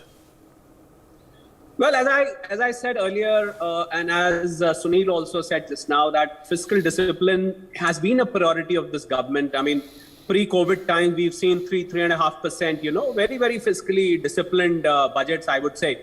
But I think COVID, I would say, changed it all. And not just for India. I mean, across the world, some of the world's most developed economies, they saw their fiscal deficits going haywire. So I think fiscal deficit, whereas it would be a concern, because I think the viewers should know that when you fiddle with the fiscal deficit, the country's ratings, the elbow room for more investments, the tax imposition of new taxes. There are a lot of things which get affected.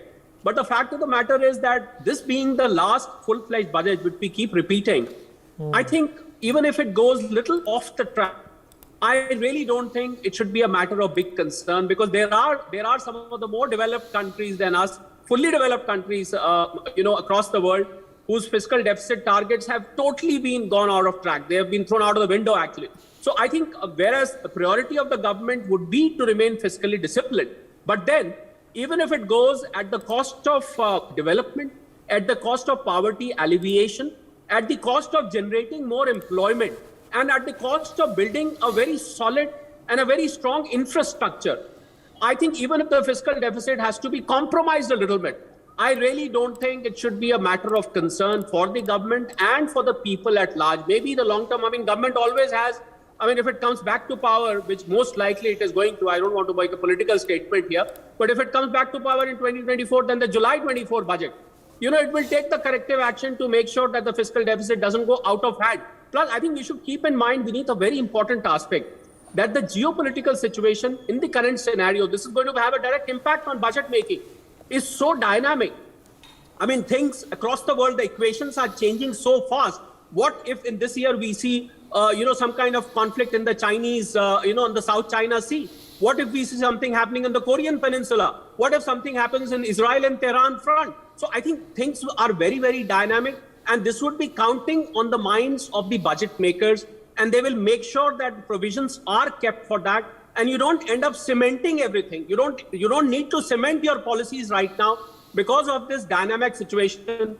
That's what I feel. So I think there would be some kind of flexibility kept in the budget for the times to come. As I said, you might see mini budgets in the months to come by way of press conferences, by way of a cabinet committee of economic affairs meeting, by way of government deliberations. You might see more of budget kind of announcements coming later. So therefore, I think we should keep in mind that this is just another milestone as far as the government fiscal roadmap is concerned, Vinny.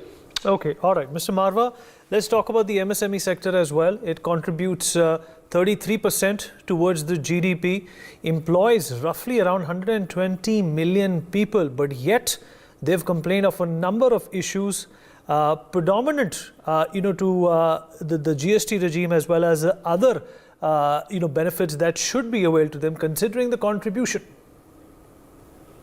I think GST, I would say I will start with the GST first. And as Dr. Sharad mentioned, mini budgets. I think in terms of government is just, as I told you in my beginning statement, it's a feel-good budget. I think there are a lot of, I agree, every month government is doing a press conference and they are, giving all the information and what are the steps that they've taken. They are discussing that. So in terms of most of the tax system and especially GST Council, what are the steps, collection, etc. has been discussed over there. Coming to MSME sector, yes, the contribution is huge to the country, and there is a lot of expectations. And from MSMEs, there are a lot of industries which have moved on also, and they have become a larger contributor. GST, I start with, there were a lot of hiccups when GST came in. I think today picture has completely changed. It's a much the tax has been much simplified. I think the portal has been a very, very user friendly. And the kind of benefit that these MSMEs are getting is phenomenal. Whether it's refund, I know when it started, refund was a very huge problem. That has been sorted out.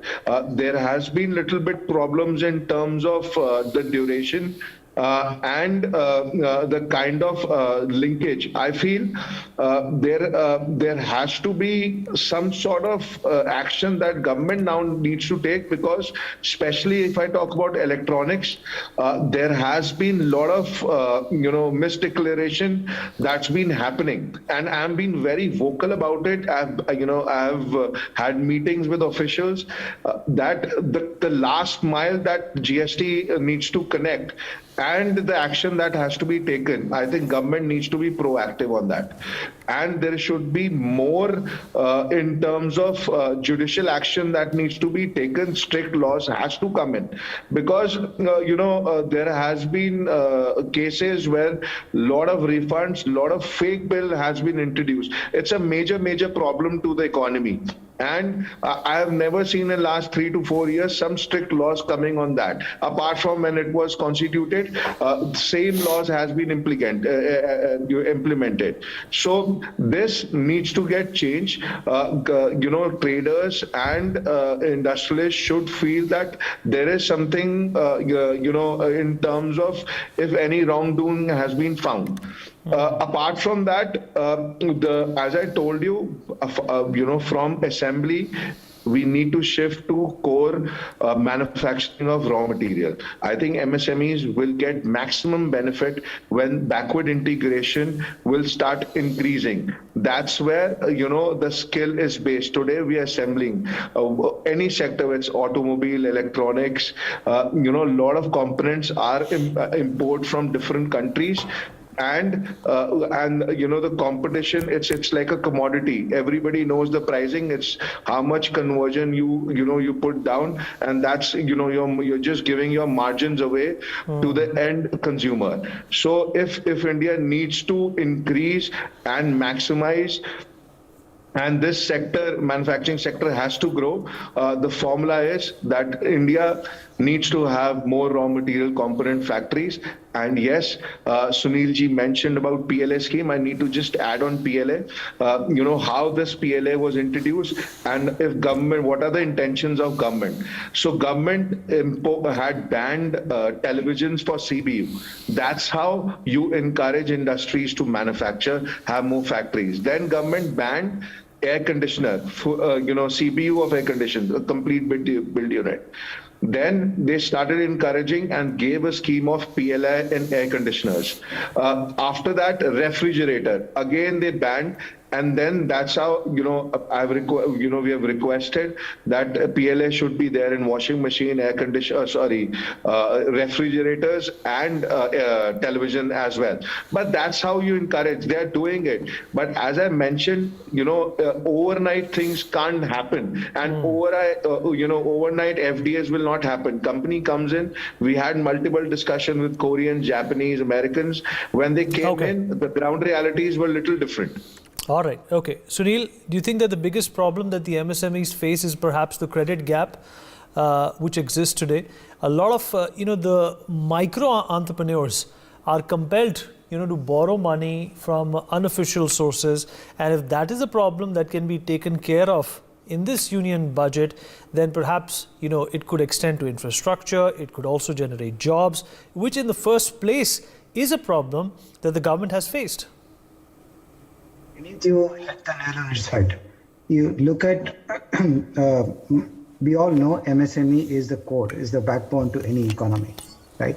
The large corporate have their own ability to raise money from the banks or from the capital market. They can go domestic, international capital market, and they can raise money. As far as you and I as a consumer is concerned, now we have money available on one click, right? You buy a refrigerator and the question will be said, okay, ask that do you want to pay in installment? And your account will be credited and you get the money without any question being asked, right? So your KYC, everything is taken care of. The mid sector, which is MSME, which is your backbone, they have to struggle. They need to provide security. They need to provide everything else in order to go and convince the bank to lend money to them. One small area if we take care of, the security for MSME is typically the personal belongings which they have, with the personal assets which they have. Either that's a house or it's a land or it's a gold, those kind of things. If we digitize the documentation for these assets, it'll become that much easier it'll become uniform, first of all. It'll become that much easier for a bank to accept them as a security. It'll become easier for the MSME, the borrower to transfer it as a security without any tax and borrow money at a short notice, right? So what we need to really work on the mechanism by which the MSME is funded, and it's really a big area, and that's the one area where we need to really do some work. We have I think there are several representations have been made to Reserve Bank of India also on that. And I'm sure given the focus on digitization, which you talked about earlier, the last budget also focused a lot on the digitization. This could be one area which can be dealt with in the budget this time. Right, absolutely. Great points. Dr. Kohli, if I can come to you. Yeah. The MSMEs definitely, contribute a large chunk towards the GDP, as I mentioned earlier as well. But, priority lending and the lack of introduction of a credit guarantee platform or program has worked against this sector. And, a lot of these MSMEs in rural areas turn out to be less competitive because of the lack of infrastructure. They also, are not organized in the fashion that they should be. Do you think this is an opportunity to fix that part? Well, it's a Herculean task, Vineet, because to reach the remote corners of the country and to make sure, if I count the total number of small businesses in the country, Vineet, I have the data off the cuff. It's about 6.6 crores. So 6.6 crores small businesses, most of them micro. And when we say micro, they employ 1 or 2 people. I think to reach out to each one of them is a challenging task indeed. And I think during COVID, the emergency credit line guarantee scheme has tried to reach out to the MSMEs who were already borrowing. But I think we should not forget that around these MSMEs, when we say micro, small and medium, and this medium reminds me that, the whole of the middle class population, this is weaved around the MSMEs because they come from the, the middle class families. The size of the middle class population right now is about, as per my count, is 45 to 50 crores. Out of 130 to 40 crore of us, there are about 45 to 50 crore of middle class. And, I think the biggest challenge, if I was the finance minister, Vineet, the biggest challenge for me is that you are in the top 10% population if you earn 25,000 rupees a month. So you can imagine, in a country when I was young, Vineet, and I remember I was in class 5 and I had my Hindi class. I was not very good at Hindi. And I came home and I asked my mother that I've been given an essay to write on India. Those times, I'm talking of 40 years from now, going back. And she made me sit on my study table. She said, okay, I'll help you out. And the first sentence she wrote is Bharat ek garib desh. I can never forget that sentence. So my question is that the challenge in any budget is that you have to alleviate poverty and increase the incomes. People need to start earning because of 10% of population, which means about 13 to 14 crore people, only earn 25,000 and above. 1% of the population own 40% of the wealth of the country. I think these skewed numbers, they should be the focus of the budget, that how to, India doesn't reside in Delhi, Bangalore, Mumbai, Chennai. There is move out 25 kilometers from a metro city and you move from India to Bharat. I think that borderline between India and Bharat needs to be eliminated. The opportunities for the poor, the opportunities for the underprivileged, they need to flow smoothly. I think the challenge and the focus of the budget, Vineet, should be on this, apart from the factors which I discussed just now, Vineet. Right, absolutely. And Mr. Marwa, let us also not forget, the elephant in the room when it comes to emergencies, when it comes to contingencies that India had thrown in the past couple of years. The healthcare system is also limited. It's been tested when COVID came by, and that is a sector which definitely is going to be important to the governance, especially in rural areas. Absolutely, Vineet. I think two sectors that needs to should be taken care is healthcare and education. I think earlier they were the focus was more on in terms of infrastructure and the amount of spendings that we do because of the border situation in India. I think we need to now shift those budgets to education. It is very, very important that and education across the globe is changing. And healthcare. Now coming to healthcare, there are two things. If we go, as Sharaji mentioned, if we go about like 25 kilometers beyond any of these metro, we don't find good healthcare system. We don't have good trauma centers right now. We're getting very good highway system, but the kind of health facility that's there around is not so good. And everyone saw what happened in COVID situation. I think government has taken some steps. They have, came up with aims, but I think the rural sector that needs to be focused. The kind of 40-year-old program that has held, we need to upgrade those dispensaries into hospitals. We need to have more emergency centers across the country, and despite of second wave, after that I haven't seen some drastic changes, and I've been to the ground level. I've visited a couple of villages, but I haven't seen that kind of changes. Government needs to take very quick action in all those to counter if there is some sort of COVID situation comes again. And education, this has always been since last 9 years. I've been requesting we need to have a better education system. The kind of dropouts that we have from 10th to 12th is phenomenal. And that's why we need to reduce. The recent figures, I don't have it, but we need to have universities and more graduation diploma courses, and we need to have different fields as well. Right, you're absolutely right. Yeah, we've run out of time. Sunil, quick thoughts from you. Healthcare is definitely of great importance to the government. A large chunk of the medical equipment which is used in our country is imported. The duties and the tariffs are very, very high. This is also an opportunity for the government to focus when it comes to Atmanirbharta in healthcare as well. Yeah, I know, absolutely. I'll deal with medical equipment. It's called medtech industry, and if you see the medtech industry, bulk of them, even small part and the large part, all of them bulk of it is imported.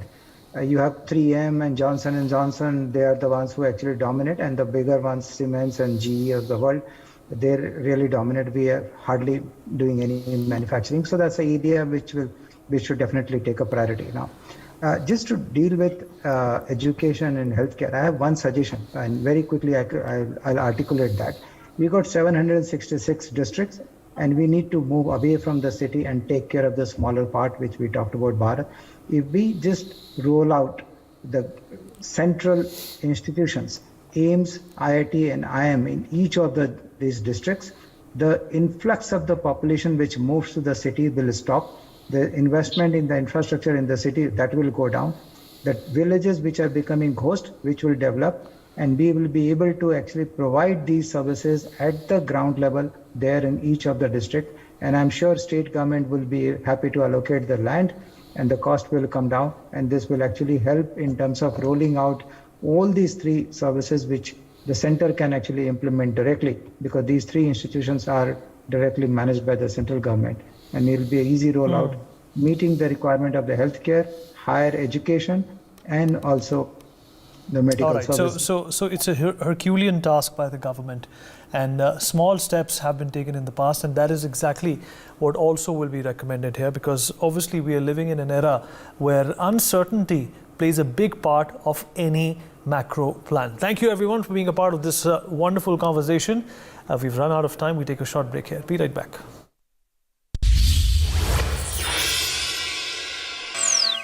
Credit card नहीं है, reject हो गया। Paisabazaar present step up card backed bye FD. तो सोचो मत, अपनी credit limit खुद तय करो, बेस्ट इंटरेस्ट रेट्स गेन करो, कार्ड भी एफडी भी। Amidst biased news and lopsided views, NewsX amplifies the Janta's voice, where your views shape the news. You can cast your vote on the day's burning issues. You can even participate in NewsX polls and surveys. You can gauge the nation's pulse in real time. NewsX presents Statistically Speaking on Mondays, Wednesdays and Fridays, 7:30 p.m. Indian Standard Time, only on NewsX. News, not noise. Credit card नहीं है, reject हो गया। Paisabazaar present step up card backed bye FD. तो सोचो मत, अपनी credit limit खुद तय करो, बेस्ट इंटरेस्ट रेट्स गेन करो, कार्ड भी एफडी भी। If a woman wants to do something, her subject is, say, sexuality, do you feel that the world of art has given women more freedom of expression? Subjects and themes that we'll discuss as women, whether it's menstruation, whether it's, unsafe touch, whether it's, rape or assault and things like that can be expressed, obviously, through art, can actually reach out to a lot more women as well. Women are not even, they're worried about even signing their artwork. So it's anonymous artwork everywhere. And not just women, but, men as well. How has the experience as a woman been different for you in both the industries? I actually struggled internally for many years, being labeled singularly and being this unidimensional kind of character. Incredibly, because it wasn't necessarily conscious, but subconsciously I started planting the seeds of perhaps the direction where I wanted to go. Two women who are watching this show who actually want to be a part of the, the artistic world. Yes, I would say to women across the world, shape your own representations. Don't let someone else tell your story for you. You write your story, you tell it. About your voice and what you want to put out into the world. What we women want at these times on NewsX. Co-powered by Goldie Kitchen King Masala. Goldie Masale, jahan jaye rishte banaye.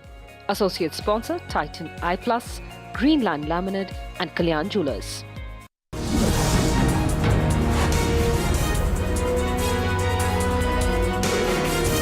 Hello and welcome to the NewsX Sunday Guardian Roundtable.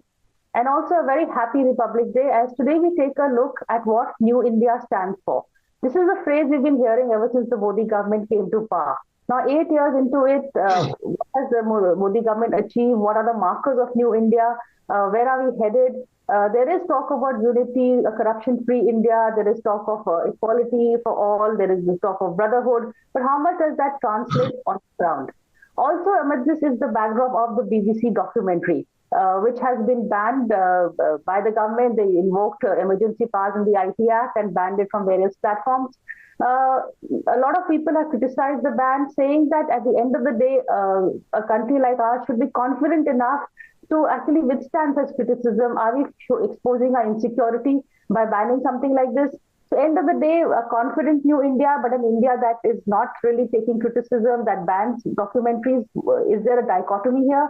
To explain all this, joining me on the show is Dr. Sanjay Baru. He's been the former media advisor to Prime Minister Manmohan Singh. He's an author of a book, in fact, that ran into a lot of controversy also, The Accident Prime Minister.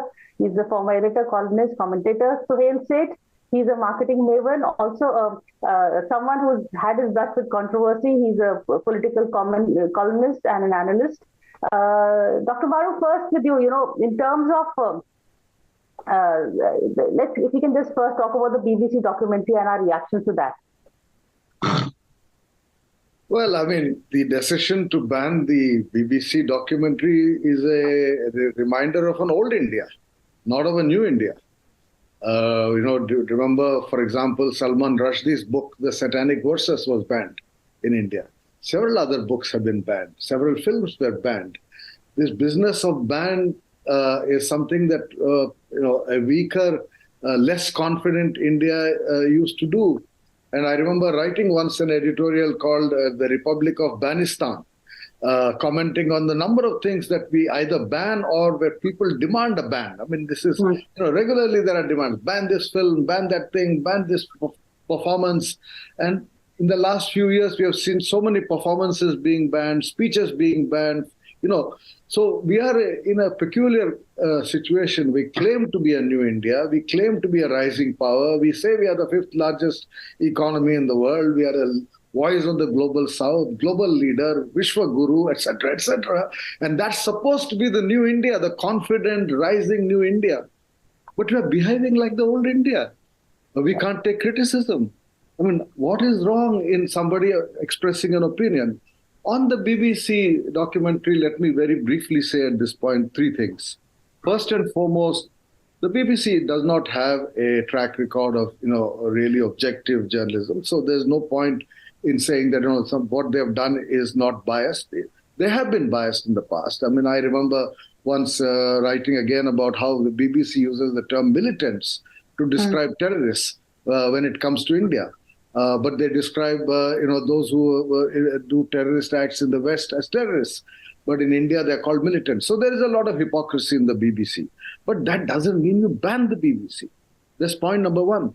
Point number two, I think India has had several difficult moments in its evolution. I mean, for example, the 1984 Sikh riot, the 2002 Godhra incident, followed by the incidents in Gujarat as a whole. Now, these are all moments, or go back even earlier, partition of the country. I think like South Africa had a Truth and Reconciliation Commission, we need a Truth and Reconciliation Commission that kind of puts an end to these communal tensions, communal differences, and unites the country. There again, I believe New India is doing many things to divide the country rather than unite the country. And I think that is something which I simply cannot accept, because we are a country of great diversity, and any government in power has to have a courage to bring the country together. Finally, I would say that the BBC documentary was quite balanced. They had voices critical of the government, they had voices defending the government or the BJP or the Prime Minister, and I don't see any reason why something like that should have been banned. Thank you, Dr. Varu. But in fact, one of the voices defending the government, Swapan, has in fact said that, when he was approached, he didn't realize they would be focusing on just one aspect of Modi's India and not his entirety. But anyway, that's the BBC, that's the way they played it. But Suhail, you've also known for someone who speaks his own mind. A lot of your comments run into controversy, etc. But, you're there to defend your position. You often take people on and you don't really ban them. So, what is your position on this documentary? In India, if you ban something, you stoke greater interest.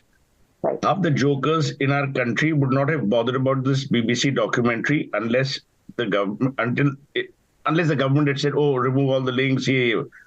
Then people's curiosity is stoked. And in our country, curiosity never kills the cat. It just engenders more cats in play. I think this government, for all its achievements, has been the worst communicator since 1947. It is the worst communicator of all that it does. It's got great individual communicators. So Modi can communicate and Amit Shah can communicate. These guys can communicate. But as a whole, the government is unable to even tell people, both in the country and outside, of what they've achieved. You see, what happens is their narrative gets hijacked every day by some joker in the party. Some idiot will comment on Pathan, some duffer will comment on food, some dolt will talk about, clothing. And in that process, that's what becomes the headlines, because the media is also not very intelligent in our country anymore. The media is willing to crawl when it's asked to walk. So you have a beautiful combination in our country. The media has no clue, because the media is just waiting for the crumbs to fall from government. Media is owned by people whose businesses are always under threat by any government action, so they don't want to take a panga. The people are saying, "Bhai, ho kya raha hai? BBC ne kya dikhaya? Ye to aake dekho." So these jokers who can't even spell British or broadcasting for sure they can't spell. They now want to see, "Bhai, BBC ne kya kiya?" Now you have a beautiful trolling army in either party. So the Congress people turn out and say, "But look, Modi himself praised the BBC." For God's sake, Rajiv Gandhi also heard the BBC when he was in Calcutta, when he learnt about his mother's assassination with Pranab Mukherjee. So point is not whether it's the BBC or not. Their idea of rebuttal is so weak, is so bereft of any intellect that it is shocking. What should the government have done? The BBC came out with this series. Either keep quiet or give a point-by-point rebuttal. Say that these have been subject of an inquiry by a special investigative team. It has been gone into by the Supreme Court of India, and we honor and respect and worship the Supreme Court of India. Matter would have ended. Now you're saying, if SFI and all these jokers have no work. They are in sinecures at Jawaharlal Nehru University. Today in Delhi, there are only two ways of occupying a great home. So, how many people have been called jokers so far? But I don't care. They are jokers. I mean, can you imagine a guy is studying at JNU for 20 years? He might as well have children and put them also there in that room. It is bizarre what's going on. So you have a situation today where all these people are saying, no, I want to show the movie. I want to screen the movie. You have Delhi police, which can barely manage traffic, which then beats them up. That becomes the headlines. So there is no headline management. I don't know who the media advisor of this government is, but whoever it is must be given a Padma Vibhushan for actually having dragged the government into such a morass from which it will never emerge. Can you imagine, Priya, when this documentary came out, it was insignificant. It is one of the many, as Sanjay rightly said, I've often called the BBC the bullshitting broadcasting corporation. They work to an agenda. People in London don't trust the BBC. But हमारे India में करोल बाग में नहीं जी BBC ने दिखाया. That's also because we have that Gora complex. Now come to the second part of this new India. You know what I'm worried about? A new arrogant India. I'm worried about a new muscular India. You know, when your foreign minister says things which actually belong to a wrestling ring rather than diplomacy, I worry. You know, I don't want my foreign minister to go in front of cameras and say, oh, do you know who I am? We're big shit. No, if you are, you don't have to say it. The tragedy is the arrogance with which we have now started speaking across the world is alarming. You have this arrogance when you have intellectual heft. Today, you are not the $1 trillion economy that you want to be. People are saying by 2047, it will be $47 trillion. Little bit of humility. Modi, to my mind, has done remarkable work. Let me tell you this, Priya. Modi will go down in history as one of the finest prime ministers India's ever had. Just like Manmohan Singh will as well. But the point I'm making is that you cannot be moving from one mistake to the other. It reminds me of Alice in Wonderland. You know, it was beautifully said in Alice in Wonderland. Lessons are that which lesson from lesson to lesson. In the case of this government, every lesson is lessening from lesson to lesson. That's what my worry is. Couple of points, Dr. Bharat, apart from what you want to say is, he says this is the arrogant government. It doesn't know how to communicate. You know, the communication strategy of this government, because that was said about the UPA also, you know, that towards the end it's lost its power of communication, UPA too, at a point when I must add you were not part of the media cell. But having said that, do you think how could, if you were in the PMO and this documentary film came out, how would you have handled it? Well, first of all, on the whole issue of arrogance, I've said it many times before, that I saw, we saw the Congress party becoming arrogant over a 30-year period. It took them almost 30 years during Rajiv's time, essentially, when they had 400 plus MPs in parliament. We saw a phase of arrogance of that party. And I remember writing about it at that time, mid-80s. This government has hardly been in office for 8 years and they've already become arrogant. I mean, the arrogance quotient has kind of gone up very, very, very quickly. People who were nobodies 8 years ago are behaving like, they're God's gift to the country. I really worry about this kind of arrogance and where it is coming from, because as Sohail correctly said, I mean, they are in power. They have the power. You don't have to be arrogant when you're in power. Arrogance is a sign of weakness, not of strength. And when you have the strength, why behave in the manner in which you do? So I think there is a serious issue of communication.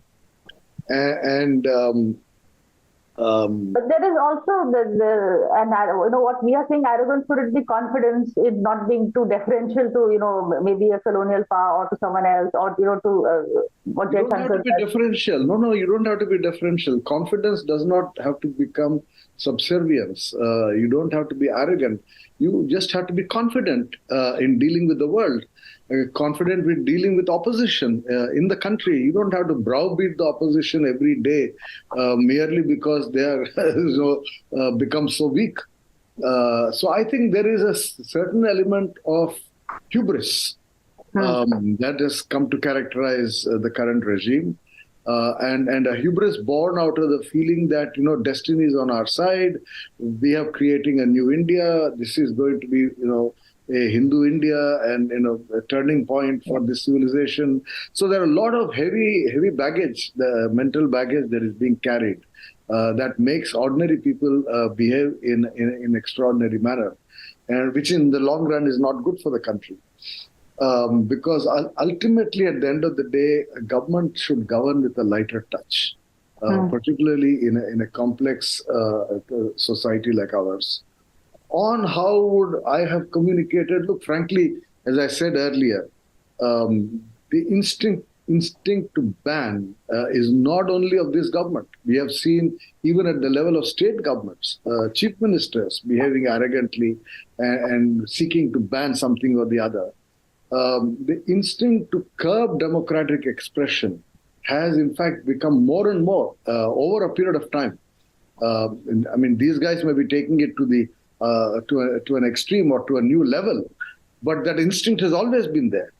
And there have been a few exceptions to this instinct. I think, between the three prime ministers, in a sense, who succeeded one another, Narasimha Rao, Vajpayee, and Manmohan Singh, we had three prime ministers who governed with a lighter touch. And I think a problem with a lot of us, at least certainly in my case, but I'm sure with a lot of us of our generation, as I would put it, is that we got used to the governance style of these three gentlemen. Narasimha Rao, Atal Bihari Vajpayee, Manmohan Singh. We had 20 years from 1991 to about 2012 or so, 2014, where prime ministers were gentlemen, who did not encourage arrogance on the part of their colleagues. I remember Manmohan Singh would actually pull up some of his colleagues who were reported to be, behave slightly arrogantly in the public domain. And he treated, opposition leaders with great courtesy. And the same is said of Atal Bihari Vajpayee. He was a thorough gentleman who respected people who disagreed with him. So in a sense, we have got kind of spoiled by that long period of gracefulness in politics, of courtesy in politics, of a willingness to allow the opposition to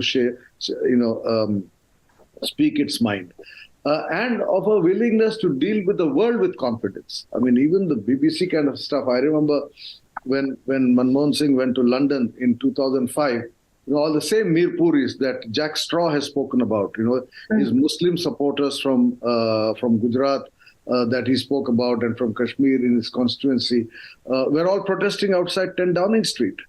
And now you could have taken a very severe view of that. I remember I was in the motorcade with the Prime Minister when we drove into 10 Downing Street, and there were all these protesters shouting, down with India, etc. We chose to ignore it. It didn't even make it to the newspapers next day because we chose to ignore it. Correct. Indian media, which accompanied the Prime Minister, also chose to ignore it. Okay, these guys are standing outside and shouting, some 20, 30 guys are shouting. Now, if we had actually reacted to that, and then the media had focused its cameras on that, that would have become news. And that is what is happening today. You react to all kinds of minor provocations and then make that into the headlines and make that into a big controversy. Sometimes I wonder if it is deliberate in order to actually divert attention from the real issues. We have real issues today about corporate corruption, about... I'm going to cut you short and just take a break because we have to take a break and come back and continue the conversation going. So a quick break, then we'll come back.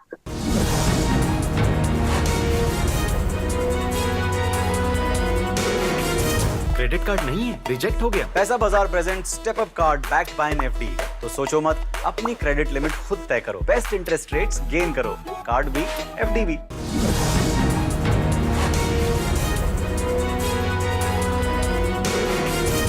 Hello and welcome back to the NewsX Sunday Guardian Roundtable. Today we're in conversation with Dr. Sanjay Baru and Suhail Seth about the new India. Before I come back to you, Dr. Baru, I just want Suhail to come in on the couple of points that you've raised. And one point that I would also like to add is, you said before the break that Dr. Manmohan Singh was one of the gentleman politicians, but his cabinet was not. There was a lot of arrogance in a lot of other ministers of the Congress. We are seeing that even now, if the government is behaving arrogantly, So is the opposition. So the political narrative conversations of the day, Sohail, is just at an all-time low. You know, grace is a very elusive virtue. Grace comes from within. It can't be bought at Khan Market or Sarojini Nagar or one of these, places. Also, remember one thing. If you are self-confident, self-assured, self-emancipated, you don't need to tell people, do you know who I am? Because if you don't know who you are, then, how the hell will the other person know who you are? Number one. Number two, what will you do in a new India if that new India is born out of arrogance? If that new India thinks it can teach the world everything? Remember one thing. We are no one in the larger comedy of things if you look at it from a spiritual perspective. To say that we of India, yes, Narendra Modi has built some pride. The problem with Manmohan Singh was different. Manmohan Singh was in office but not in power. Sonia Gandhi was in power but not in office. Now that was a delicate balance. Manmohan Singh will also go down, in addition to being a great human being, as one of the finest ballerinas the world has ever seen. Because look at the amount of balancing that man had to do. That too without ballet shoes. Every day. He had a bunch of louts. Remember, you had the A Rajas of the world. You had all these rascals. And I'm saying this because they were rascals. They were rogues. They undermined the prime minister of that time. But what did Manmohan Singh do?